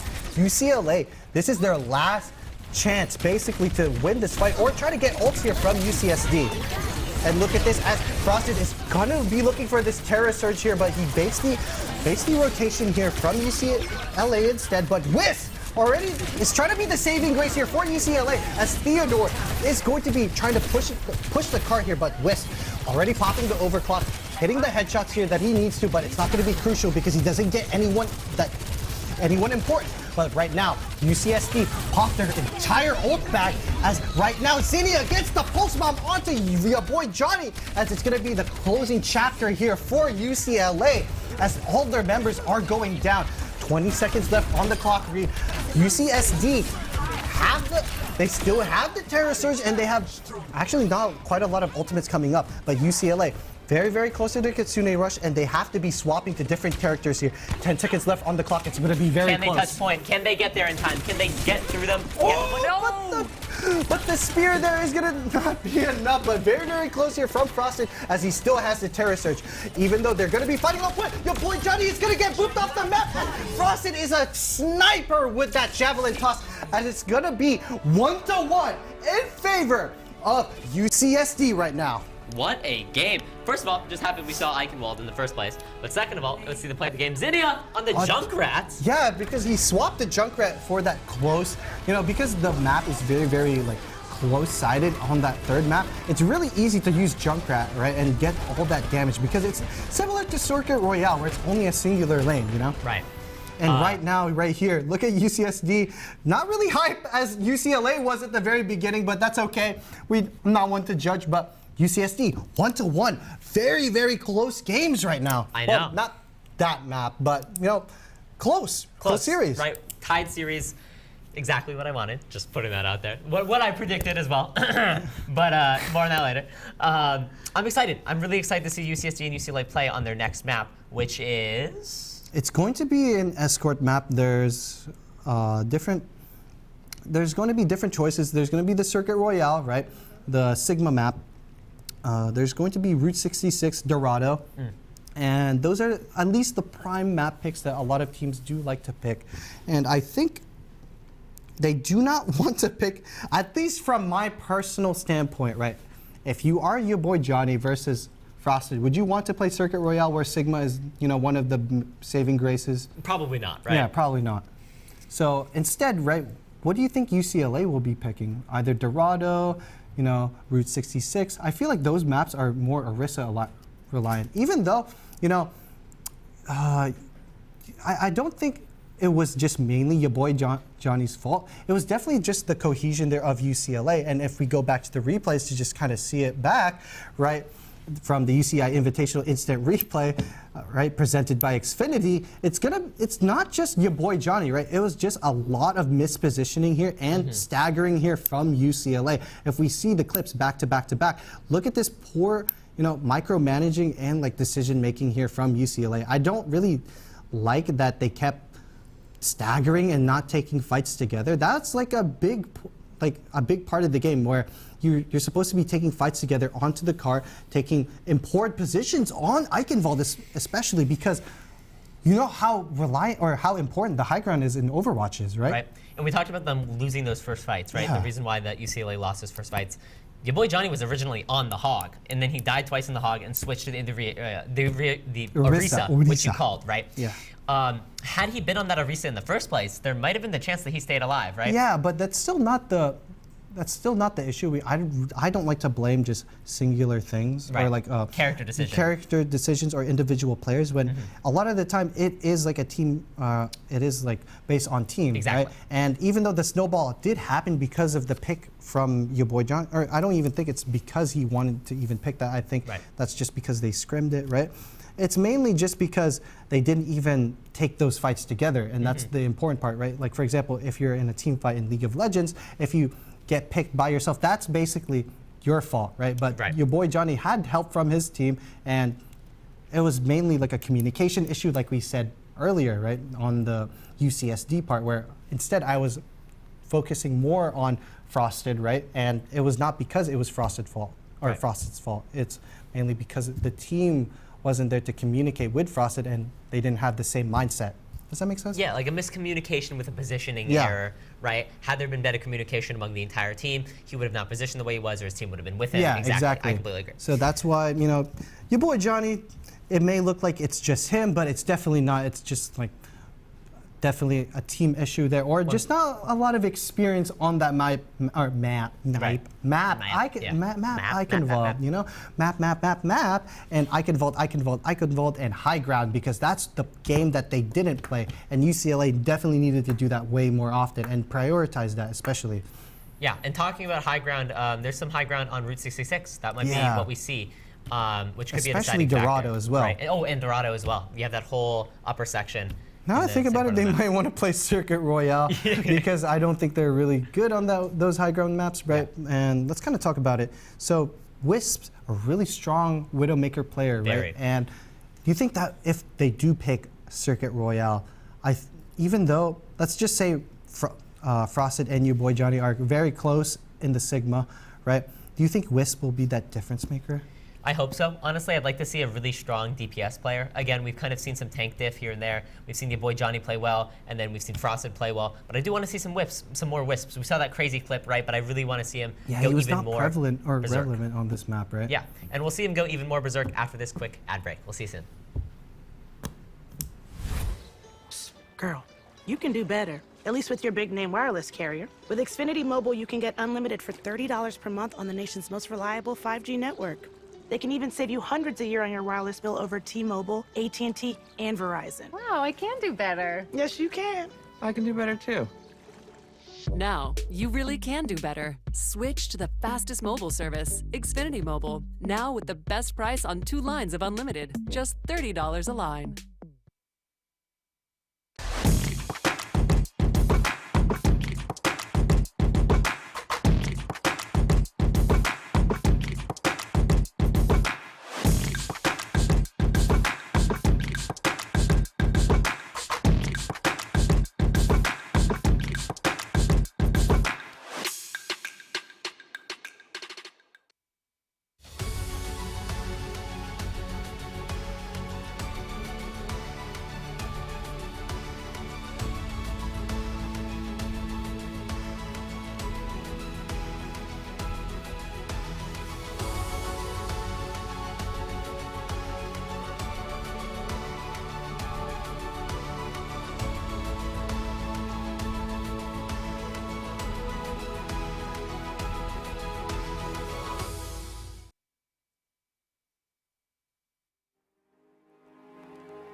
Welcome back to the UCEI Invitational presented by Xfinity. My name is Andre Go, here with my handsome co-caster, Reed Burrito Davis. See, this time I got it right.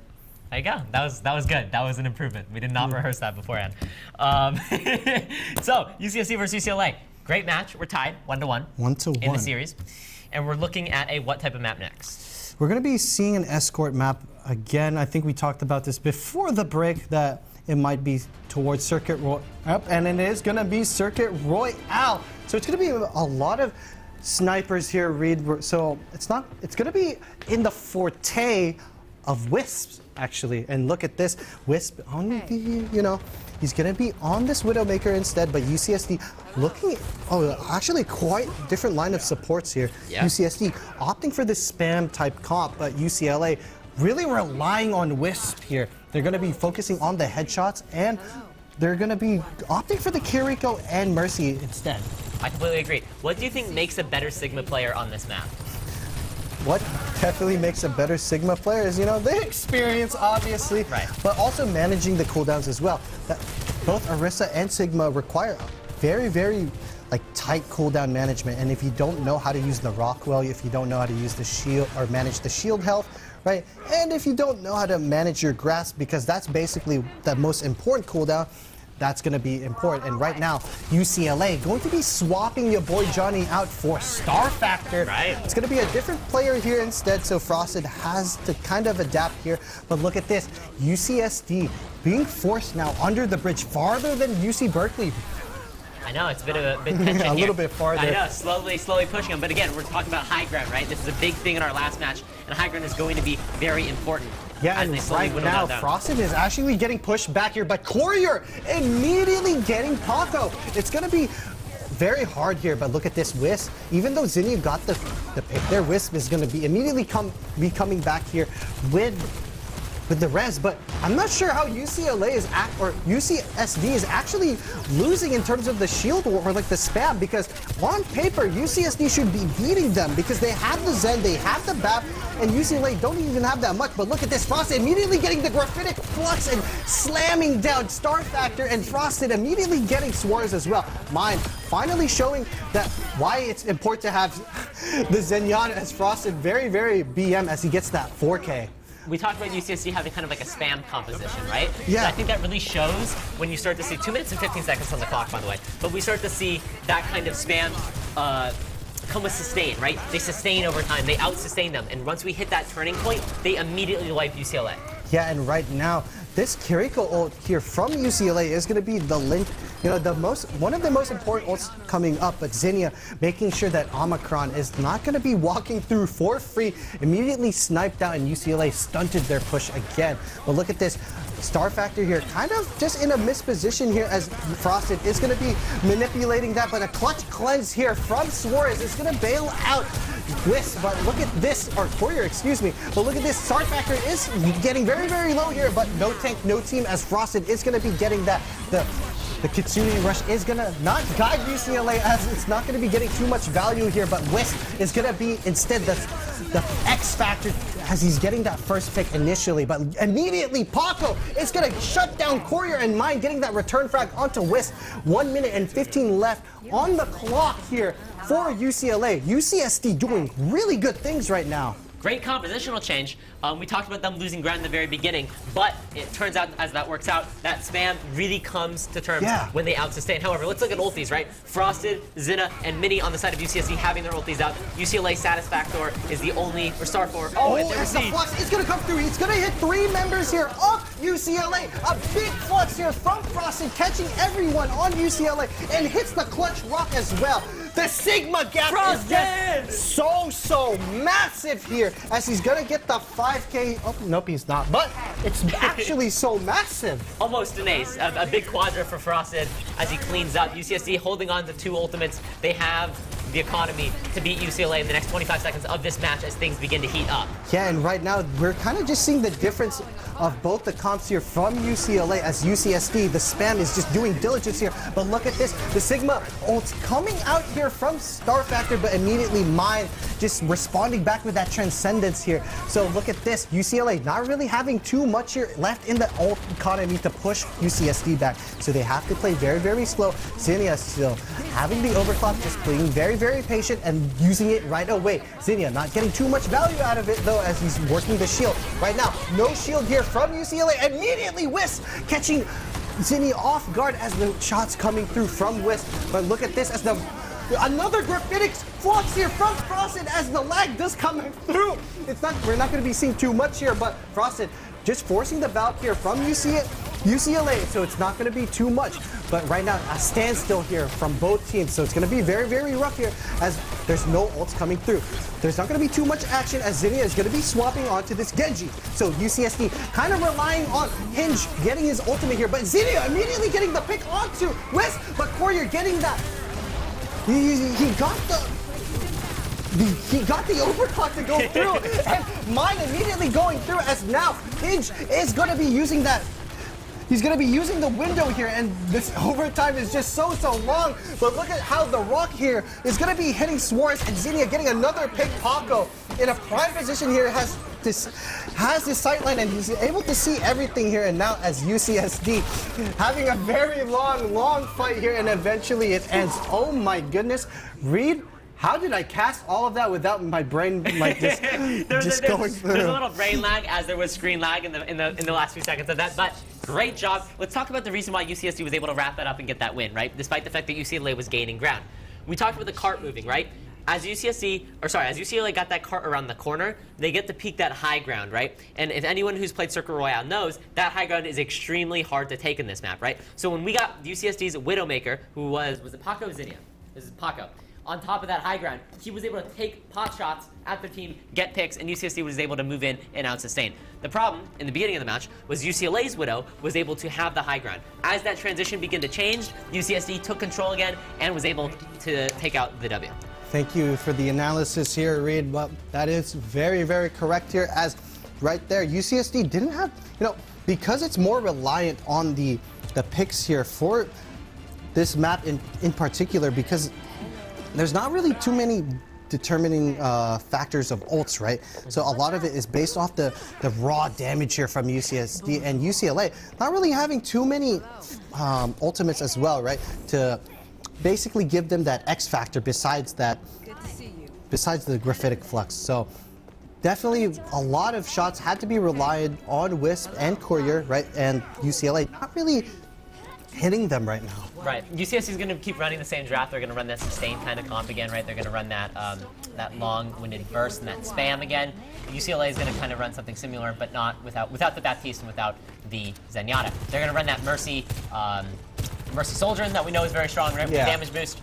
And let's see who this pays off for. And right now, UCSD kind of in the driver's seat here because they held them so close. And right now, Wisp kind of looking for a good angle here to shoot. Oh, he tags him, but it's not going to be a headshot though, as Paco kind of aware of his positioning. And look at this, really good stuff here from Frosted as he's taking the high ground here, trying to fight Star Factor off, but Courier immediately getting the first pick onto Zinnia. But still, because UCSD is still on the attack here, it's not going to be enough, but Wisp actually hits the shot onto Paco. So right now, UCLA on a pretty good, it's actually pretty good push here from them, because now Wisp he's finally hitting his shots. I agree, but Frosted does go down, right? So UCSD has the potential to fall back a little bit as UCLA begins to push as Wisp hit these shots. Wisp's ulti is coming up. Soon wall hacks will come through, and he will be able to potentially look for more kills. Yeah, and right now, even though Wisp is very close to his he's very close to his walls coming up here, it's not going to be enough because UCSD still have that raw damage here from the Baptiste and the Zenyatta. So right now, because Paco is not really doing too much here for UCSD, it's kind of hard for UCSD to push because they are so reliant on their raw damage, right? Yeah, Widowmaker's Infrasight comes out, but it doesn't look like it's going to find anyone except through walls. Oh my as Zinnia goodness. looks to get some damage through burst. Yep, and right now, because the you know, the picks are going to be happening here for Wisp. He's hitting a lot of the shots now. I think, oh my goodness, a really good jump shot here from Wisp as he's hitting the headshots now. Really good stuff here from UCLA as now they're pushing back UCSD. A good look here from UCSD, but now it's going to be even better from UCLA as right now UCLA have the ult bank coming up. They have the Sigma ult, they have the overclock, and they have the Kitsune and Valkyrie coming up. But UCSD, I think, have a stronger ult bank here as almost all of their ults are coming up here. Right now, the ults are going to be coming through as the Sigma ult is going to be with? Not a single person found. However, Frosted lifting the Mercy up into the air, slamming them down. His Courier gets low, but he doesn't get the hit there because he just misses the rock slightly. Now the Kitsune does guide UCLA. I'm not sure if it's going to do anything besides just, you know, push them back a little bit because of how the map works. But right now, Suarez just trying to get some pressure here. But Courier, so confident in his play, he dashes in, gets the first pick onto Mike, and the second flick onto Xenia. A great shot here from Courier. But now, UCLA in the driver's seat as they're going to be up 3 players. And look at this, UCSD being forced to push back here. A minute left on the clock, and not too many ults coming on their way as well. Courier with that double, almost finding 3 onto the Widowmaker. He could have went huge, but he did his job. He pushed them off the point using that ult, and he was able to get the cart in the favor of UCLA. But oh, Wisps taking down 9. Oh, but Xenia, great response as well. He's hitting the shots. Oh, because the Soldier nerfs are coming through.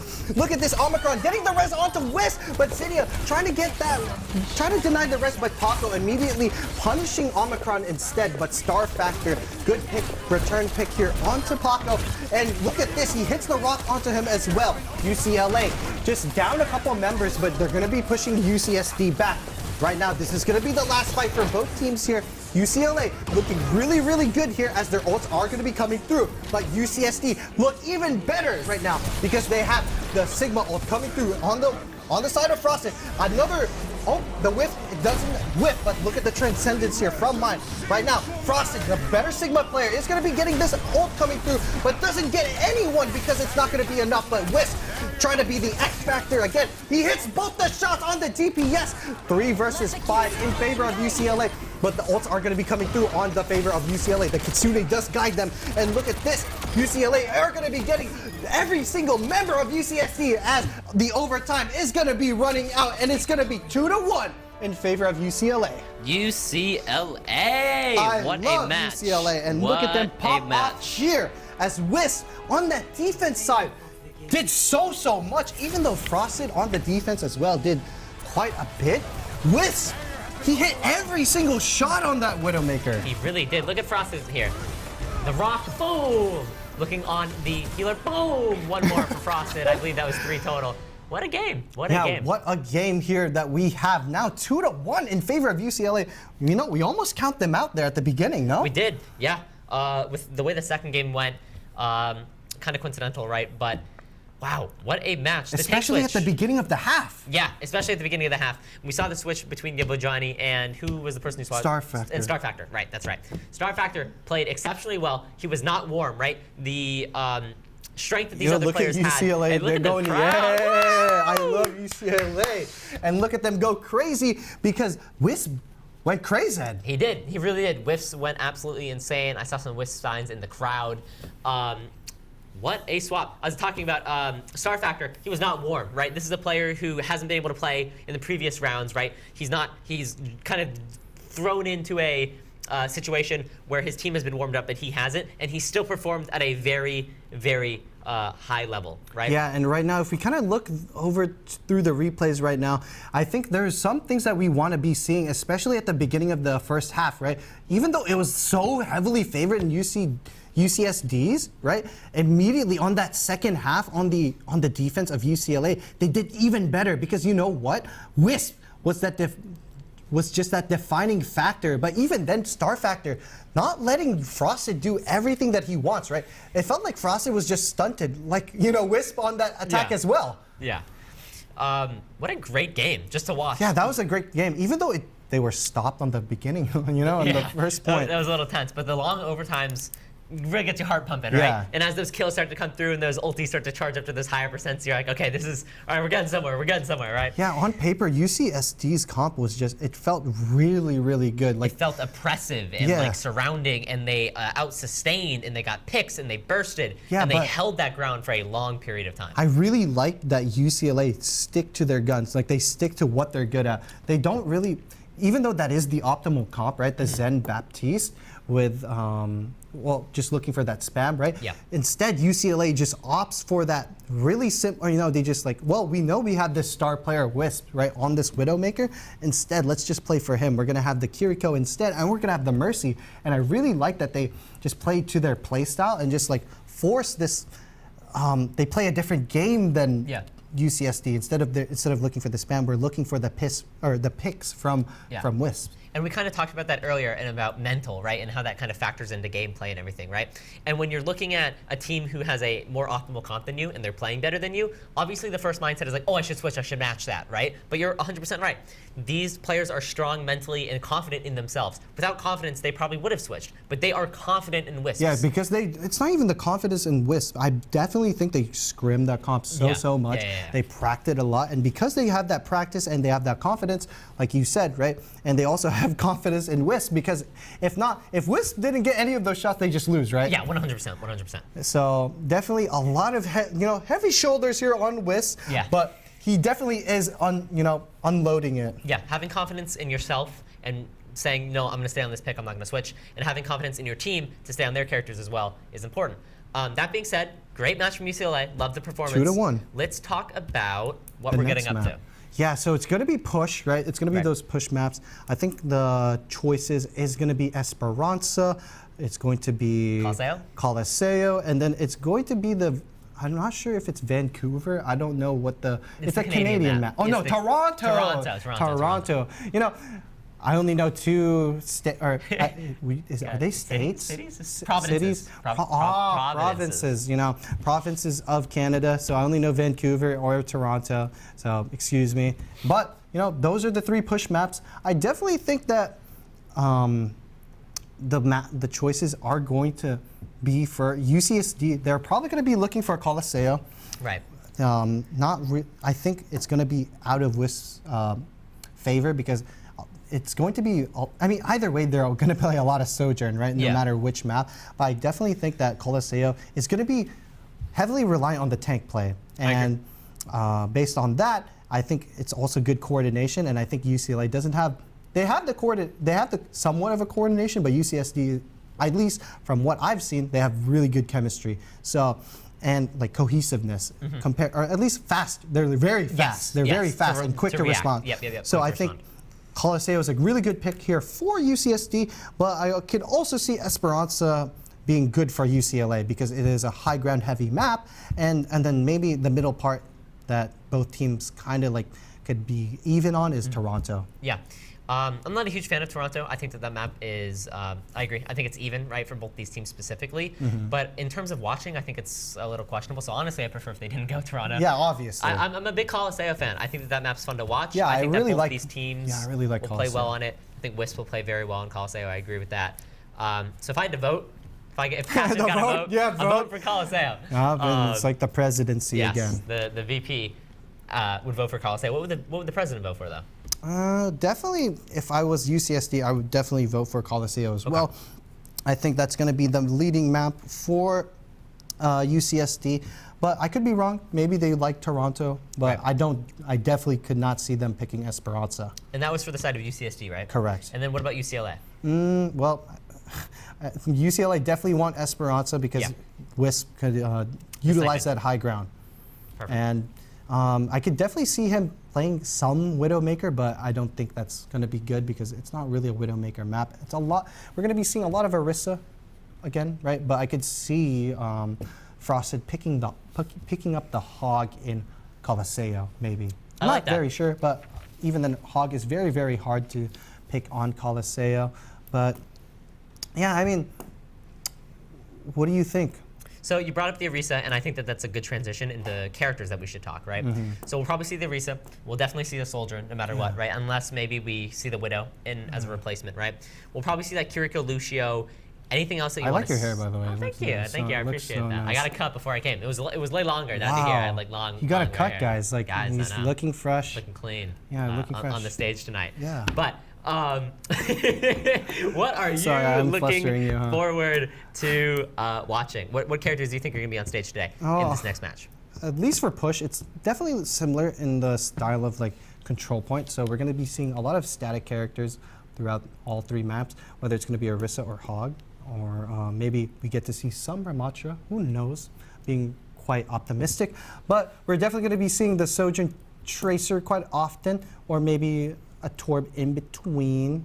Yeah. I don't want to bait people, so I'm going to say that. But we're definitely going to be seeing Kiriko Lucio for sure, because that's a very, or those 2 characters are very, very reliant on those types of maps because they're very long. And the sustain. Yeah, right? the sustain, and it's also how good those ults do well together. They could also, whether both teams use the Kiriko ults at the same time, right, or the responses on the beat, right, when both teams use the Kiriko ult as well. So because push and pull maps, I guess, right, they're mirrored, correct? Correct. Asymmetrical. Asymmetrical maps. Wait, no, symmetrical. Symmetrical, yeah, So asymmetrical is different. Yeah. Yeah. Because they're symmetrical maps, we will probably see mirrored comps, right? Because it's kind of the same on both sides, so we'll most likely see comps that are very, very similar with maybe like 1 pick change just for preference, right? Yeah. That being said, these maps are really going to come down to positioning and usage over abilities, right? When you have characters who are playing, when you have players. When you have a mirror matchup, it's going to be definitely on the theory more and also on the mechanical ability as well. But sometimes the theory could be beaten by the mechanical ability if 5 people are dead, right? Yes, of course. So, what do you think? I think it really comes down to ability usage, right? And that timing, right? Whichever Kiriko is going to use her cleanse, the cleanse better in a better way, if they allow their carries to get a little bit lower HP, or if they use it to they kind of play a little bit riskier with it. The Kiriko that uses that cleanse better is going to be the better Kiriko and is going to have a better advantage. Same thing goes for the Lucio with the beat drop and things like that. When it comes to mirror matchups, the better player on that character that is the player who manages their cooldowns in a more effective manner. Yeah, and even though there is going to be a mirror between the 2, I definitely think that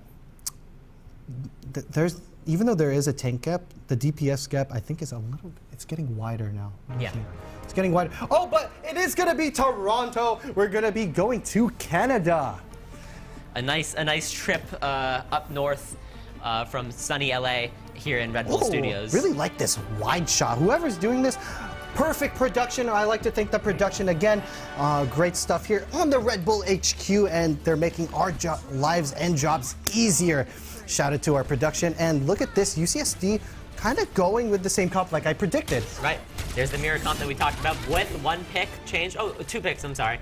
We have the Mercy pick over the Lucio, and we have the Widow pick over the Tracer. How do you think that's going to differentiate things? The Widow pick over the Tracer and the Mercy pick over the Kiriko? Definitely preference, right? Right. And we're playing towards UCLA's strengths, right? And I really like how UCLA just know that we have to play for Wisp, we have to play for our strengths. And this is really good here, even though they are going for the optimalness, right? Yeah. Like, would you rather play what's strong in the meta or what you're good at? What you're good at, obviously, right? Whatever you're comfortable on is going to help your confidence, and it's also unless you're really, really bad, right? But, unless you're heinous, yes. Yeah, but look at this as Wisp is going to be showing why, even though you're not on the optimal comp, it matters more about comfort, and he gets the initial pick onto Zinnia. And right now, UCLA having the advantage here because they don't have that Tracer here. And look at this, as Frosted gets very, very low, and Courier is getting pocketed by this Mercy. So much pressure here onto Frosted. He feels like he has to do so much in controlling the space. But look at this, the robot's not even going that much far, Reed. Right, it's just staying right in the middle as the damage versus Courier is slowly whittling down. Paco getting low, where's the heals? Yep, the heals is not going to be there, but look at this. Zinnia is going to be coming back here, and the push is actually not happening here, but look at this stagnated fight here, Reed. It feels like it is truly a push and pull. I really like this series so much. It's not even going, we don't even know what's going to happen, right? No, it's such a close match that the first pick is really going to decide. Oh, but right now the Kitsune does guide you as UCSD and UCLA are going to be fighting for their lives. But Wisp is going to be the first one to get the first blood here as he gets the pick onto Mine, but your boy Johnny helping him out, trying to relieve some pressure off of him. But now Frosted is going to be getting that Terra Force, but the damage is not going to be enough, as UCLA still have those 5 members while UCSD is still down 1. Right now UCSD kind of letting the cart push, but they still have members up, so they're going to be looking for a refight here. But UCSD really close on these ults. They still have the beat, they still have the overclock, and they still have the pulse bomb. Right now Zinni has to kind of go huge here for this initial pick with this pulse bomb. Right now UCLA kind of have a clue where they're kind of going here, because the infrared sight is going to be giving that information, but UCLA kind of have the responses on their own. Now the overclocks are going to be being used from both teams, and now we're going to just break it down as the sound barrier is going to be going down for UCSD. The flow of the fight is kind of weird here because we're not really sure how it's going to be going, but right now UCLA and UCSD are still on a standoff, as Courier is going to be breaking the ice, as Zinnia is going to be going down, but Frosted making it even, as your boy Johnny is going to be going down. And now UCSD is going to be the one in favor of winning this, because Courier is going to be down, so not a lot of damage is going to be going. Right now Frosted is going to be marking Wisp, as the UCLA is going to be going down, and finally UCSD is going to be pushing this cart a little bit more forward. Yes, UCSD grabbing those picks at the end. Really great job, by the way. UCSD grabbing the cart from UCLA and being able to push it back to that neutral point and slowly get it up to 30 meters to tie it up. This is where things get tense. We have this kind of upper section of the stores, right, of optical cybernetics. Let's take a look at ultis. We got Frosted with 84%. We have Suarez, the Kitsune Rush, huge ulti with Omicron, 2 support, big ultimates, almost ready. And Heroes Never Die, as Mercy flies into the air and begins to heal her team. Suarez with the Kitsune Rush about to come out. What is going to happen? And right now, as Wisp is going to be the one that's going to make it happen, as the first pick is going to be going through, but the Terra Force here from Frosted is going to be getting nobody, actually. And it's not going to be enough here, as UCLA still have that Valkyrie on block. But Frosted very low, as your boy Johnny is going to be showing why I'm not out of the count here, as right now no tank equals no team, but your boy Johnny getting so much support here. But look at that pulse bomb coming through, but Omicron just says Heroes Never Die, as he gets revived.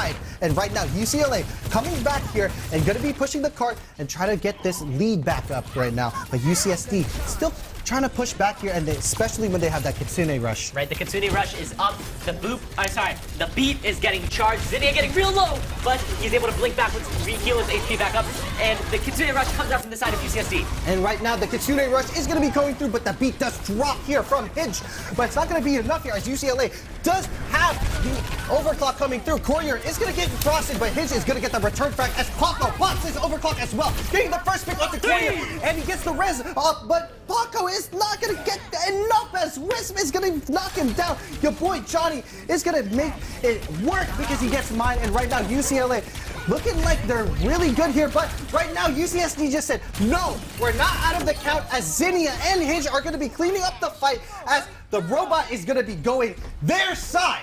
UCSD! As the pause goes through! Woo! Paco, 4 shots, 2 kills, and it was just enough for Hinged and Mini and Zinnia to be able to grab control of the bot and retake the bot for the side of UCSD.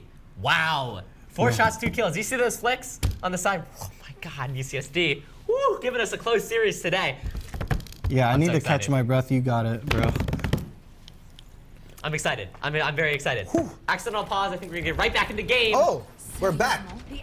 And right now, let's just read. What do we think about that last fight? That was a great fight from the side of UCSD. Zinnia was a huge player there. Paco, huge player with that ultimate. And Hinged was great with the Lucio, keeping everyone alive. And right now, the Valkyrie is going to be coming through from UCLA, as UCSD is going to be landing that spear onto Wisp. So it's going to be pressuring him, but Wisp hitting the 2 shots here. He hits mine and Frosted right dead on the center on his head, as UCLA right now have the initial picks to be pushing through, and now they're just going to be forcing their way back onto that point, as they're going to be trying to regain the lead. But right now, UCSD, don't count them out. Don't get it twisted, as one would say, as Frosted is going to have that ultimate coming through. He's going to be getting very close to that Terra Force and eventually that beat drop coming through. Yeah, UCSD is winning in percentages for ultimates, right?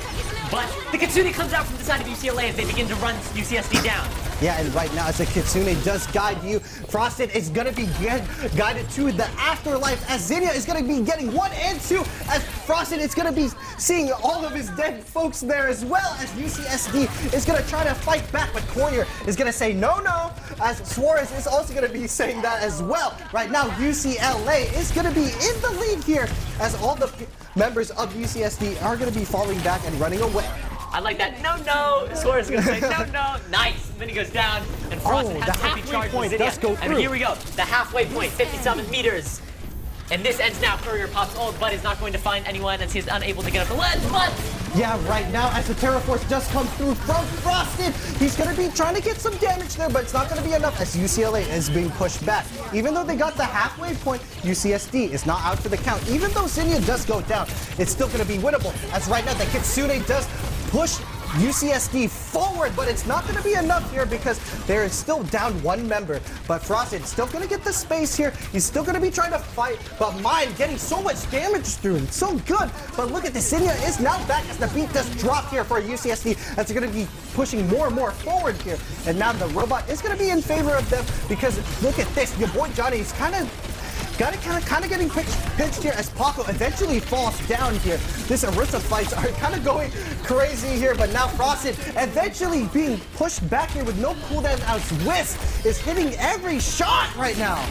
Your boy Johnny did a great job of spinning Paco into the wall, taking him down. As Paco falls with his ultimate, they were able to evaporate UCSD and slowly push the bot up this hill. Paco, though, on respawn with his ultimate, Wisp is going to see through the alls using that extra sight as he gets vision on them. And the Kitsune Rush comes up for Suarez. Yeah, and thus the Kitsune Rush does go down. Frosted is going to be swapping onto this Winston instead. So now we're going to be having a little bit of a pace change here, but Wisp is going to be saying goodbye, Frosted, and goodbye, Zinnia, as they go to the respawn points as they go. As Paco is eventually going to be meeting them as well, but not for long, as Zinnia now is going to be helping him out, but your boy Johnny is going to be saying, nope, you're going to actually be going back into the respawn room as UCLA is going to be trying to finish this map to their first grand finals of the UCEI Invitational, presented by Xfinity, of course. But right now, it's not, don't get it twisted again, as right now the Terra Force is going to be coming through from from your boy Johnny.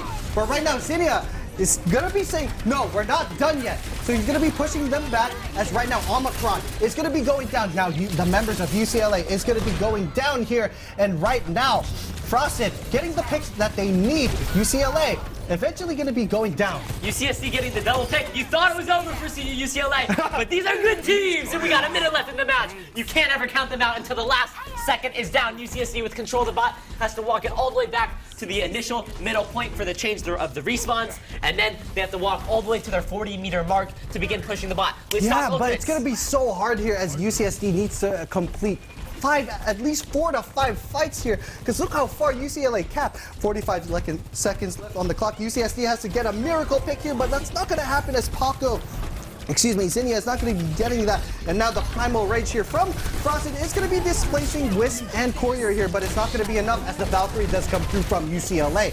But look at this here.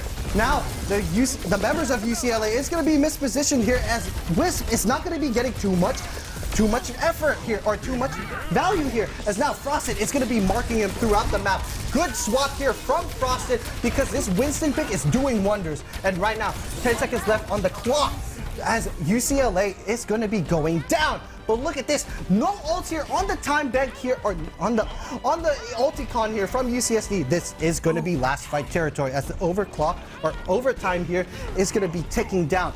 Wisp not playing for this Widowmaker now. He's going to be swapping to the Reaper, so they're going to be trying to blow up Frosted. And Suarez here, or Omicron swapping back to the Lucio. UCLA adapting very, very well. And now the beat does drop here for UCSD as the Kitsune does guide UCLA and trying to finish this point off. but UCSD just say, no, we're not done yet. As right now, City gets the first pick, and now the overclock is going to be coming through from Courier as 2 picks do go on the side of UCLA. But Wisp is going to be finishing this fight as right now, UCLA is going to be the winners of this loser grand finals and make it to the grand finals here 3-1. And I love UCLA. A great game from UCLA. UCSD on the losing there. Oh, Courier. Let's check out the play of the game from Courier on Soldierin today. Yeah, what do you think? Boom, headshot is what I think. I think he took a day at the shooting range today. 2 hits, 3. Oh, that was a miss. 4, there it is. And there's the 5th. Man, I'm gassed. That was a good. That was a great game. That was a great game. That was great. UCLA played very well. UCSD, I have to give them props. It looked bad for them in the middle of the game, but they did. They put in the effort, right? Yeah. They got the point back and they won, I think, 2, maybe even 3 fights, and then unfortunately UCLA was able to take the 4th and then end the series. But great job to UCSD. You can see the crowd waving their signs. What a great series! It's always nice to see the crowd excited. Look at that. You can see someone dabbing. It is 2023. That's crazy. I can't even lie. But look at the signs. Can you read any of those? No, I can't. Oh, no, it says Bruin something, and then it says do it for him and Bruin. Hashtag Bruin. And look at them. They made it to the grand finals here. Pretty proud here of UCLA. I love them a lot. Great respect here for them right now. And now they're going to be making it to the grand finals. Unfortunately, we're going to be saying goodbye to UCSD. Sorry again. You guys did a very good run here through the UCEI bracket, presented by Xfinity, of course. And right now, it's going to be UCI versus UCLA for the grand finals. What do you think, Reed? I think it's going to be a very close match again. I think UCI is going to have the upper hand. However, before we completely dive into our discussion on that, I do want to talk about just a little bit of history, right? We did talk about how UCLA beat UCSD in the past. Yeah. So UCSD was not able to get their revenge, right? Yeah, no unfortunately, revenge. History is going to repeat itself, and UCLA is going to take the win for the 2nd time over UCSD. Yeah, and I just want to shout out just not just Wisp on UCLA. I want to shout out the rest of UCLA trying to just, adapt and play to their strengths here.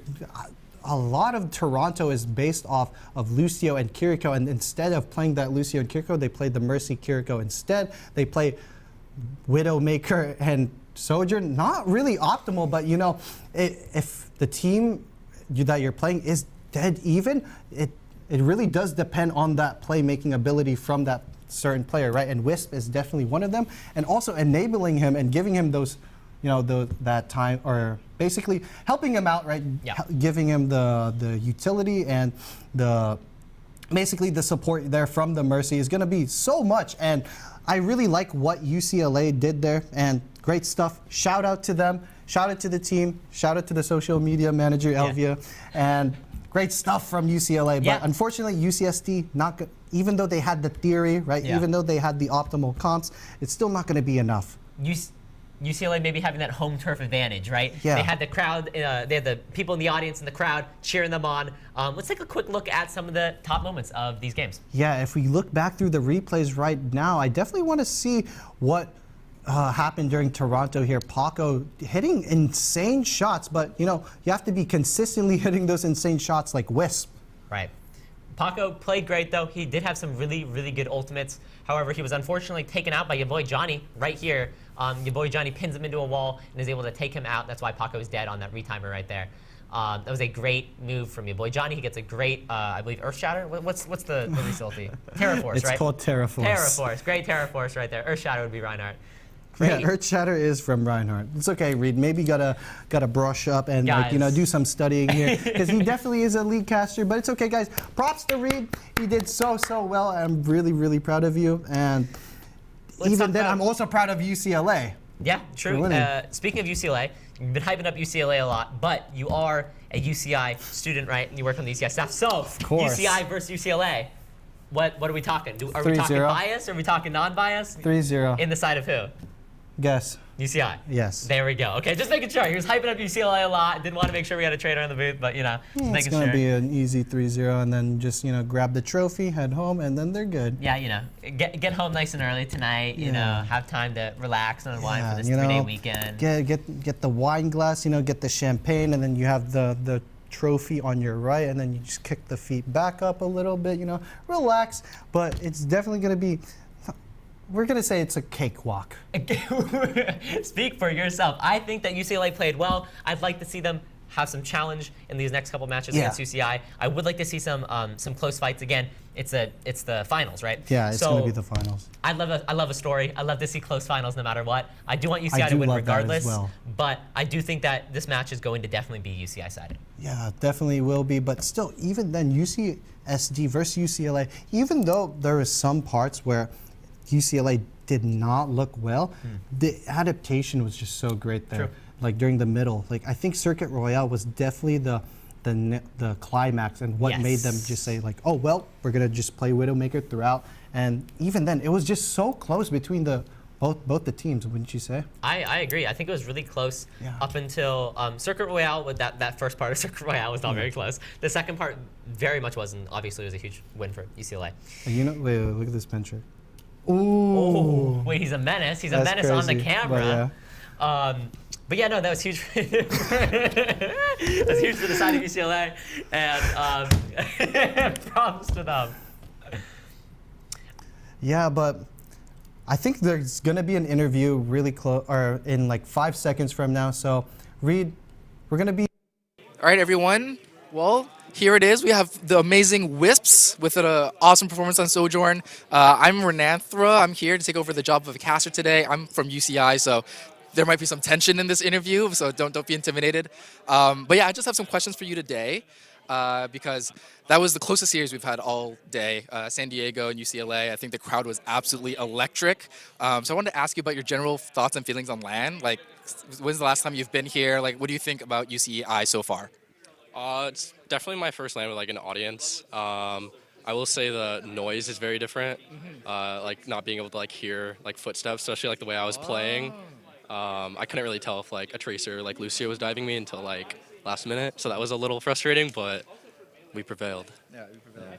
I mean, like the LAN experience is obviously different. I'm hoping you're having a good time. I'm hoping that this is something you want to come back and do every year and compete for the title again. But let's talk about the upcoming game. So, yeah, UCI. Give me your thoughts and feelings on our team. Like, what are you anticipating? Do you have any choice words for me and my compatriots? I'm hoping for another Widow map. Yeah, that's what I'm looking forward to personally. Yeah. Okay. Yeah. I mean, you've been putting on the work. Our Widow players are Zerocious. XCal plays a little bit of that. Do you wanna say anything to them real quick? Because they'll have a target on the back of your head for sure. If XCal's on Widow, Kaluj won't be there to scold him for getting gapped by me again. Ooh. Okay, yeah, XCal is usually getting deadlifted by better players on the ladder, I understand. Wiz, thank you for speaking the truth, but before we sign off, I want to ask, do you have any shout-outs or anybody you kind of want to mention now that you're here and have the opportunity? Shark Candy, my goat.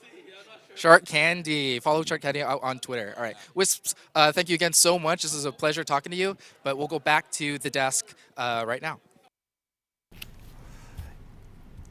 Thank you, Ronald Renanthra Lee, for that wonderful interview. Also telling that XCal, is getting deadlifted by the players. I agree as well. I see some of the streams, also some of the replay codes that, Kaluj is definitely carrying him. We'll not say anything else here, but congrats again to UCLA for winning and making it to the grand finals. We're going to be seeing UCI versus UCLA, not UCEI Invitational, presented by Xfinity, of course. Of course. Right. So UCI, I'm really looking forward to that match. I think this was probably going to be the closest series of the entire day, obviously. I think UCI versus UCLA is going to be less close. I think UCI is going to take that win. And that being said, I think that kind of wraps it up for us. Yeah, that's going to be wrapping it up for me. This is going to be our last stream here for UCI. Again, my name is Andre Ago, and I will be signing off. And this is Reed Burrito Davis here, and we'll both be seeing you next time on the next UCEI Invitational presented by Xfinity. Thank you again for having us, and we'll see you again during the ad break.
Girl, you can do better. At least with your big name wireless carrier. With Xfinity Mobile, you can get unlimited for $30 per month on the nation's most reliable 5G network.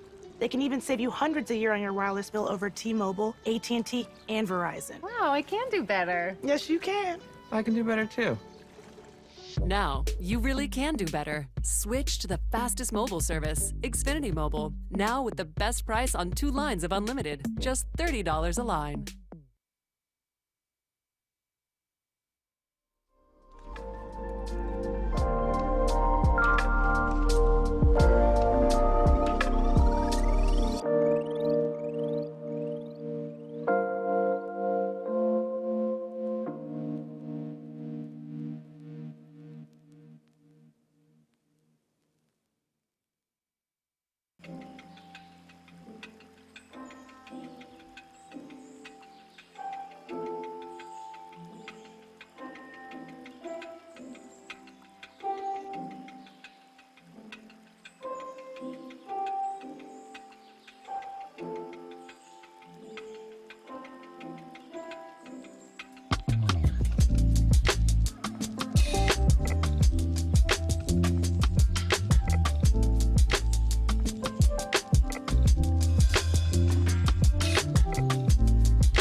And hello, everyone. Welcome back this evening. My name is Chris Peachy Bobas Lou, and I'm joined today with Jamel Asprin Hopkins at the Red Bull Arena in Santa Monica for the final game of the UCEI Invitational presented by Xfinity. We're playing some Overwatch right here with UCI getting a rematch with UCLA, who hopes to get their redemption from, today's 3-0 earlier. What can we expect coming from here? UCLA had a really nice run back throughout that losers bracket. They faced off against UC San Diego, and it was a really big nail biter. A lot of clutch moments from both teams, but eventually UCLA taking it away on that last map, and Absolutely. 3-1? 3-1, yeah. And I think the DPS really came up big in those, last moments. And it was a little bit of an upset. UCLA is actually seeded third, while UCSD was seeded second. I expected a UCI versus UCSD finale,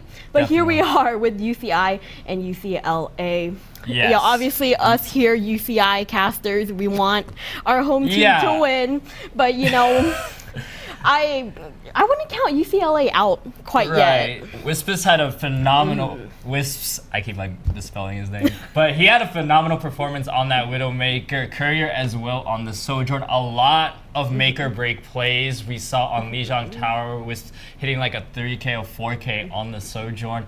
Really, really good stuff from him. The only problems I see right now going into versus UC is compositional issues. Like, granted, Wisp was doing a very, very good job against our own Widowmaker, but we're gonna look at these nice teams walking on in here. They're excited, a lot of excitement. I was actually in the stands for the crowd while they were playing versus San Diego. There was a lot of energy in the room. Very, very fun stuff to hear from both teams. Give a lot of smiles, a lot of cheers for these phenomenal players. But I have to be the bearer of bad news a tiny bit. Being a UCI caster, a little tiny bit biased, I have to prefer my boys who are also in blue and gold coming onto the stage right now as well. Getting the high fives and stuff. But both these teams have had a fairly long day. I mean, UCLA ran through the gauntlet of losers bracket, like you said. UCI had an early day and then took a long break for the rest maybe of the day. Maybe that's the edge UCLA has. They just came off of a win. They're warmed up. Morale is high, spirits are up there, and they are coming to play. And I guarantee you, UCI will show them the respect that they deserve in this coming match. Absolutely. I don't think we should count UCLA out, quite yet. And regardless of what happens, each team is going to walk away with a hefty sum of scholarships for the students who are so well deserving of this. That is true. I think you have those numbers pulled up. Yeah, so I'm not first the one that does place my homework. will get $2,400 split between their main rosters, and that'll be $480 per player. And in second place, we will get $1,200 with $240 scholarship per player. So you know what? The stakes are high. Everyone's walking away happy, but you know what will be the best prize of it all?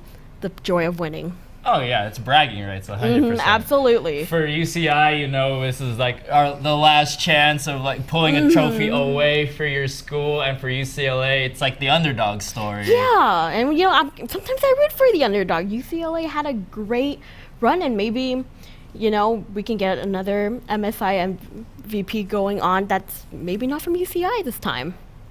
Yeah, that'd be interesting. Last year we had a UCI MVP, but UCLA has come up really big. I'm keeping an eye on those DPS players because they're the playmakers here. The tanks are taking the damage, the supports are keeping them alive, so they can be the real stars of the show. I'm curious how this tank matchup will play out as we get into this first map. We saw that initially your boy Johnny for the side of UCLA did start on the Roadhog for Lijiang Tower, and then immediately swapped once he realized we are running Doomfist off rip. And I don't know if they were expecting that initially, so some really interesting stuff. There was a lot of contention in my opinion.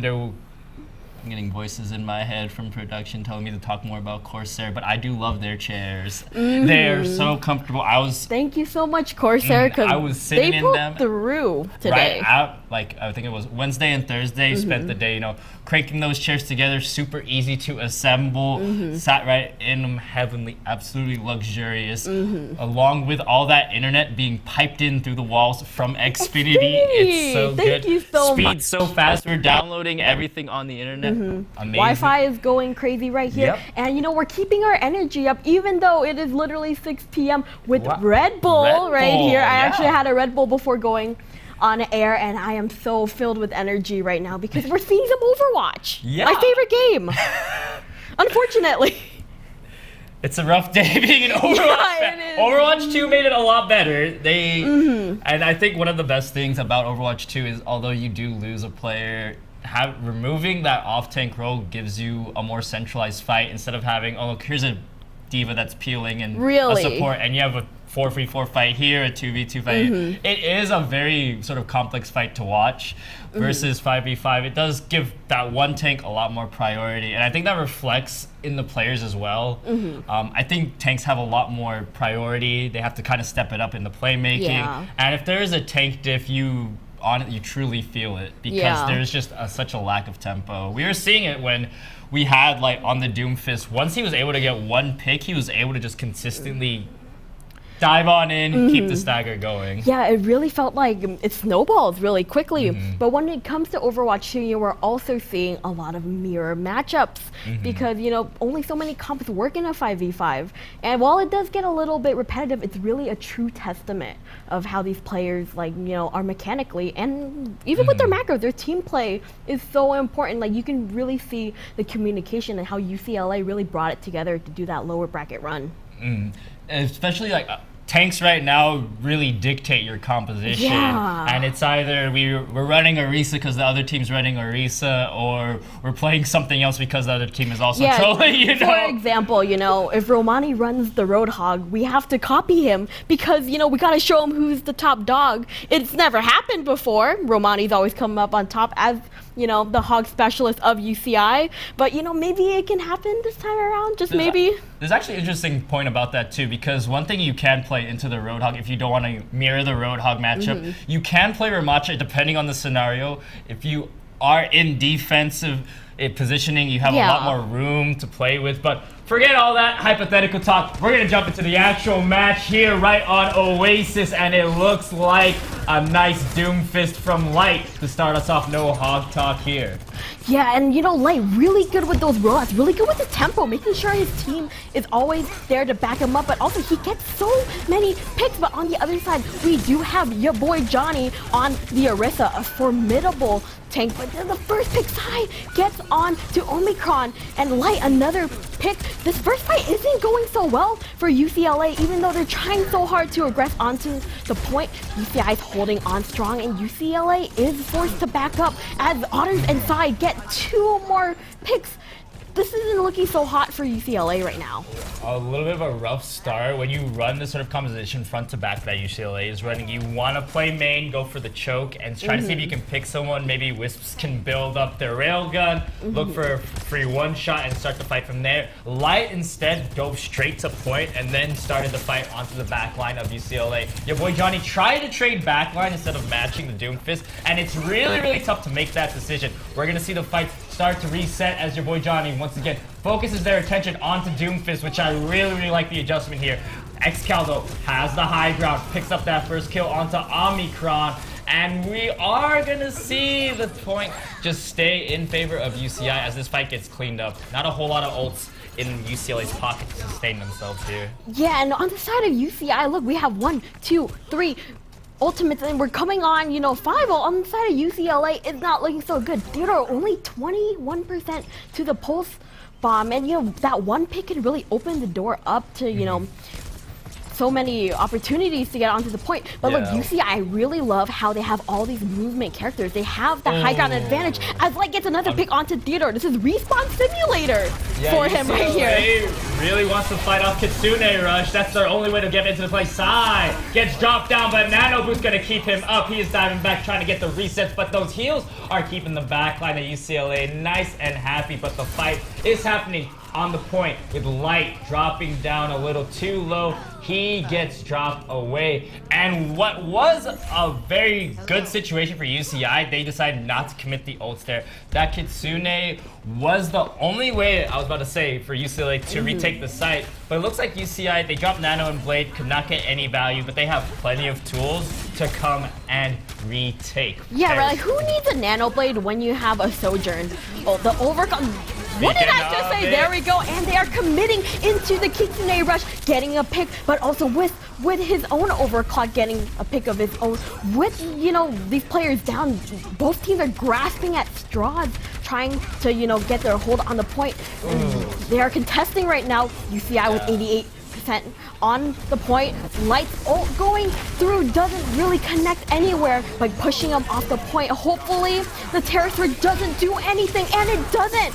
The picks are going through in favor of UCLA. The pulse bomb and Omicron getting that's such really a bad, good value. Yeah, that's such a bad state for UCI. They used all 3 ults and were not able to flip the point right here. Although it's a little ways away, Suarez can build up Kitsune Rush to stall out the point. Whereas UCI, their main win condition is throw Nano onto Light, hope he builds up enough damage. They have, I think, enough time to go for just a dry fight, not use any util, and then come back with it. But Omicron also has beat ready to go, so try baiting that. We'll see what happens. With eats the slam, but Light is going to help with Sai taking out the backline. And UCLA, you should not lose this fight when you have Beat ready to go. The Beat gets dropped. Johnny picks up Supreme, and now it is up to Light to try and make a play happen. The members of UCLA are not on the point, but no one is available for UCI to capture this yet. Kitsune Rush from Suarez gets shot out before Excal can finish him off. And Light with the rest of UCI. Looks like they will be able to rout UCLA, but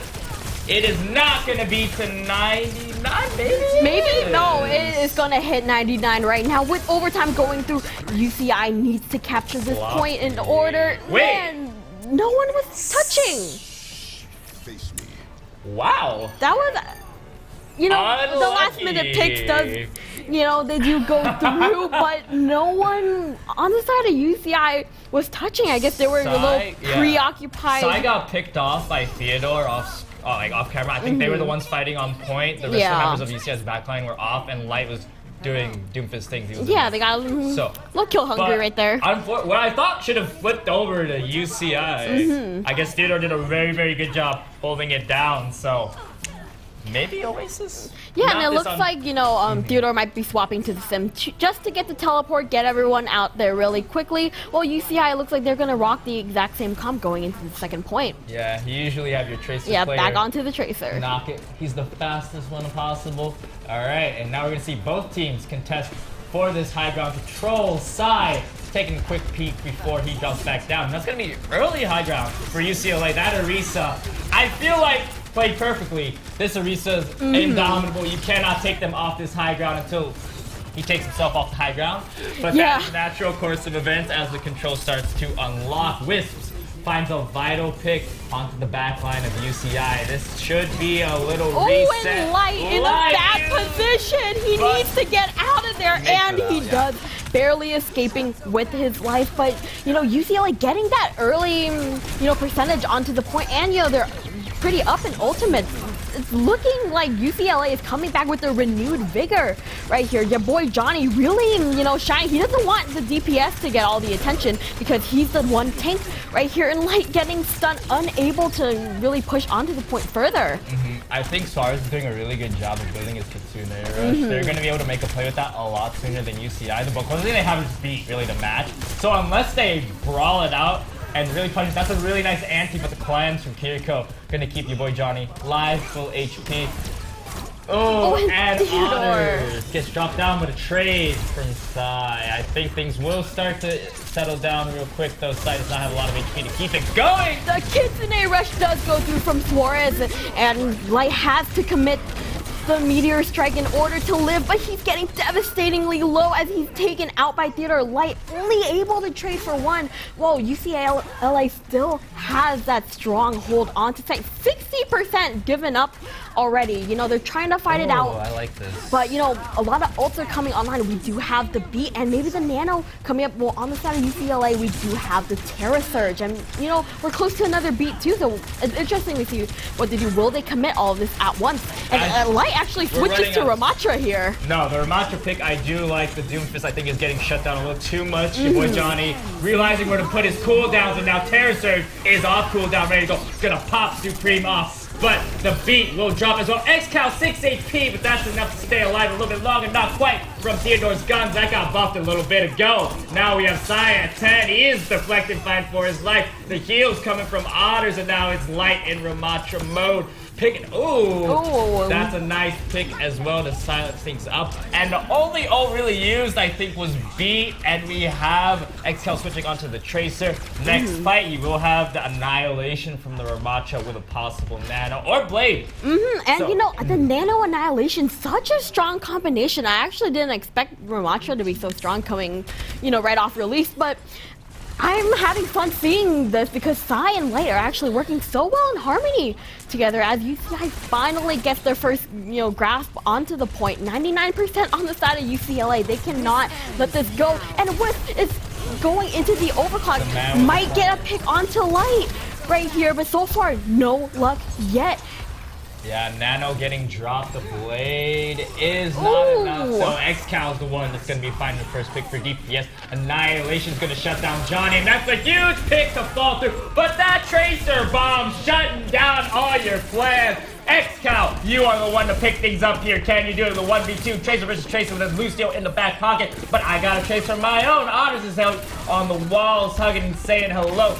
Looks like it's taken a little too long for UCI to turn this fight in their favor. UCLA has stabilized, and the Orisa from the UCLA spawn room is paying a visit, but Doomfist from Light is back in the saddle. I don't know why he would switch back, though. You're too far away from that health and the pulse bomb doesn't go through, unfortunately. But Light, I'm not sure this is the best idea. He was getting mowed down as Doomfist. You know, I'm sorry to say that, but you know, going back maybe with the Orisa, are we gonna see kind of like a bit of history repeating here? You know, UCI is actually catching up on the point a little bit, but you know, this is now or never. If they don't get this now, they are losing the map as the Kitsune rush pops through, and the beat on the side of UCI. They are really committing to this. The Terra Surge doesn't connect.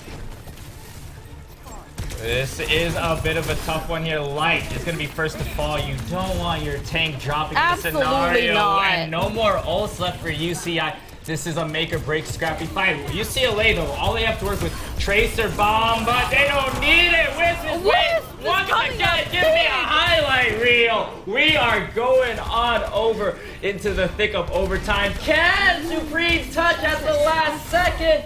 Doomfist is the one that's gonna make it in. He is 1v5. This is the Doomfist you see in your solo queue. He is the one to pick up Theodore, but that beat is going to help us flip it over, and now we are in the thick of overtime. Sight on the Reaper, something we have not seen, but your boy Johnny takes out Light. The next one up to bat is going to be Sai to represent UCI in this 1v5 mosh pit. Already Tracer comes down, but your boy Johnny gets taken out by Sai, and all of a sudden 4 members of UCI are on the point. It can start to flip.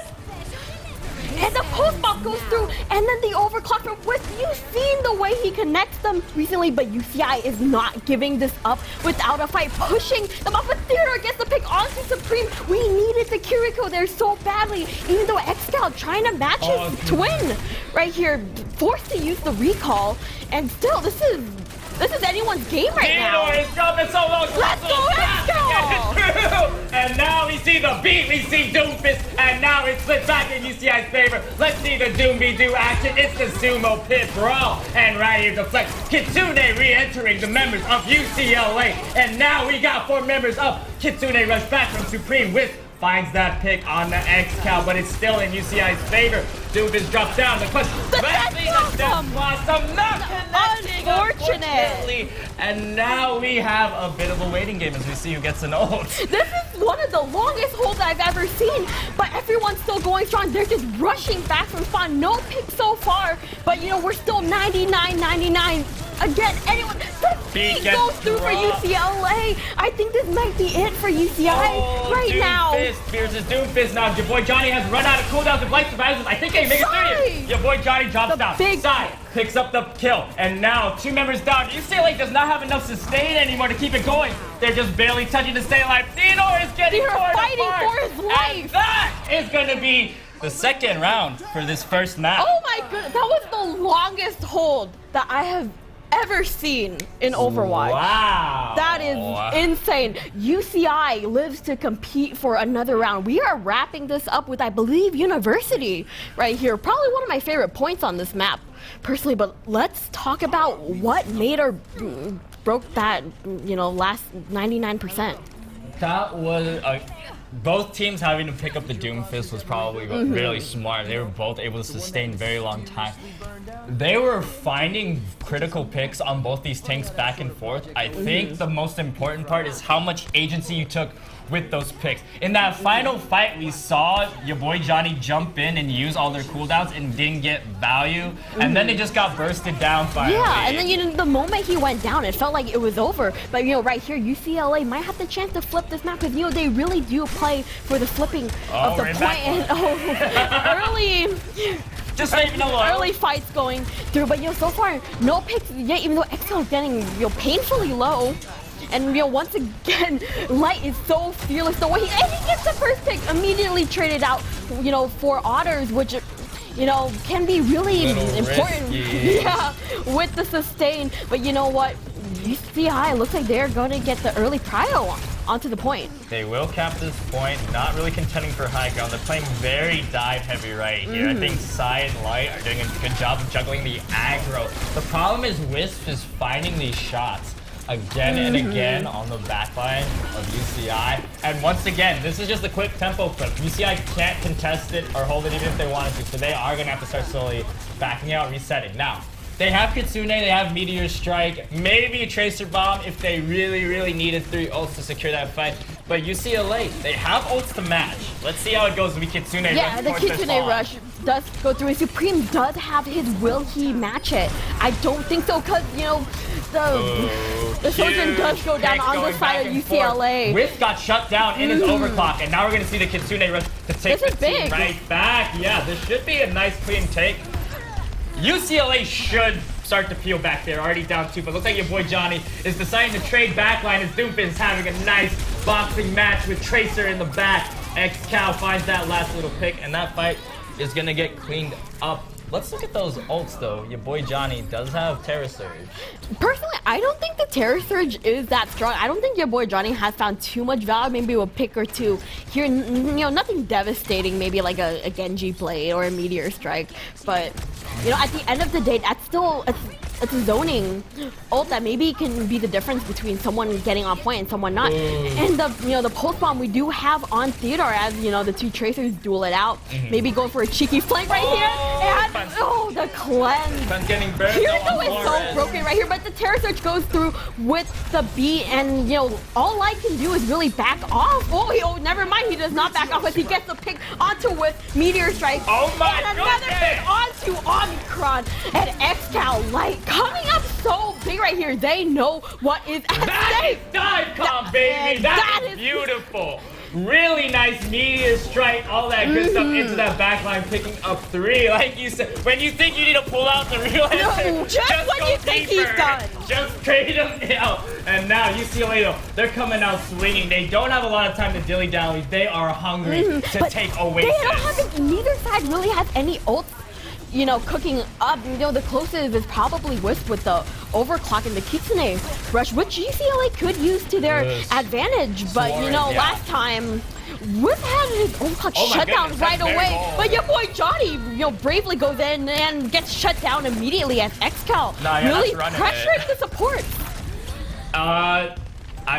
Yeah, I'm at a loss for words for that for a second. But yeah, UCI are going to be able to play this an essential 4v5. Oh, we're going to switch to Doom as that's what's going to be able to touch the point. Overtime starts to tick. Then the first pick. That's the play you need to make if you want to take Oasis away from UCI's hands. Your boy Johnny has switched on over. And now it's a case of Fist versus Fist. But Wisp will not be able to partake in the rest of this fight. He got the first pick. Let's see if the rest of the team can get the rest. But your boy Johnny does get the pick on to Supreme, and right now it's pretty even on the points, but UCLA needs this so badly. 99% versus 40. UCI has some time to respond to that, but I'm not really sure that they can kind of sit around because Theodore with the post bomb, pretty powerful right here, but UCI coming up on the beat, that will give them the sustain. They need to maybe have Sai going with a blade. Afterwards. UCLA had to use a lot of resources to get onto the Yeah, it cost them a lot. They do have the beat on their end. They could find a plus with Tracer Bomb. That's a little tough to pick out here. They're going to drop the beat a little bit early. Otter's going to match, and looks like that Tracer Bomb will not find its mark. Theodore eats a little bit of that displacement CC, and right now UCLA is just doing their best to hold on to this ground. They cannot give an inch right here. Sai is sitting on a blade, but no real support. Also going to be ready. That time it's 99, so he's going to have to drive blade, find something nice, and it's going to be Lucio, and that gets cut out of the sky, out of the walls. Not Supreme coming up big. It's Supreme on that backline. Kiriko saying, I'll DPS if you can't do it, Genji. Ooh, that is a concise That happened so fast. On UCI's win for Oasis. But man, that second round was a nail biter. And let's see the play of the game right here. Light going through with the Doomfist, of course. And just able to get these vital picks onto the supports, and X-Scout, cleaning up shop afterwards. That's what really helped them get to that 99% and hold on for the rest of the map right here. But that was such an intense. At the second round, I didn't know who was gonna win. Honestly, I was kind of starting to lose hope in UCI. Actually, it was really dependent on what cooldowns were down at that point. I think that the stalls from both teams was phenomenal up in that point because there were a lot of situations where it's like, all right, Sai, you're gonna sit here and you're gonna 1v5 for a minute. All I know. right, Okay, your turn, Light. Your turn to go. We're gonna keep juggling you until we get everyone back. I know on board. everyone gets a turn to 1v5, but then eventually they all got it together, and it just flipped so quickly. That's just the nature of Overwatch, really. But what do you think was the biggest factor in kind of getting that point flipped on the second one? It's honestly just mechanics at that point. How well each player can do their job, because you don't have room to mess up there. I know. I'm sure they were spamming their cooldowns the whole time. But let's see what they really, did great in this last game. We're gonna see some nice little highlights from that as we keep on talking. But there was a lot of situations where I'd say you can see the skill expression from both teams, not just from DPS. Obviously DPS is the most flashy role. You get the nice picks here and there.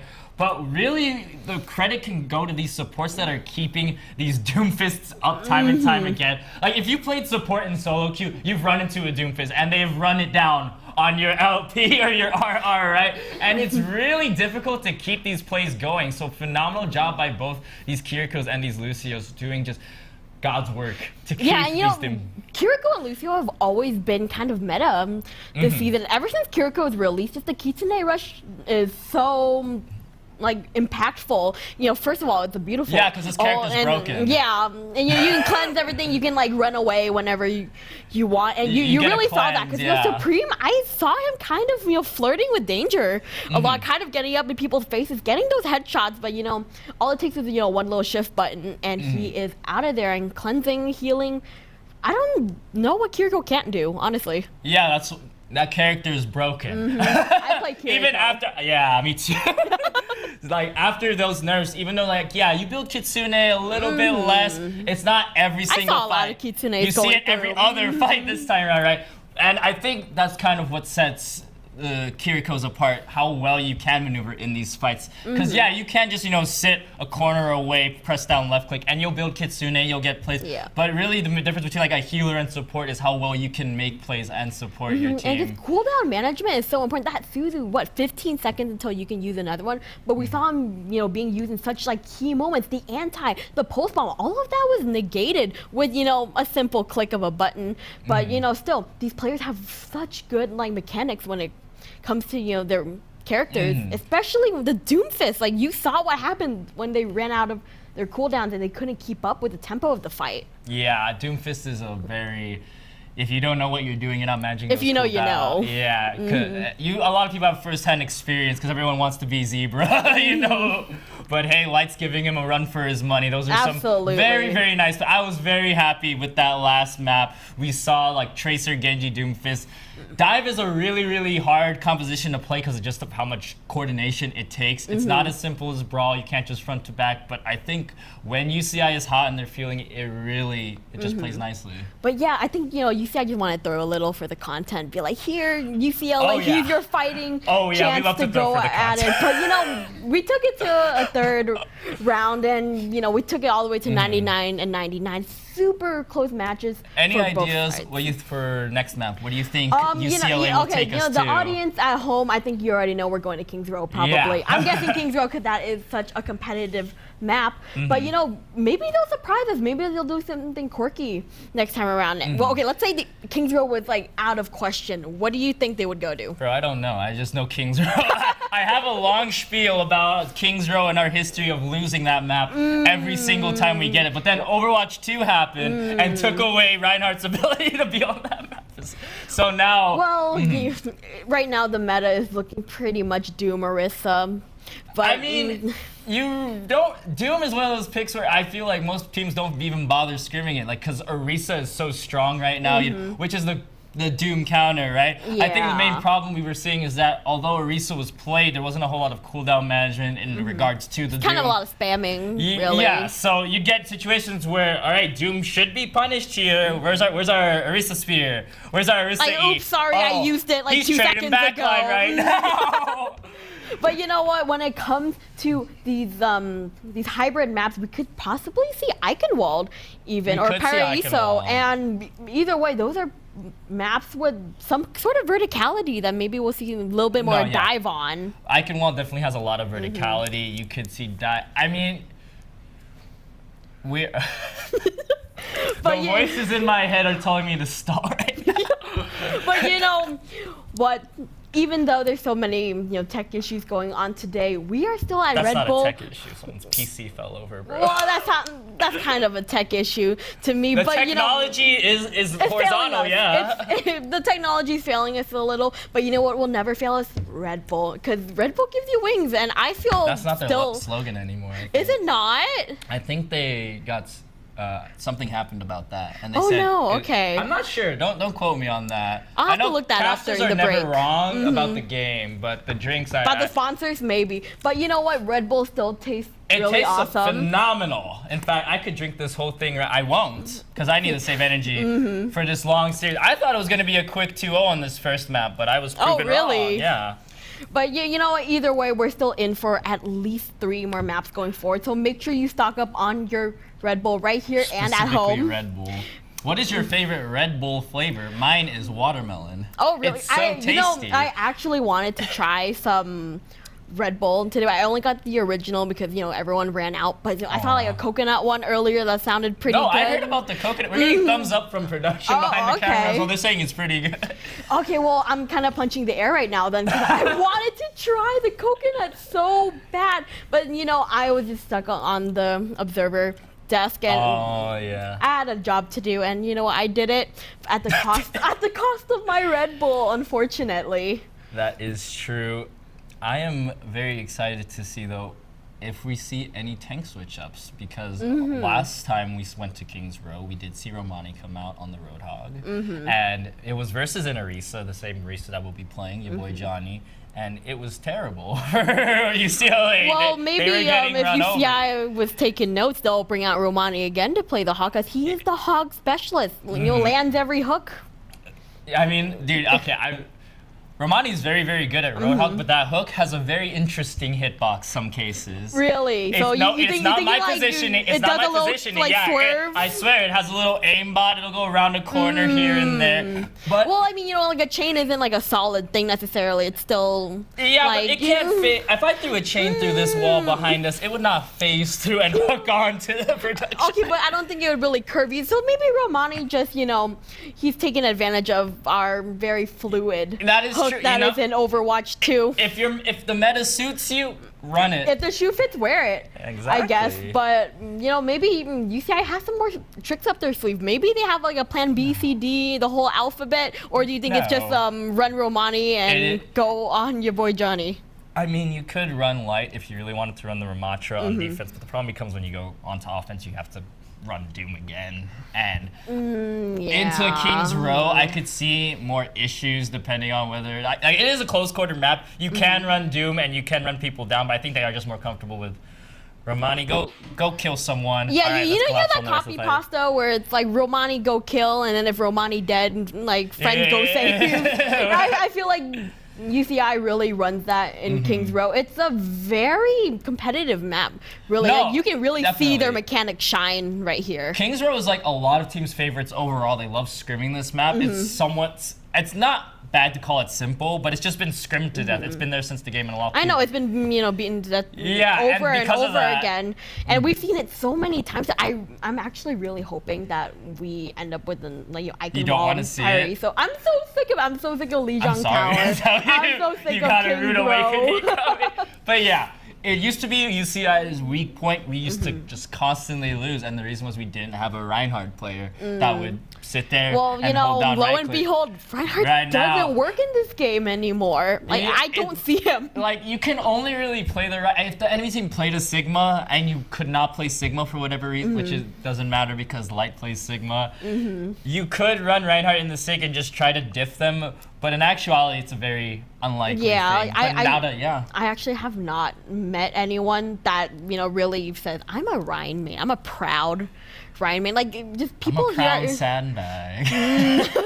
But people here at UCI, they do be quirky. We got the Sigma, we got the Doom, we got the Hog, we got some variety going on here. And on the side of UCLA, you know, your boy Johnny, really, you know, I've seen him on the Winston, I've seen him on the Orisa, and you know, we do have Star Factor, who currently isn't being played right now. He was their Sig player. I saw him. Yeah, he was playing Sig and he was playing Hog earlier. So if we go to Circuit, you know, thinking way ahead, if we go to maybe Circuit Royale on our third map, we'll see Star Factor come in again. No, I've been seeing UCI do that trend, where they do these this DPS pick where Wisps plays the Sojourn first, and then once they switch to Circuit, any Widow map essentially, they switch Wisps over to Widowmaker, and they look very, very nice. But I got some good news from our benefactors. They've said we are relieved of stall duty very soon. They are going to be going to just a little quick here and there. They want to, you know, mention how comfy those Corsair chairs are one more time and all that jazz. Love Corsair. I think we could see Eichenwald maybe if they really, really did well. They could just say we lost on Kings. Let's not do the exact same thing. But we are jumping into game right now. So, you know, both of us were wrong, actually. So, going onto this map, we are going to see a Torben and Ashe on the side of UCI, while Wisp and Courier are running a Widow and a Sojourn. Okay, I like this a lot. We are going to be jumping on in. I love this composition coming out from UCI. I think Torbjorn has been highly underrated throughout LAN today. The main thing I feel is people don't want to drop their ego. Just play Torbjorn. In a lot of these situations where UCI is playing dive, you can just play Torb, and you don't alleviate the problem 100%, but it definitely gives you some breathing room.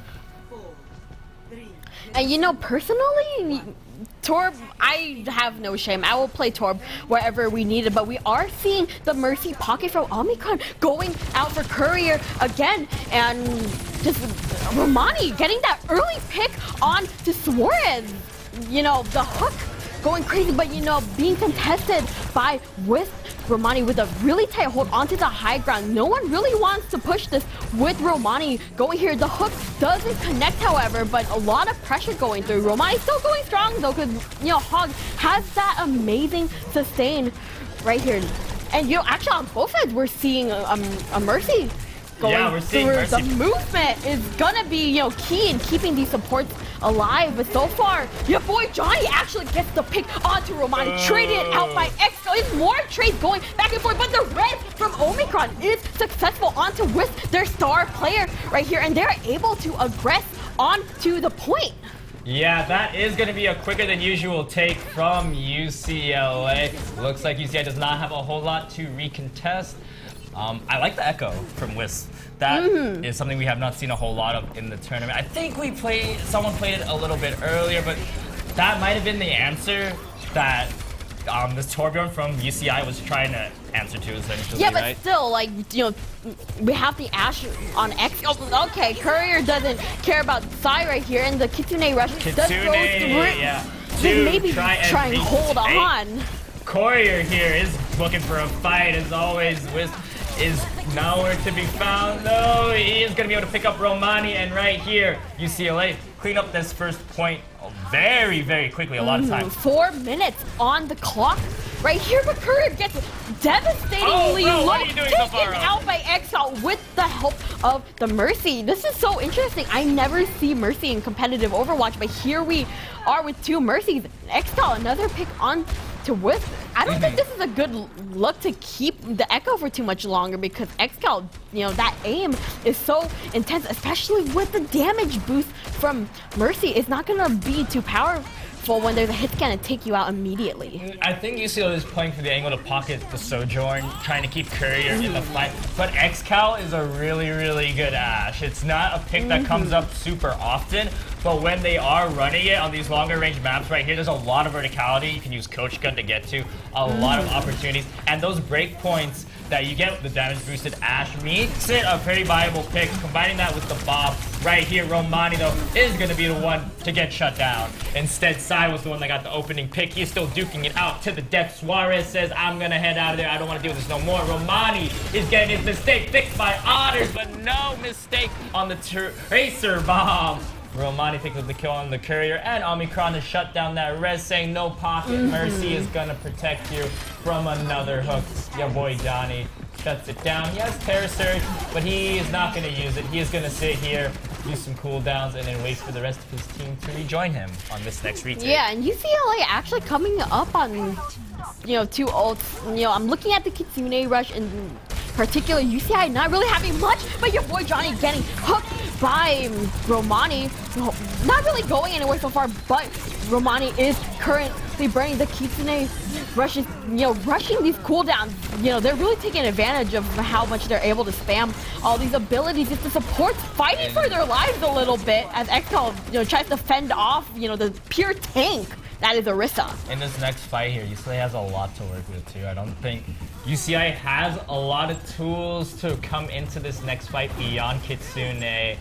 And although Kitsune is always good, Excal, actually maybe able to build up Bob here depending on if he's able to land a really good dynamite. That is going to land on Orisa. Kitsune is going to open things up here, and the Hog is not going to find its hook. Instead, space is the only thing being taken. Romani picks up the kill onto Wisp, who decides to match Excal on that Ashe, but all the space in the world is being given by UCLA, which I think is an appropriate option. They have time. They have time. In my opinion, unless they were just not tracking those ults and have no idea, UCLA had enough tools in the toolbox to use their ult and secure that fight. But Excal, the dynamite going through Romani, the whole Hog super potent. He always gets a couple picks with those Omicron, putting Courier back into the fight and with getting the pick on Supreme. Yeah, this isn't looking too great for UCI as Bob is being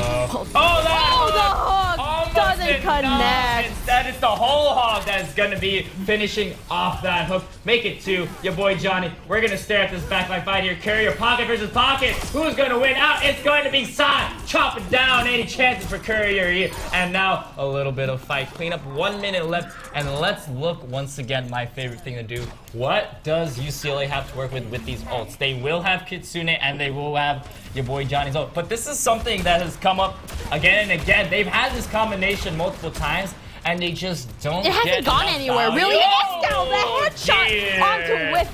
we're playing Respawn Simulator a little, but immediately Omicron, the pocket, getting the Resurrect off. You know, he'll live for another fight, and the positioning UCI is a little bit spread out as, you know, UCLA is coming through. And the Kitsune is being popped inside, popping the blade. Hopefully trying to get a pick.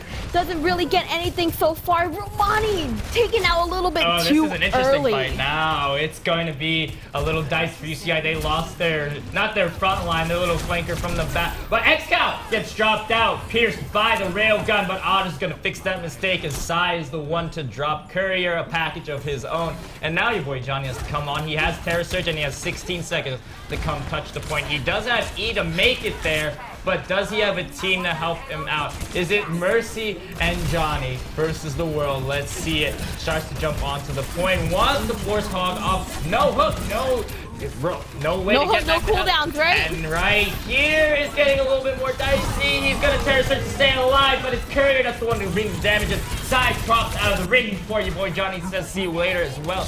And the point, or the cart, is still pushing. Kitsune Rush from Supreme is gonna give a nice damage boost. And it looks like UCLA does not have enough gas to keep the cart pushing anymore. Yeah, your boy Johnny actually switches to the Doom very last second. You know, couple picks going through, but Romani too strong for the rest of this team. Even a Mercy in Valkyrie form can't contest this point enough. It's too late. It's too late. Your boy Johnny couldn't do it. And you know what? I think props to Romani on that last fight, really. Only 1 point for UCLA. You know, almost made it to the second. You know, they were just right there, but it just wasn't enough. I couldn't get a full view of the fight in that last second, but I think the Kitsune from Supreme was very, very vital. It gave everyone a little bit extra in their 1v1 that kind of shut UCLA out of the remainder of that fight. The unfortunate thing is XCal was finding a lot of picks early on that started these sort of staggers. And then going into that last fight, it wasn't even a full 5v5. It was your boy Johnny coming in late with the Mercy, hoping to stall out until his team could even get with the Doom, like he couldn't make it there in time. But switching sides, you know, we've seen so many of these teams like end up stalling at the next checkpoint, and you know, UCLA, they need to do this. They need to get back into the game, and it looks like we're running pretty much the same comps over and over again. But XCal maybe trying to get that cheeky pick. Yeah, he's on going the for Widow. That first pick where you grapple hook up, look for something nice. If he hits it here, I'll buy him a burger or something. Okay, you can get my word XCal, on you that. hear You that? get one You hear chance. that loud and if clear. If you hear it through the headset, you get one chance. You better hit it. But I got. You know what? I'll make it 2 burgers. He's gonna get 2 Whatever burgers you if want. he hits his first pick right here. Watch him switch. Okay, no, he's not switching. He's going for it. Oh, he is really coming. Not enough. I can 0 some burgers for XCal. But you know what? We are holding on to this hyper, which I really like. Your boy Johnny Very can, you know, impressive. hold it down right there. Make sure they don't want to take a single step up. But Romani maybe trying to sneak through and get a little hook. Nope, unfortunately. They're playing a very aggressive angle, especially with the Ash. I think it's a little less mobile compared to like a Sojourner and whatnot that can't afford to play up very fast. And no Lucio to really speed boost them out of it. Now they saw their opportunity. They said, all right, they're rotating under. Let's drop back to point, which I think is very smart. But yeah, but you know, your boy Johnny still holding on to that high ground, not really giving it up. XCal, the opening pick onto Wisp, but immediately Omicron with the Resurrect, putting him back into the fight. And UCI still isn't able to really aggress on the point because, you know, Courier here to challenge Sai as he tries to get maybe a different off angle, a different flank. Romani has not been able to find as many picks opening up. He whipped his first couple. That was very 22 close. HP. That would have been the one to start things. That was a nice anti-follow up on Johnny, but a little more stabilizing. Going into the fight, we will have Nano from Supreme, maybe Whole Hog. Looks like the Nano Whole Hog. Here we go. Ready here. XCal and Sidle picking up these 2 kills. I don't even think they need another ult. Your boy Johnny takes out XCal. Supreme though shuts down the Sojourn of UCLA. No railguns for anyone. The res will bring back XCal. That is just going to be a clean sweep for UCI on this first point. UCLA are looking to recover for the retake. And, you know, going into these future fights, we actually still haven't seen the Blade, the Overclock, or the whole Hog get from UCI. So you know, they have a lot in their pocket going through. But, you know, UCLA also has almost 5 of their ultimates cooking up. So even though they can't contest this first point right here and the payload is moving, they can certainly put up a fight as we go through these buildings right here. It is a lot of danger. Yeah. UCI Keeping an eye out for the bomb for sure. We'll be pushing into, I think that XCal might have to find some crazy pick and then pop the overclock in order to secure the next couple corners of space. Otherwise, right now, I don't see a reason for UCLA to not start popping Kitsune like they did just here. Very, very aggressive positioning with it, but the Terror Surge as well to try and... Oh, no! You don't want to see that. Romani putting a pick into that Terror Surge with returns the favor. Romani's going to drop back and forth. Side gets one with the blade, not before they meet their maker with Suarez and the Kiriko. But now it looks like everyone's going to say hi, say hello, and we're going to reset that fight. So 2 ults burnt by UCLA. But also UCI, you know, we got 2 picks. And I think we used the blade as well, so, you know, a little bit of investment coming through from either side, but, you know, we just need that one opening pick to really get somewhere. And with almost, you know, decides to take a shot on the deflect, but waits for the cooldown to go through. And I really like this positioning from Whiffs and Omicron right here, you know, holding like a really safe place, but also like a good place to, oh, never mind. Not safe enough. Not that safe, my bad. Oh, here comes, this is what I want to see. Playmaker with the nano and the overclock here jumping on up. Picks up 3 kills with the right click. Let's make it for Arisa. Good night. And Supreme just taking away the ace from XCal, but who cares? UCI is getting up there. They are about to actually maybe cap this point and, you know, take the map. No, that's Supreme's play now because he got the last kill. So good job, finished it up. Good job, Supreme. And that is not even gonna touch that anti-nade into the smack. Is gonna take Lucio away at a much quicker round and map compared to the last round. Wow. That better be. And looking at the play, XCal with that. See it again. It was big. I don't know what else to say. Like, the Mercy damage boost is so potent. Now, he didn't even pop the overclock yet, but, you know, this is where he really decides to shine before, you know, Supreme steals his thunder a little. But Force 2 is nothing to really, you know, sweat about. That first pick onto Wisps was pretty vital, I would say. That really just threw UCLA momentum off, and I really like that initiative coming out from XCal. Just hitting the go button. All right, Supreme as well, too. He hit the nano onto XCal and just said, go kill, and kill he did. Yeah, and I feel like Courier playing the Sojourn, that's not UCLA really playing to their strengths, right? Because he's not the typical Sojourn player for them. He was playing a lot of Sojourn during the game versus. He's usually not starting on the Sojourn. Usually you see Wisp on Sojourn, and then you have a Tracer on Theodore, right? And then as they go on to these maps where you can play Widow, Wisp transfers to the Widowmaker, and then Courier goes to the Sojourn. He was playing really well in those last couple games on the Sojourn. Yeah, but I think the first pick going through is so important because that immediately sends you back right into spawn, and you're down a whole nother, like, especially in Overwatch 2, the 5v5, losing one person is pretty much shooting yourself in the foot.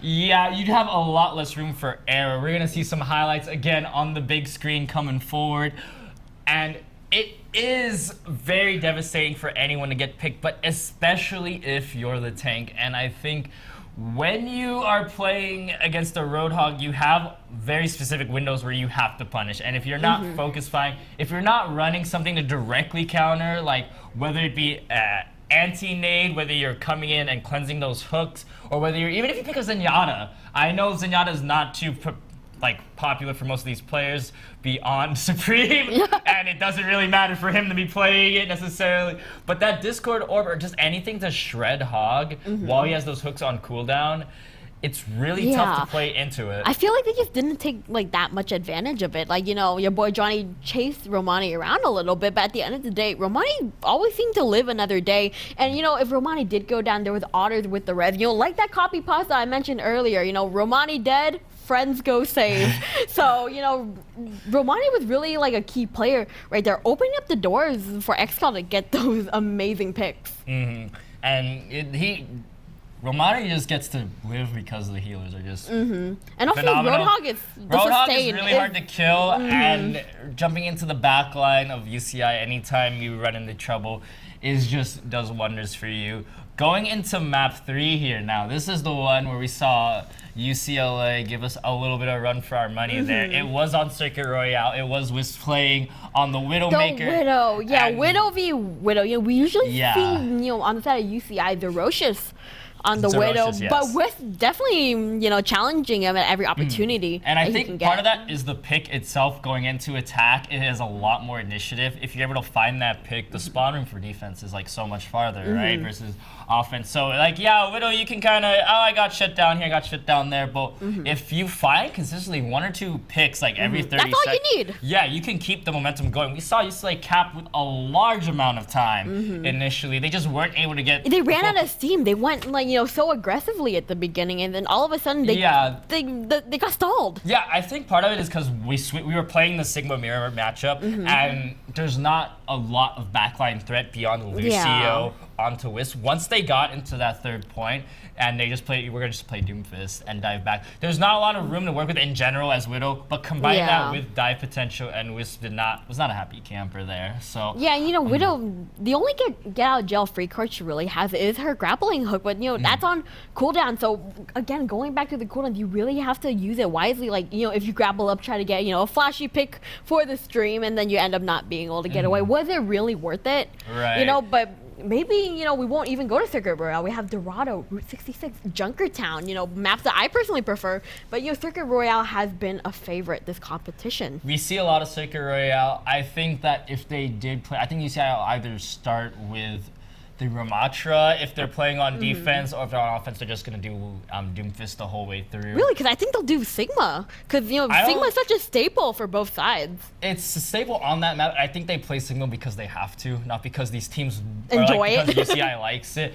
It just feels like the tempo, especially with UCI playing really hot right now, they want to continue playing that a lot more proactive. I think Sigma doesn't do too many favors with that. It's not bad by any means. Like, if it was any other team, I would agree with you. It'd be a Sigma Mirror matchup. But yeah, that is. So you think they'll try to like challenge each other? I maybe? think it's not worth the effort to play the Sigma Mirror if you want to play Ramatra on defense or play. I think definitely if they're on offense, they play. Well, my Doom problem here. with Ramatra is that, like, you know, Sigma has that shield that he can take on and off, you know, kind of at will. And the Ramatra, you get a fat cooldown as well as, like, you know, a 5-second shield. And that opens up so many sightlines for Widows to get the pick. And I don't know if they want to, you know, play that aggressively. Challenging the Widow and more. You have a Widow over there. We have a shield that could contest you, but I'm really waiting for my ult to come off. I'm waiting for my transformation, and I'm going to just walk past the Sigma. Because Sigma, he's just like Ramatra. They're both slow moving. It's kind of hard to go, and I could definitely see. We've been playing it a lot if they wanted to play it.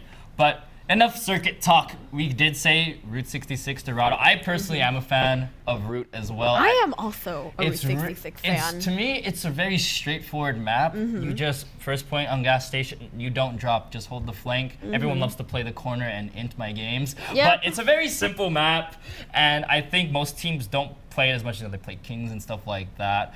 We could see, I think UCI does very well. Dorado, Junkertown. Okay, I hate Junkertown. What about Junkertown, like, really pisses you off? I don't think teams know how. I think the first hold on defense, a lot of teams approach it very weirdly. I mean, it's definitely a map where you could play the Roadhog. There's a lot of nooks and crannies to find. I mean, that quite literally in the lore is his, you know, it's his map, it's right? his place. So naturally, it does fit for him. I don't think it's a bad map for us, but forget all the map talk. Instead, we're gonna look at some cool ads for a minute. Don't go anywhere. We'll be right back. We'll be right back.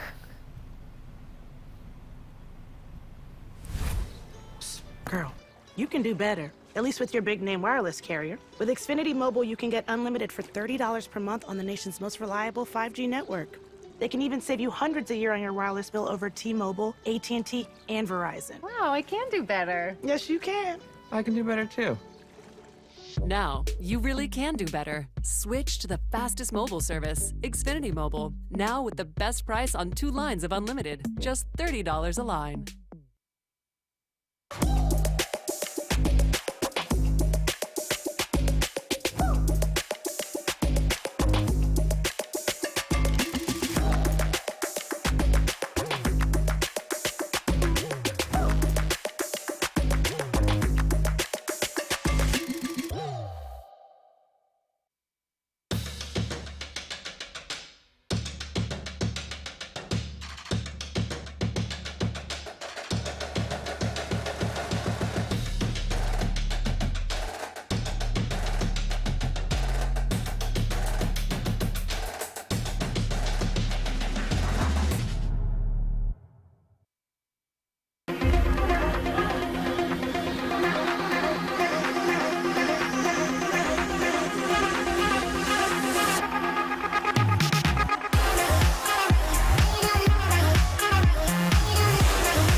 And hello everyone, welcome back to the UCEI Invitational presented by Xfinity. My name is Chris Peachy Bobas-Lou, and this is Jamel Asprin Hopkins, and we are about to go into the escort map for the grand finals of UCI versus UCLA in this matchup. You know, UCI is up 2 maps right now, but I actually believe UCLA has the potential to come back from this.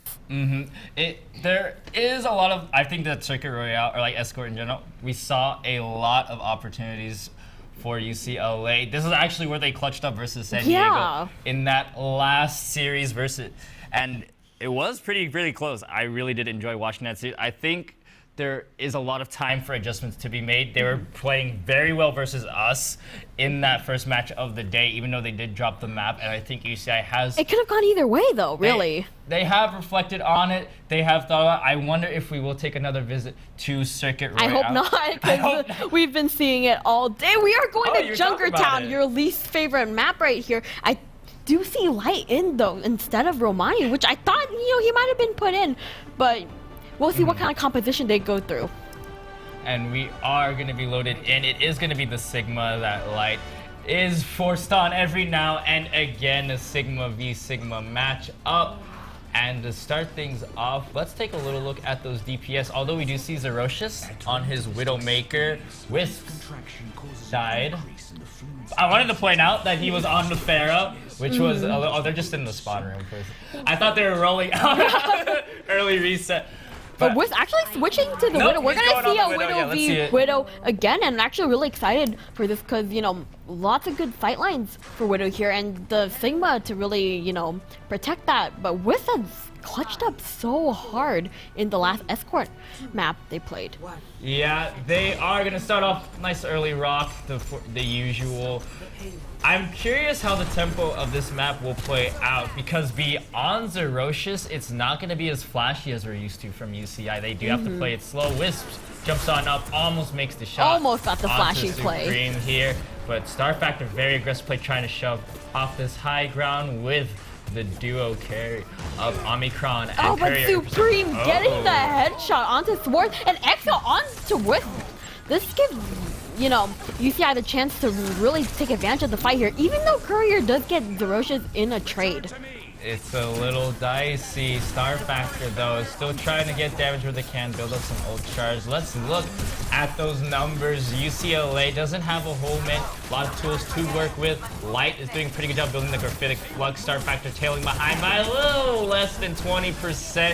It is just going to be raw space taking, playing around these cooldowns as UCLA force themselves around this first corner. That Discord Orb is doing wonders to try and keep Star Factor's health in check, but Wisps doesn't care about all those fancy numbers and modifiers. A headshot to XCal will put him in his place. Another one to Zerocious right here with it, proving once again to be the star DPS that gets these picks, but we can't count Courier out now, especially with help from the Mercy. Really watches his back with XCal, unable to get the flanking, picking another one onto Honors, and Star Factor getting Supreme. This is pretty much a free first point. UCI has to come back strong in order to really hold on to this map. They are going to be able to take first. I think second and third are a little bit more of a challenge, but we still should see the Sigma v Sigma. And Tracer Bomb in the back line. Oh my goodness, that picks up onto Courier. But I think that gets res. The members of UCLA are in close proximity. Maybe even not res. Just gonna wait right there for the reset. And right here we do have Gravitic Flux for Light waiting in the shadows above. The question is, how quickly do they burn it? Can UCLA bait a cooldown? Because they have 5 ults charging, essentially. It is going to be very scary if Light doesn't pick up anyone and they get reversed on. But here he gets plopped up, picks up 2, but Courier will not die to it. Instead, Zerocious finds the pick on a Star Factor. Make that 2. Suarez gets taken out. And Light shutting down Courier. Looks like it is all over and done with. Only off of that Gravitic Flux, which I kind of like, because UCLA burnt both their Valkyrie and the Gravitic Flux on Star Factor. Yeah, and even then, UCLA still halfway through the second point already. Kind of, even on both sides, even though big ult I'm really looking at. the walls here, both sides, not really an ultimate in my eyes, but still, both sides pop it to, be on even footing. Hopefully the Roches wants to get another pick right here, but the Transcendence going through, negating pretty much the whole Kitsune Rush. Like, what can they really do? Because they've popped their own Kitsune Rush, going in, probably trying to contest that high ground. This is a very bold play up against this high ground. Supreme is going to be first to fall versus that Widowmaker. Kitsune versus Kitsune traded. Light picks up with, and that Melody is ringing. Can it connect to anyone, though? We will not see. XCal holding the Tracer Bomb, and I think UCLA will be able to clean reset on this. But never mind. Otters made me cast the curse, and Omicron falls off screen. Star Factor as well. There's a little boxing match. Punches Light. His lights out. Zerocious though takes Courier out of the fight, and now Starfire. Oh, you're getting miscoded, buddy. You gotta pay attention to someone other than Zerocious on that high ground. That was a big back and forth for not that much space that UCLA gained. Yeah, and a lot of ultimates burned.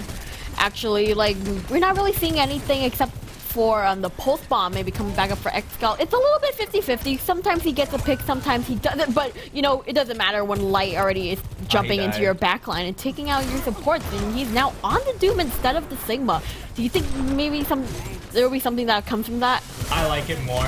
I truly believe when you put a DPS in the tank role, you can't take the DPS out of him, and Sigma, he has a flashy combo here and there, but he has a lot more fun diving on into the back line. Wisps mistake reversed by Omicron, and now that Melody is only singing by Star Factor. Who does he pick up? No one. Instead, he's gonna fall back to the ground, and UCLA is running on Valkyrie and a Kitsune in the back pocket. Yeah, this is such an aggressive play. I think they'll actually, be able to capture the second point, unless, Light has anything to say about holding on for dear life. Single-digit HP, runs for the health pack, and somehow gets it. The res going through from Omicron, so valuable, putting Courier back into the fight to live another day. But still, Courier already taking full advantage of that res to get a pick. He already sneaked one away. Now Courier's getting separated from Mercy a tiny bit. XCal giving him a run for the money as well. And Zerocious is the one to pick up the kills on that pocket duo. Omicron Courier. Oh my goodness. And now Doomfist for Star Factor. He is a little low. Can't really do too much. Instead, he's going to focus on the back line. Rock is going to shut down any thoughts of touching the healers and support of UCLA. Little recall on point. That Sigma shield is going to drop, and that is going to force Star Factor to use some cooldowns and slowly backpedal, but XCal's actually trying to touch. They are mere meters from it, and XCal shuts down. Star Factor was the Roshan, putting the pressure as a sniper, and a clean sweep for UCI with only 20 seconds left. I don't know if UCLA can really touch from here. It is way too far away. I think Star Factor felt he had to commit to that fight, but Sigma shield down, no left shift. You don't have any tools to work with, and now it's walls shutting it down. Go for that res. I'll like to see you try, coming from Zerocious. Light picking things up. Kitsune Rush on top, and there's nothing else to be done. That is going to be the hold for UCI. Just, the whole time Zerocious was putting a crazy amount of pressure on UCLA. They wanted to move forward. They wanted to make those aggressive plays, but it's hard to do that when your supports are constantly getting picked. In the backline with Zerocious just firing away, not missing a shot. But I will have to give credit to Wisp as well. When he was on the Widow, so many shots were flying back and forth. Not a lot of Widow on Widow action, but just more like getting the initial pick to open up the fight for them. I think a benefit of Zerocious on the Widow, he's not necessarily finding those picks that start the play or start the momentum. But when Light dives in backline, when XCal dives in, Zerocious is there because the follow-up shots in cases. Yeah, people aren't paying attention, which is a good way to play it if you're getting value of it. Get off the hamster pick, Light. I know. He's not starting that. UCI maybe going for some different. Maybe we got Winton Overwatch, XCal on the Hanzo. We'll see. They always switch it up. It's the Moira with the Winton, they both shift forward. Okay, guys. Y'all Come on. Y'all got jokes. But you know what? I think UCLA's comp actually has a lot of potential for them. Like, Omicron getting so many reses. I actually lost count of how many, but that puts Courier back into the fight when they need it the most. No, Mercy is like in a really interesting state where competitively she can be played if you can get value out of the synergy. Because Sojourn is so strong. Especially with the recent nerfs. Oh, they are playing Hanzo. They are playing They're Winston. committing to the Hanzo Winton. And early high ground going through for UCLA. Light trying desperately to contest it, even with the anti. Is it really enough to take down Star Factor? I don't think so, especially with the supports backing him up. Having the backup just to really focus on the point, and Courier gets the first pick on to Otters, who's playing the Kiriko this time around. To have Supreme be on the Discord. So powerful because Star Factor does, get his lights out from Light this time around. The damage threshold that you're normally used to as a tank gets affected when you are hit by these Discords. And when you have double snipers, those are two long-range people that can hit you from a very, very, as in the name, long distance. Combine that with Light, who's just jumping on Wisps and making sure Wisp is running for his life. He does not get to have fun. It's a hard comp to play into for that first point. If they stick to it, they honestly could. They have a little bit of time to. They have a lot of time to play, but they got 5 minutes. Yeah, 5 with Wisp getting the pick onto the Roches. Maybe this is what UCLA needs right now. Just putting that pressure on. They can't really play high ground without Wisp, shooting their heads off. And like getting a little bit low, but just getting topped off once again. Star Factor actually switching to the Hog for the second point against the Winston. No, I think the Roadhog's really good here because XCal and Zerosh's are a really nice target. If you can have the opportunity to not be frontline, go flank, go take these snipers off their high ground and give Wisp a little more breathing room. I think he can handle the Widow 1v1 just fine. We saw Zerosh's really having a tough time versus Wisp on Circuit Royale. Yeah, but Wisp, clearly holding his own with the walls. Roshi doesn't quite have those up, but UCI does have the Primal Rage, and maybe combined with something like, an upcoming Kitsune Rush, that could be deadly right here. But like getting spammed down by Courier, they are down, their, their important players so early into the fight, and UCI is forced to back up. But, Suarez switching to the Zenyatta takes down XCal. I think that UCLA is holding on. No, the best scenario right here, I think UCI, they take this next fight, burn as many UCLA ults as they can, burn the Primal Rage, maybe burn Hanzo ult, and switch those two. Unless they're super comfortable with this on Junkertown, which I just haven't seen them play. I haven't seen them play Junkertown because it's been Circuit Royale this whole time. So it's been a very long time. I don't know if this is what they're comfortable with or if they're just trying to throw UCLA off the game, which is a very valid strategy, but Whole Hog, he's a big Whole Hog possibly coming through from Star Factor. He's still holding on to it, but all he needs is to punch Otters. And the Whole Hog does go through, sending Light far, far away. And, they burned 2 minutes already on this clock. But look at the ults burned by UCLA. The only thing they have to hold is going to be Omicron's Kitsune Rush.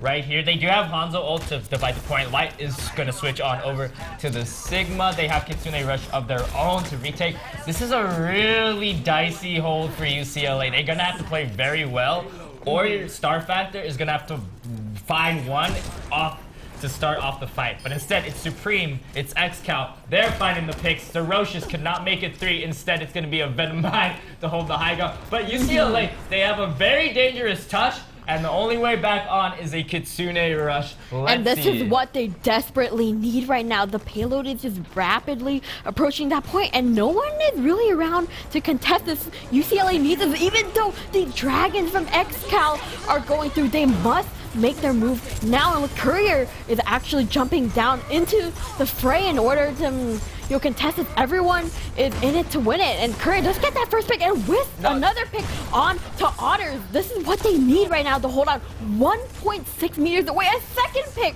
for Wisp, taking down Light, the tank. That was a pretty good fight for UCLA here. They needed to sustain themselves. They had to throw everything they could at that fight. UCI did drop some important ults. They burnt the Kitsune, they burnt the Hanzo ult, but now they're switching up the composition even further. They also have 2 minutes to play with because they kept first point so early. I think they just keep transitioning into the actual comp they're comfortable with right here. And now this is where UCLA needs to make plays happen beyond just having ults. Gravitic Flux can only do so much for you, and you still need to build it up. And it looks like UCI is already saying we need to do this fight now. Rock getting chucked off to try and hold them off. Wisp is having a tough time finding something. It's going to be the Graphitic Flux in that corridor here. Instead, we're going to watch Wisp take that health back. Let's go back to this fight. The Matrix, the Immortality is going to keep everyone healthy. Zerocious finds the pick onto Courier, and that's the major damage dealer playmaker for UCLA off the table. We're going back to the drawing board, and it's going to be maybe Transcendence is what keeps us on the point. Let's find out. Light is ready to make a melody of his own. Is he going to make some music? No, it's Zerocious who's going to find two, and there's no members of UCLA left to stand against this cart getting pushed in. UCI takes a third map. UCLA really has their backs up against the wall right now. But I think right here on this map, we really saw kind of what they could do, especially, Zerocious here getting just so many vital picks, putting that pressure onto their backline, as Light disrupts it, that first pick go on the Courier, and then Omicron just, that duo is the playmaker right here. And when they're taken out of the equation like that, it's kind of hard to make a play without your main focus. When you're investing a lot of resources into having a Mercy Pocket, your Sojourn, you need consistent results. And obviously Zerocious is able to make consistent results of his own without the pocket. And I think, it's our favorite time, the highlight reel. It's time for the highlight reel.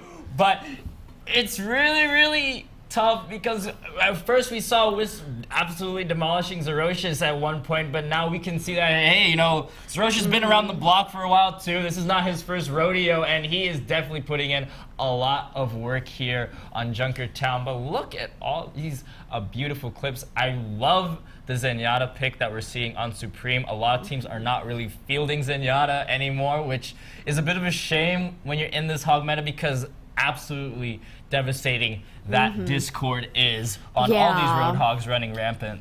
And just with the Zenyatta, you don't get a lot of healing. You need to kind of bag on you doing enough damage with the Discord to kind of get rid. You're trying to steam through your enemies all at once. So we don't see the Zenyatta often, but when we do run it, it actually becomes very successful when we're running just such an aggressive strategy against UCLA. But UCLA, your backs are against the wall right now. Going into another control map, I'm not quite sure what they will pick. Actually, we already went through Oasis, so it'll be one of the other maps to maybe, UCLA will come up big on here. It is first to 4, so you are right. UCI is at match point, and a lot is at stake. I am very, very curious who UCLA first off puts in. We've seen both Star Factor and your boy Johnny get a lot of play time. Tank is kind of that captain role, whether you like it or not, in Overwatch 2, because there's only one tank left. The tempo. And this meta is very, very strict on what you can get away with. It is, unless you're mechanically gifted, it is Orisa, it is Roadhog. And if you're not playing tanks to match or beat them, you are not having a good time. So all we've seen really is a lot of Orisa. We saw your boy John, we looked him up, he had a lot of Winston, a lot of different characters, but they're not Orisa. Yeah, when it comes to your boy Johnny and the Orisa, it's just there's no backup for it. Even if the Terror Surge does successfully capture people, there's nothing to really finish it off, and your boy Johnny is often kind of caught alone in these fights, fighting a 1v5 against, the monster that is UCI. But I think UCLA, this is really their time to light a fire and kind of make that comeback, the reverse sweep maybe. No, we saw it last set too when they were up against San Diego. There were multiple rounds where it was 99 to 99, or it was this is do or die, and they are able to definitely perform under pressure. It is a scenario where UCLA could take a map here or there. The main problem I'm seeing right now is just a lot of these fights are coming down to some ult economy as well. UCI does a very good job of intentionally building up these support ults. And I'm not seeing enough of it from UCLA. It seems that every fight is just, we're gonna find a pick here and this is gonna be our snowball in, but it's never been, we're gonna beat them on the Kitsune. We're gonna have it first. We're gonna have beat first, right? Yeah, and sometimes when UCI save their Kitsune, it's when, the fight's already over and they're kind of, going for it. And you know, UCLA has a very tall hill to climb up right now. They have 3 games to climb. It's Yeah, not impossible. 3 games. It's just hard. But you know, when they do need the energy in this dire moment, you know what they'll drink? There ain't no way. They will drink the Red Bull because we are here at the Red Bull Arena. That right is here at the true. HQ at the UCEI. When I am sitting in my Invitational. Corsair chair looking at my MSI monitor, which is usually Xfinity, I do love a nice crisp Red Bull energy drink Cracking that is one open featured right now. here on my desk. Refreshing. I am You so didn't even drink that. What kind No, of this is half open. You can feel it right there. It's been keeping me going. I've been saving it in case we did go to a map 7. So you know what? there's like it's halfway Honestly, there. this could be the catalyst for UCLA to pull it together and really make that victory run, because they had the whole lower bracket run. We got taken down by UCI earlier, but we are here back again. We beat the second seed, against all odds, and we're going back in. That was an epic fight, and it was a really good storyline for them, really. Yeah, it was a very, very good story. We all love underdog. I'm biased. I'm paid by you. Really? You might have gotten a hint of it, but that was a pretty impressive shutout that first time in the morning. But I'm all for it. I'm sure everyone would love to see the series go all the way. The question is, how can UCLA do it? And it's really tough to make those changes. It's not necessarily composition anymore, besides like maybe 1 or 2 picks here or there. What will be the golden key that unlocks victory for UCLA? We will find out after this ad break.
Girl, you can do better. At least with your big name wireless carrier. With Xfinity Mobile, you can get unlimited for $30 per month on the nation's most reliable 5G network.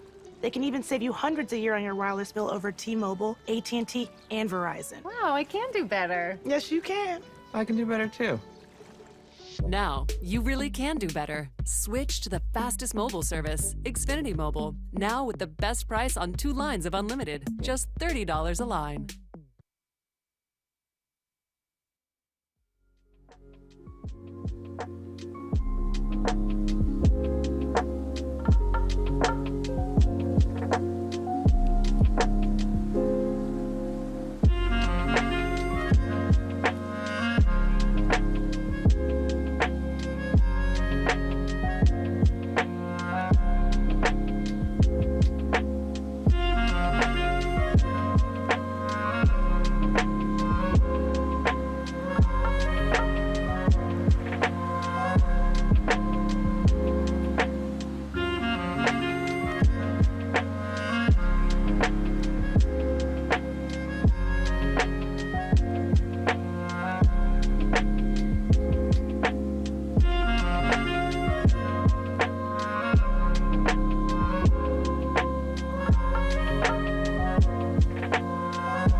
Okay, and welcome back, everyone. Once again, my name is Chris Peachy Bobazlu, and I'm joined today by Jamel Aisbrand Hopkins as we are going into Map 4 of the UCEI Invitational presented by Xfinity for the Overwatch Grand Finals. And right now, UCLA is backed up against the wall as we're going to Esperanza right now, hopefully trying to get back into the game. Otherwise, it might be over for them. And I think we're seeing Romani being played on this map, probably on the Roadhog with your boy Johnny.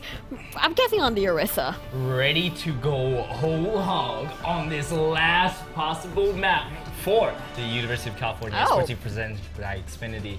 Let's dive right on in. It is not Roadhog. It is... For once. It is another character that starts with R, but it ends with Amatra coming on through. 10 seconds left until the rollout. And this is actually a very, very interesting little comp. Never mind, we took away the Ash. It's going to be a little bit more standard, but yeah. Ramatra is something they've been playing in scrims. It is something that both Romani and Light have some experience on. And going forward, it will be a case of who can get onto point first, because I think that Ramatra needs to take the space early. They need to be on the point, and they want to brawl it from there. If they have to play the retake game, we might see an early switch to the Hog. We might not. We will see.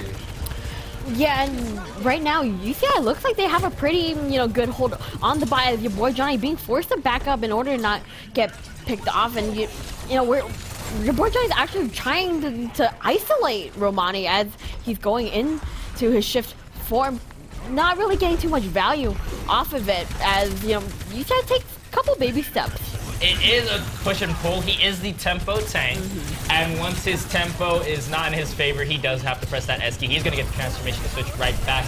Ooh, and Cleanse being burnt. This is UCLA's time to push the advantage, and they're going to do so as they walk on forward. Cleanse though, for while this is getting dropped, he's going to drop a little bit low here. Both of these Sojourns are going to drop and trade, but XCal is going to get the kill with his AoE damage. Theodore getting routed to the side room. He is behind enemy lines, picking up here and there, but Sai is the one that's actually getting kills on the back line. Both supports for UCLA down, and this is going to start us off in favor of UCLA. Yeah, and without the support, there's really no reason for anyone else to try to fight this, because they're going to get shut down right away. So it looks like UCI is going to get a free, I'm guessing like 20, 30 meters until UCLA is able to reset and maybe contest it with, the post bomb coming up and also the Kitsune Rush. But, lucky for UCI, they already have their Kitsune Rush to use whenever they please. XCal trying to get, a stray pick on here, and the Kitsune Rush does go through for Suarez and for Supreme.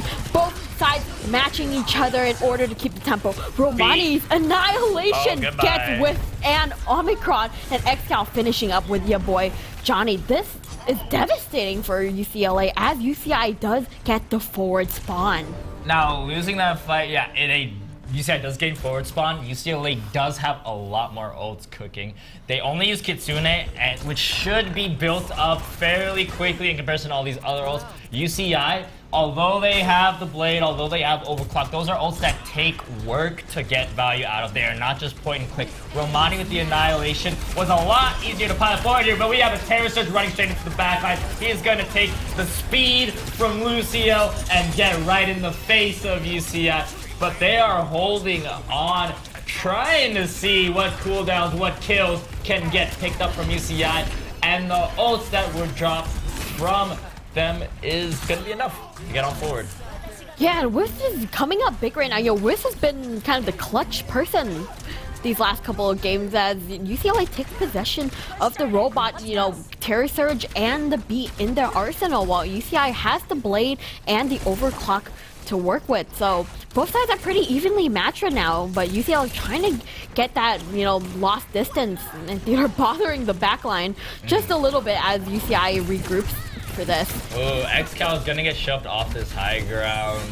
This is good positioning from UCLA, but eventually your boy Johnny's gonna drop to try and match, and that is go button for Sai. He's gonna hit the Blade, get the beat out from Omicron. They're gonna drop away. We're gonna slice into the Orisa. The Cleanse is gonna give you a little bit of room to breathe, but XCal is gonna stop the breathing on your boy Johnny. Make it 2. Suarez says goodnight. Theodore chasing, trying to say, I'm still in the fight, but there is not much fight. Left side, though, will not survive that exchange. Can Theodore get the post ball? Oh, and just lucky. doesn't get it. But, Supreme, with that headshot, so many headshots, even, if he's playing Kiriko, if he's playing Zenyatta, I just see that little red mark in the kill feed, and you are ready.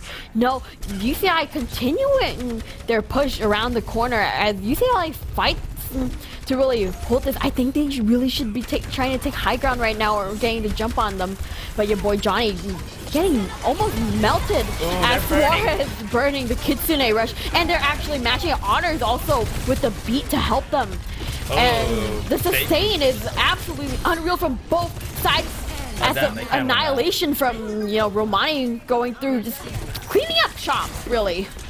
You brought up a really, really good point. UCI was not in the most phenomenal position there, and that Kitsune was a good initiation from Suarez.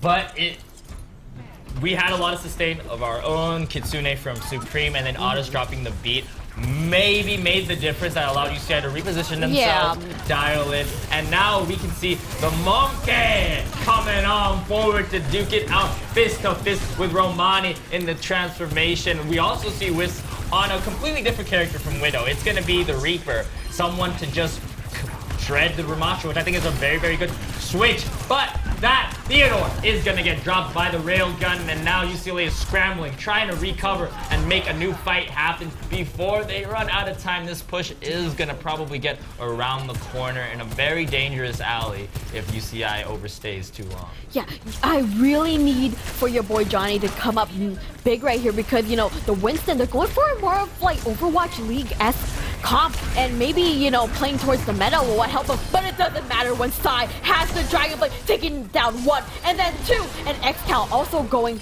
They're getting so many picks. That's another team wipe as UCI is pushing towards the end. This could be it for UCLA right here. They can, kiss the first place goodbye because no one is nearby to really go for it. Touch territory. Romani with the annihilation. You will suffer as I have. Lucio makes it out the spot. Who's going to be first to touch? It is going to be Lucio and Akiko, but everyone's dropping like flies left and right. No one's up to contest. It's a team kill wipe, and UCI firmly plants their foot on the ground and 4-0's UCLA.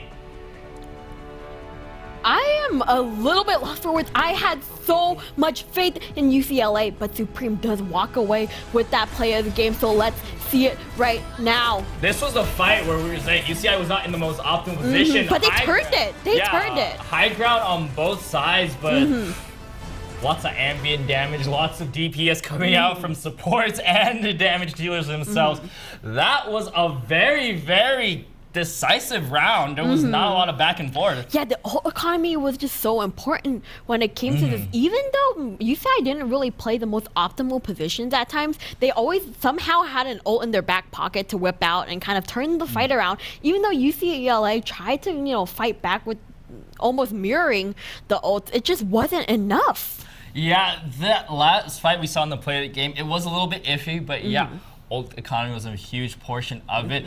In that very first fight, I was highlighting where Matcha can hold space very well. The weakness and why he's not top tier meta is that he cannot reclaim a lot of this space. But there was a lot of tools in UCI's toolkit. They had speed boost, they had Kitsune rush when they needed it, and they could get Romani into those positions when they needed it most. So being able to retake that space consistently, I think, was what helped get that Ramatra to look really, really nice.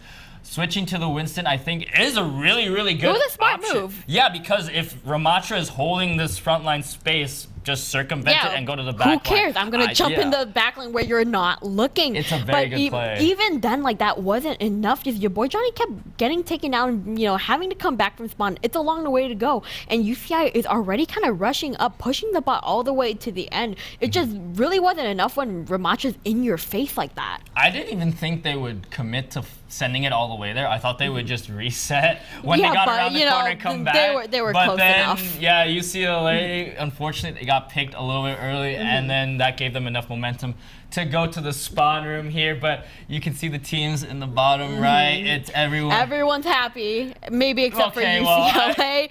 But you know what? I have to really give them credit because teams, they fought so hard. You know, they've been practicing for months and months to really come up to this kind of climax. No, and they gave us a good show. They gave us a good show. A very, very good run, like beating out two teams they were not expected to beat, truthfully. Yeah, being able to come up. Really the underdog in this competition. Beating out San Diego was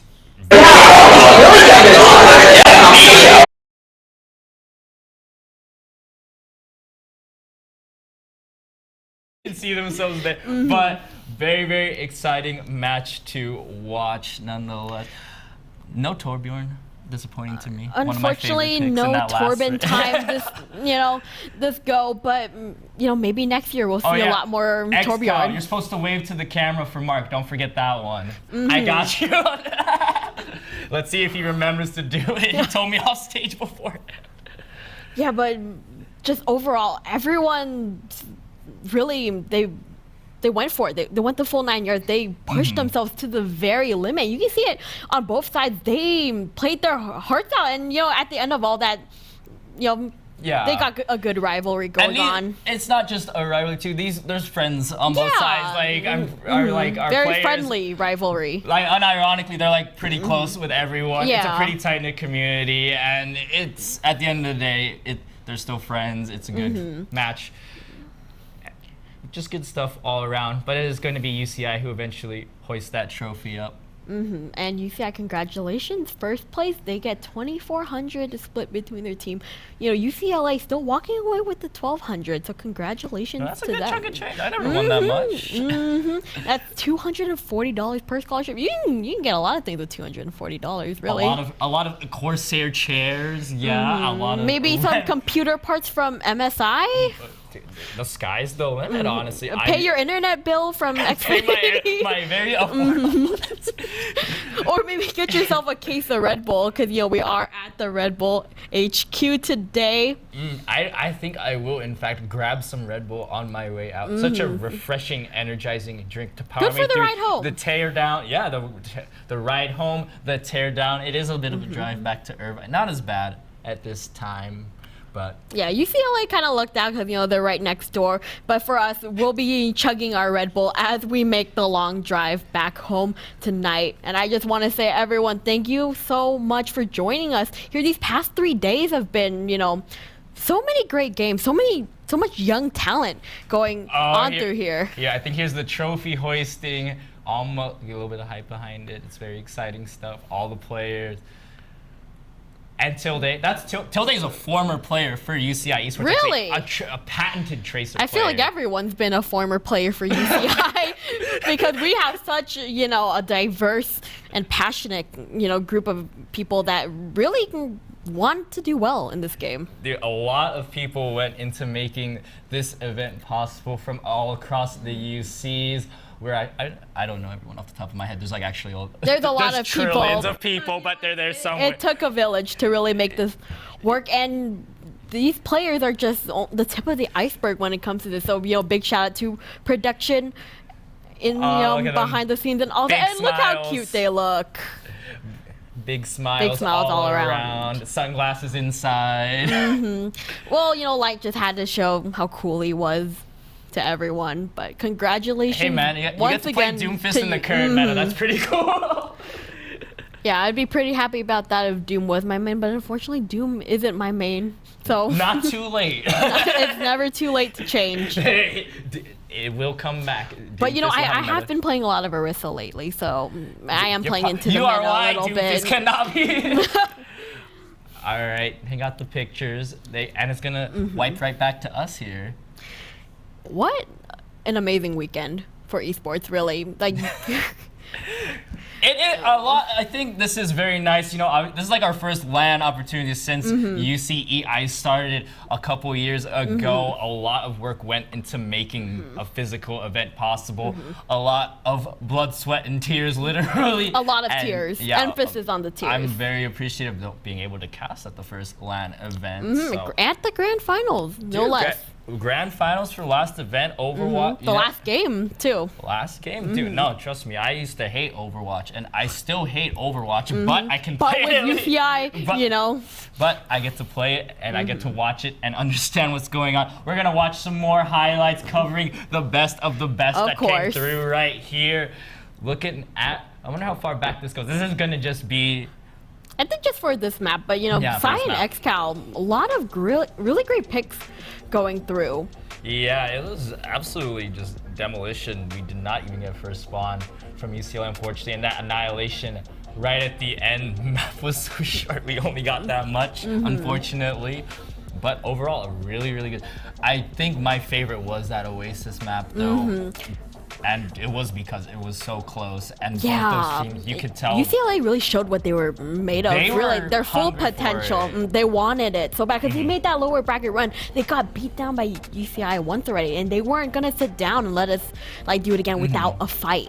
No, I think King of the Hill 2 is just very, very frag heavy in comparison to the other For game sure. modes. Obviously, if you can get kills, you can carry. So it does lean into DPS a little bit more than tank, and when you go to other maps. So that was a time for Wisps to shine. For both And he definitely He did. definitely did. UCI was feeling the sweat. And granted, they eventually took the map, they took the series, but still, there's a lot of potential from UCLA's roster. I'm really excited to see where this roster Yeah, goes, I can't actually, wait because to see him next year as a contender. Yeah, for sure. And just overall, being able to have this opportunity, just these players and this production, UCEI was made to bring all the UCs together, and I really felt the solidarity coming from all the schools that they're all participating. No, Davis coming down for Valorant, that's very, very... Even taking the trophy. Yeah, and taking the trophy too, big ups for them. I think they are the only NorCal school to come on down. And Berkeley, too, you can't forget about Is Berkeley. Berkeley that far north? Oh yeah, I guess Yeah, they are. I'm You not can't- a geographer. I'm a programmer. I'm not a geography person. You can point to a map and say it's Nebraska, and I'll believe you. But You heard it right here. that was quite a trip for them to take the trophy. Big so kudos to them. everyone. I would love to see where we go next, honestly. And don't you at your home, don't be clicking off because we're just yapping. We are waiting for a player interview, I am assuming, and that MSI MVP coming through as well. Getting a nice laptop. I wonder who put in all that hard work, who's going to be getting it. Well, personally, to me, I think maybe XCal. He had a lot of really good picks, but also the great positioning that came with playing Sojourn. When you have that character with the ability to slide around and jump like that, you want to get in the most optimal position that you can. And XCal really showed that he could do that. That was a lot of positioning prowess, especially on kick picks like Sojourn. Although you get a jail free card with the slide, you want to be consistently taking high ground, abusing the fact that you have some verticality on that pick. And I think that's what sets the difference between just these random Sojourns that are glued to the ground and ones that In my ranked game sometimes, or just in my regular games. Don't worry, it's me. I am the Sojourn that's doing that. But comparing that to people that are at this higher level, I could definitely see that coming through. For sure. I wonder who they're gonna interview though. That's the real question. Yeah, because UCI has such they already diverse used roster. they used otters already, so They now they're did saying use which the one of these otters. guys So are I'm put either together a tank enough. or a DPS. Light played a lot, but Romani had some pretty good moments too, especially in that last game. What? So No, that last really, game, it just swept. it could be anyone. It cannot be DPS, bro. They're not giving them. Actually, maybe they give it to XCal again because XCal did really good. Wiz had a little bit of a little smack to talk, I think, beforehand. Now XCal has a chance to speak his truths a little bit. Speak his mind a little bit, but we'll see because we are. We have no clue who it is. It's a surprise for us too, we're in and the for dark. you at home. We can stop getting info like a minute or two ago. So we're sitting here, entertaining the masses of Twitch Of chat. course, because and those in the studio. We're at the desk here. Fine, yeah. Just vibing at the UCEI Invitational. I would love a voice in my ear to tell me what's going on. But instead of just a little that, whisper. I'm gonna drink from my Red Bull, which is keeping me energized, and think about those nice Corsair chairs in the studio while you choose our next topic. But maybe I would love to be in front of an MSI computer right now because I really want to know what's going on with the interview. But you know what? We're gonna stall for just a little bit longer, ladies and gentlemen, because it's been a long weekend. Everyone's just, grasping at straws right I've been now. here since 10. They know I'm. What time did you wake up, Jamel? What time did you wake up? I think I woke up at like 7 or so because I had a bit of a drive, and I got here at like 9. Yeah, and for a Sunday, waking up at 7 is absolutely criminal. Oh, don't worry, it doesn't have to be a Sunday for that to be criminal. Oh, the voices in my head have confirmed. In my head. The voices. And we'll soon see who is the lucky person that gets the interview this time around. Right now. Casters, I'm Kimmy Allowin at the UCEI presented by Xfinity on stage with UCI Excalibur here. How does it feel being here at LAN in person for the first time in so long? Honestly, it's been like a while, if not the first time in history since we ever had a LAN. It's definitely nerve-wracking. First match, I was pretty nervous. I'm sure my teammates were too, but after a while, the nerves kind of just dulled out and we just started performing well. That's great to hear. I'm so excited to see that. You were the first person or the first team at UCI, especially in Overwatch, to take home a trophy for us in all 3 of the games that we have here at UCI or UCEI, presented by Xfinity. How does that feel?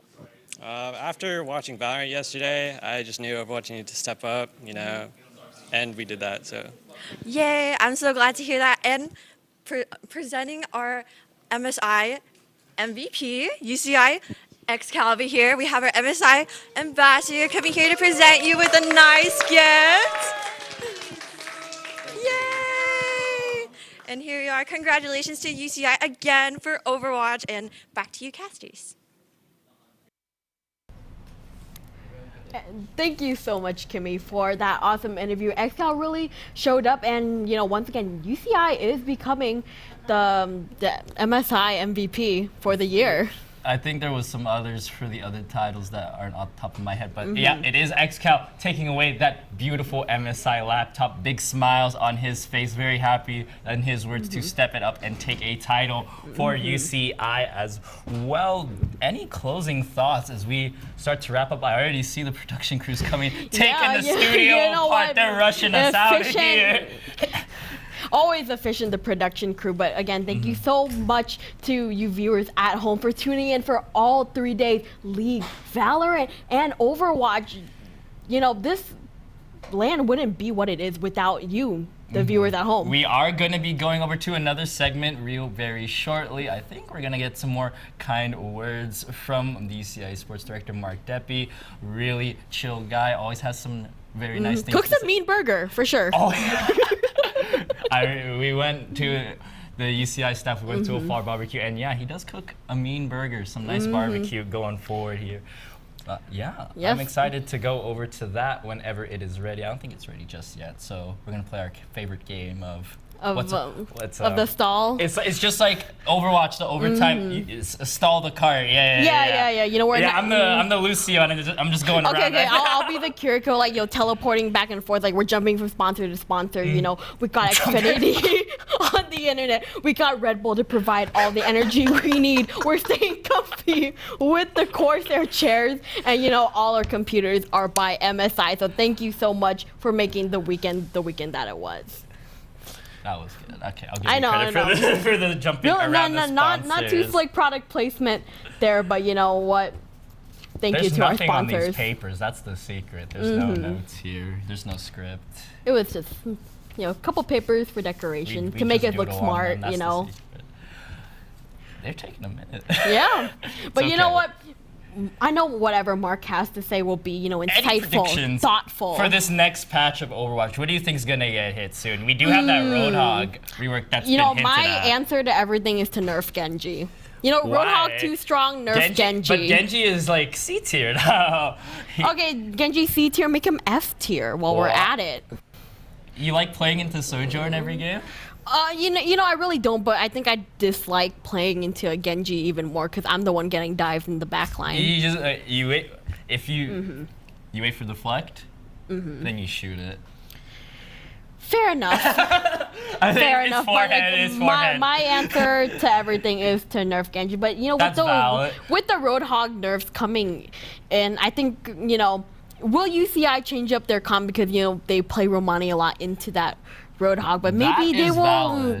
They'll switch like some other person around because Romani is such the specialist. I think that we are if there were a year to see Romani like switch things up, it could definitely be here. We saw the Ramacha come through, and Ramacha may be sticking around for a minute. He has been, I mean, truth be told, a lot of people have been kind of sleeping, but in the top level, if you look on ladder, a lot of people have been playing a lot of Ramacha. But we have been relieved. The voices have told us we can move on over, so we're gonna go over to a quick word. Over to you, Mark. Thank you so much, casters. I'm Kimmy Allenwin, joined by Mark Depp of UCI Esports, the director of UCI Esports. How was the weekend for you after this entire event? Like I said, we haven't been at a LAN event in such a long time, so this has been one of the greatest events for me personally, but I want to know how it is for you. It's been really special being back in person. I'm so thankful to the incredible folks who have done so much to make this happen. It just feels incredible to see esports come together again, especially with our UC colleagues who we identify deeply with the UC system and our peers across the system. So I think it means a ton to see our athletes and our whole community come together. That's so sweet to hear. And I know a director such as yourself took so much time to get into this event. So what did it really take for an esports event like this? Well, this idea for the UCEI really started in 2020. So our 9 campuses have been working together regularly for 3 years. We've thrown 2 online events. This is our first in-person LAN. And so it's taken hundreds or thousands of people hours just this weekend. Excuse me.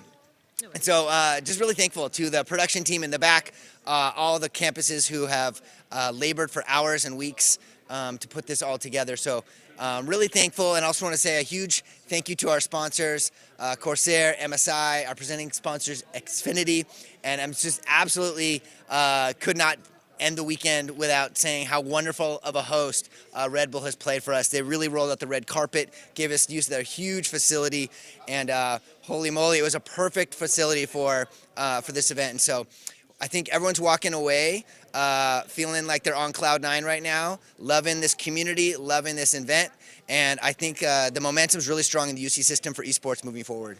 Thank you so much, Mark. I really appreciate this event too. This has been such an experience, such an amazing journey to be here, especially on day 3 and all the days that we've been here and throughout all the games and all the players. Thank you so much for this interview, and back to you, casters. Well, that about does it for us at the casting desk. A long 3-day weekend. Good thing we got the day off tomorrow to sleep it off. But that is going to be UCI taking the Overwatch 2 title for UCEI, presented by Xfinity. One last shout out to all of our beautiful sponsors. Thank you, Corsair, for the chairs, the headsets, the peripherals. Thank you to MSI for the monitors, the PCs, all that good stuff. Thank you to Xfinity for that beautiful sponsorship on the internet. And thank you to Red Bull for letting us use your beautiful, wonderful headquarters here in Santa Monica. But we are going to be signing off. I'm Jamel Asprin Hopkins, joined by Chris Peachy Bobas Lou. And we're going to have a wonderful night. Thank you to all of our volunteers and producers, everyone, all that good stuff that kept this event going. You're going to see all their names on the screen right here. Thank you so much and have a wonderful night.